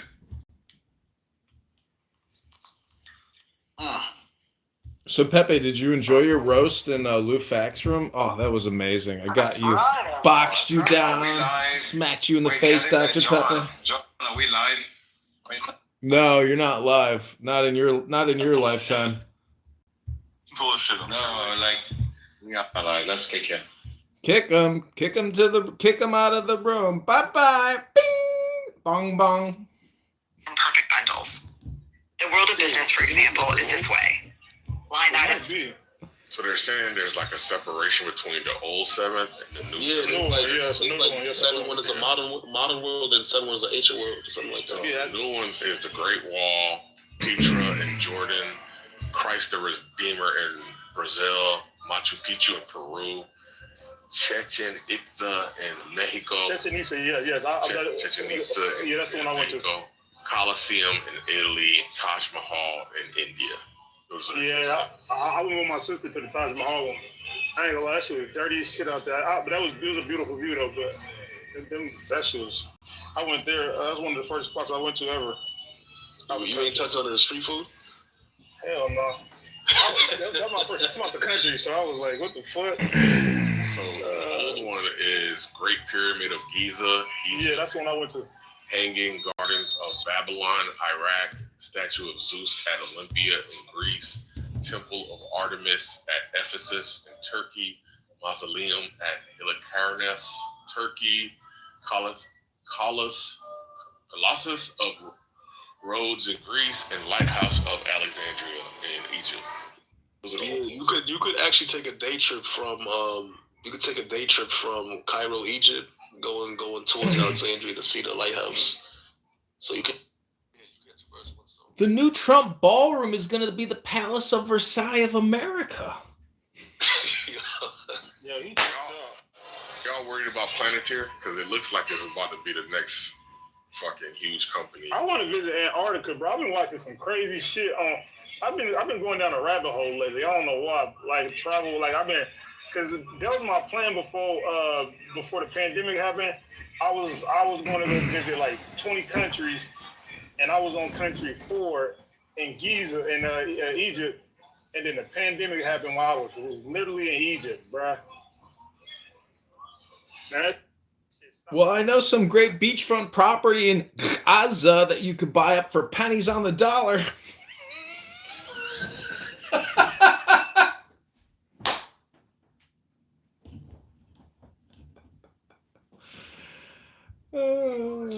I'm dead. They put you everywhere but America. Speaking of pyramids, I heard they got pyramids in the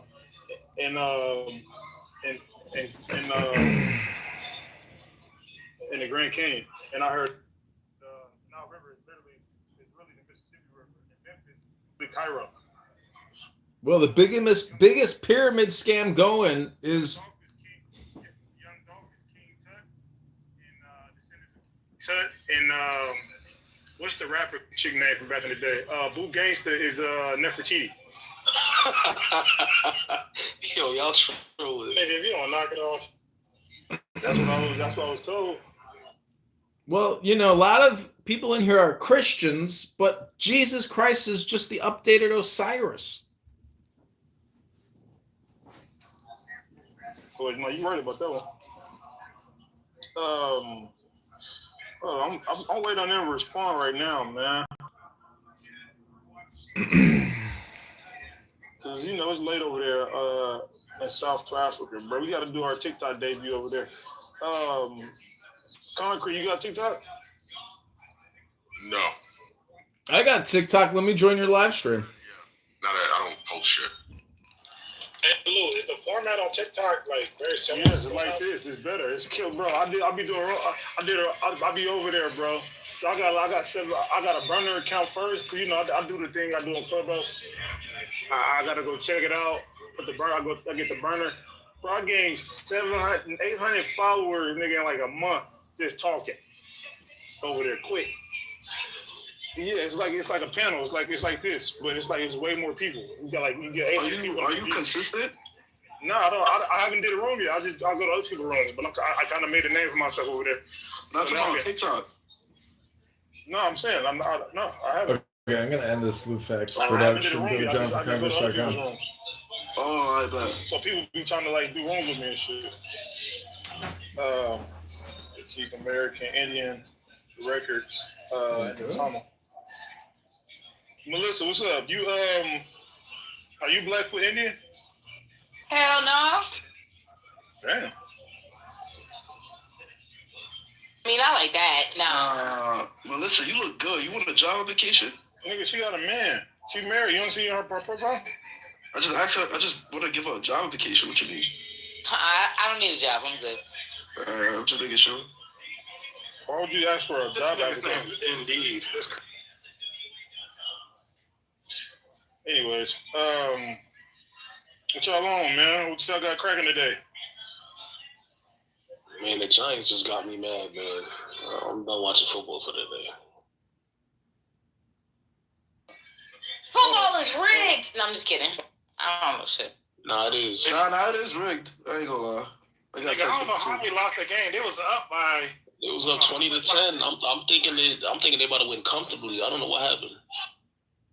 Yeah, with like 6 minutes on the clock, nigga. What the hell? Sorry, at least I still got the Knicks. They might lose too. I got a big bet right now. My bet is on, and y'all can watch me sweat. I don't know why I'm doing. I'm betting Memphis Grizzlies plus 10 versus OKC, man. Plus 10. Wait, where they playing? Are they playing in Memphis? This is the Lufax Show with Canada John. That's doable. Go to johnforcongress.com. I like that. I think they might win that game outright. I got Grizzlies plus 10, man. They might win the game. That's big money though, right there. You bet that. Hold on, because I gotta put the bet in. Give me a sec. All this football and baseball and soccer, it's games for children. This is Peanuts and Circus, but Roman updated version. You know, the Black Lives Matter movement should have been at the doorsteps of every Federal Reserve facility throughout the entire country. During COVID-19, hundreds of thousands and millions of illegal aliens swarmed the border. Where was the COVID-19 vaccine worry then? Or the COVID-19 virus then? And the hundreds of thousands and millions of protesters during the BLM riots in June of 2020. Where was the concern for the spread of COVID-19 then? It's been all political charades, political theater, manipulated and controlled. And, I don't know, God bless America and God bless Donald Trump.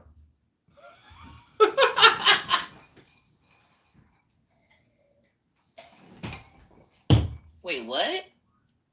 Hey, John, well, when last time you been to Israel? You're not technically, you are who your mother is, right? And correct. I'm not Jewish. My mother's gorgeous. I'm Christian. I was baptized. Are you from the Lord? Amen. Christ is king, brother. I got baptized by a black man at the YMCA. How you feel about Elon Musk? I think when he eats a big, delicious, juicy steak on X Spaces, it sounds disgusting. You're a politician, bro. Be serious. No, Elon Musk gave us freedom of speech. Without Elon Musk, the COVID-19 vaccine genocide cover-up would have been complete. They would have censored American free speech completely. He's not Wait, wrong. what? Come again?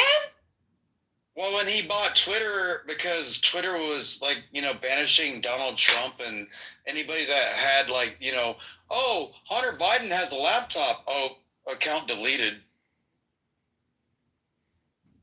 Yeah, censorship is a problem. Two sides of the same coin. Listen, the only platform for freedom of speech is X. That's it. Everything else is total censorship. It's called medical misinformation. Your account gets terminated. You can't question the COVID-19 vaccines. If you are paralyzed in a wheelchair and you say that I was vaccinated and now I'm paralyzed, that's medical misinformation. You can't say that on YouTube.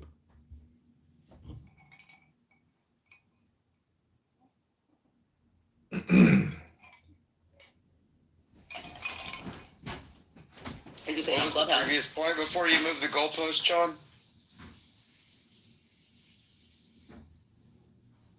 Hi, what up, bro? No, Melissa, what was the point you were talking about before John interrupted you? Who, me? No, I was talking to Melissa. Oh, Melissa. She was being very valid. I really don't know. I can't even remember. Yeah, well that's what happens when you get like John Kitover in the room. I mean, hey, to the people that are moderators, Mr. Edward that's in the House members, that is like one of my most favorite people that I've known for 4 years on this app. He's a great father. He's a great Christian. He owns a very successful business in 18 states, and I love hearing from him, and I'll go on mute.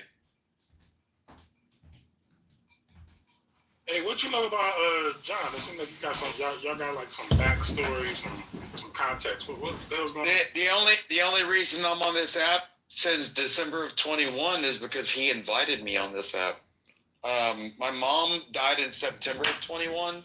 I knew him from like Instagram, and I used to we'd like have videos, but he would read these like books and shit, and I was just trying to calm down because my mom had just died, and I would sit and meditate because I didn't want to hurt people.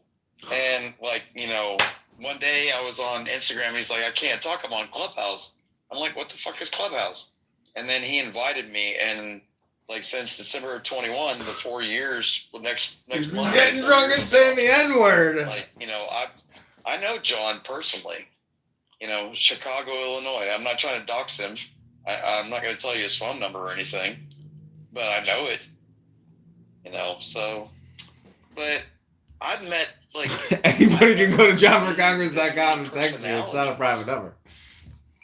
Like, this app has been excruciating and blissful, good and bad and happy and sad. Like, it depends on what room and what time and what conversation. So I always take it with a grain of salt, and I'll land there.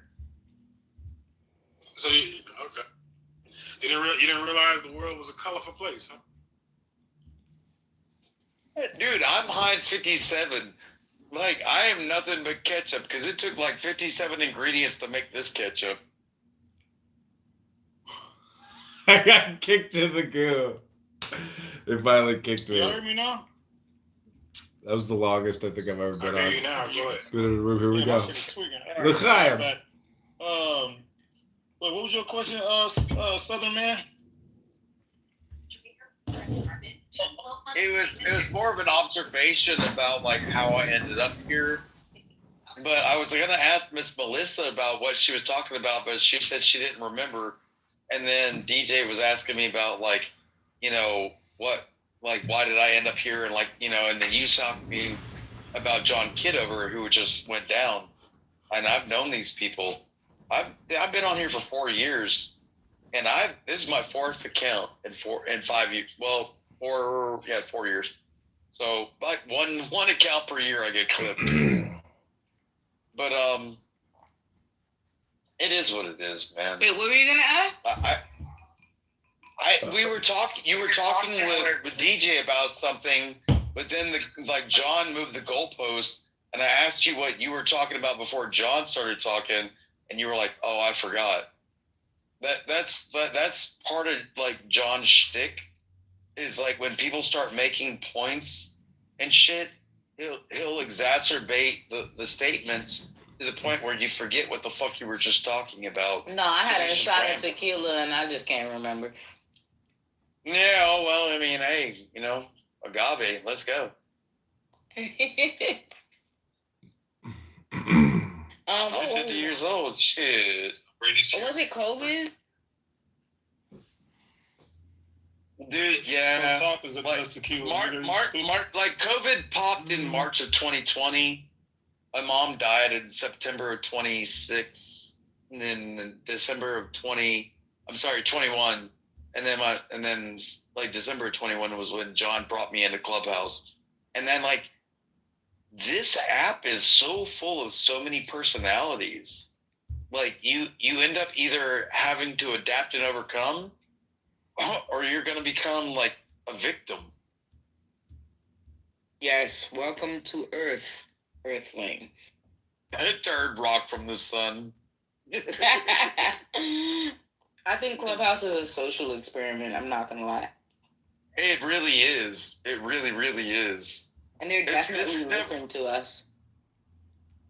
Oh, dude, I'm class of 1992. The internet came out, 36 years ago in like January of 91? Okay, I'm going to end it here. It's Canada John. Go to John for Congress.com. Or 34 years ago. 34 years ago. In January of 21 is when, but I'm class of 92, and we grew up without the freaking internet. I mean, we were playing Oregon Trail and some Apple IIe's. Oregon Trail, that was my shit. Not gonna lie, I love the Oregon Trail. Slow ass game. It was great. You forded the river. All your family drowned, and the people that survived died of dysentery. Like, holy shit. Oregon Trail. It was such a good game. I'm not gonna lie. Oh my god, I can't believe you remember that. That's like one of the first learning games that they put in schools. Girl, have you ever played Zork? Z-O-R-K. Yeah, it was a text word game on Apple IIe with like the green screen, but it was word prompt, and it'd be like you were standing in the middle of the woods. There's a path going to your left and to your right, and there's a tree in front of you. You would type in the C prompt, climb tree. You climb to the top of the tree. You see in the distance to the left there's a castle, and to the right there's a swamp. And you're climb down tree, and you would go to either the castle or the swamp, but you had to go get things from each adventure. All command. It was all text. There was no graphics to any of it. It was like reading a novel that you made your own answer to. Oh my god. No, I don't remember that game. I do remember Oregon Trail, but not Zork. Yeah, well, that would have been 1984. When I was 9. I wasn't born.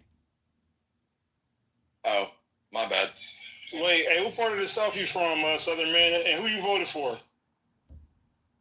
I didn't vote. I'm a Democrat. I have 93. Why you didn't vote? No, I didn't vote. I would have voted for Fetterman. No, I didn't vote either. No, it's the Democrat part. That's why I'm booing. I didn't vote either. Well, I mean, but a Democrat from 93 is not a Democrat from 25. I mean, what year? That's 32 years. That's 32 years worth of Democrat changes going to the left. A Democrat from 93 would be considered a Republican today.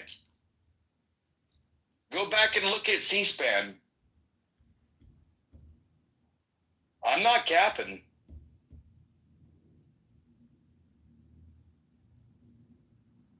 Nah. Why? Because Bill Clinton was elected. Bill Clinton won in 1992. That was the face of bullshit. The first black president got top in the White House. Like Bill Clinton represented I'm so sorry because you're saying 1991 crap. He represented the core of the bullshit. Okay, everybody, that concludes the John Kitover Canada Congressman podcast. It's Sunday, November 9th, 2025, 5:10 p.m. CST. Health, wealth, love, peace of mind, happiness, and strength. Hope you enjoyed it. Go to johnforcongress.com. That's the Lou Fact Show, everybody.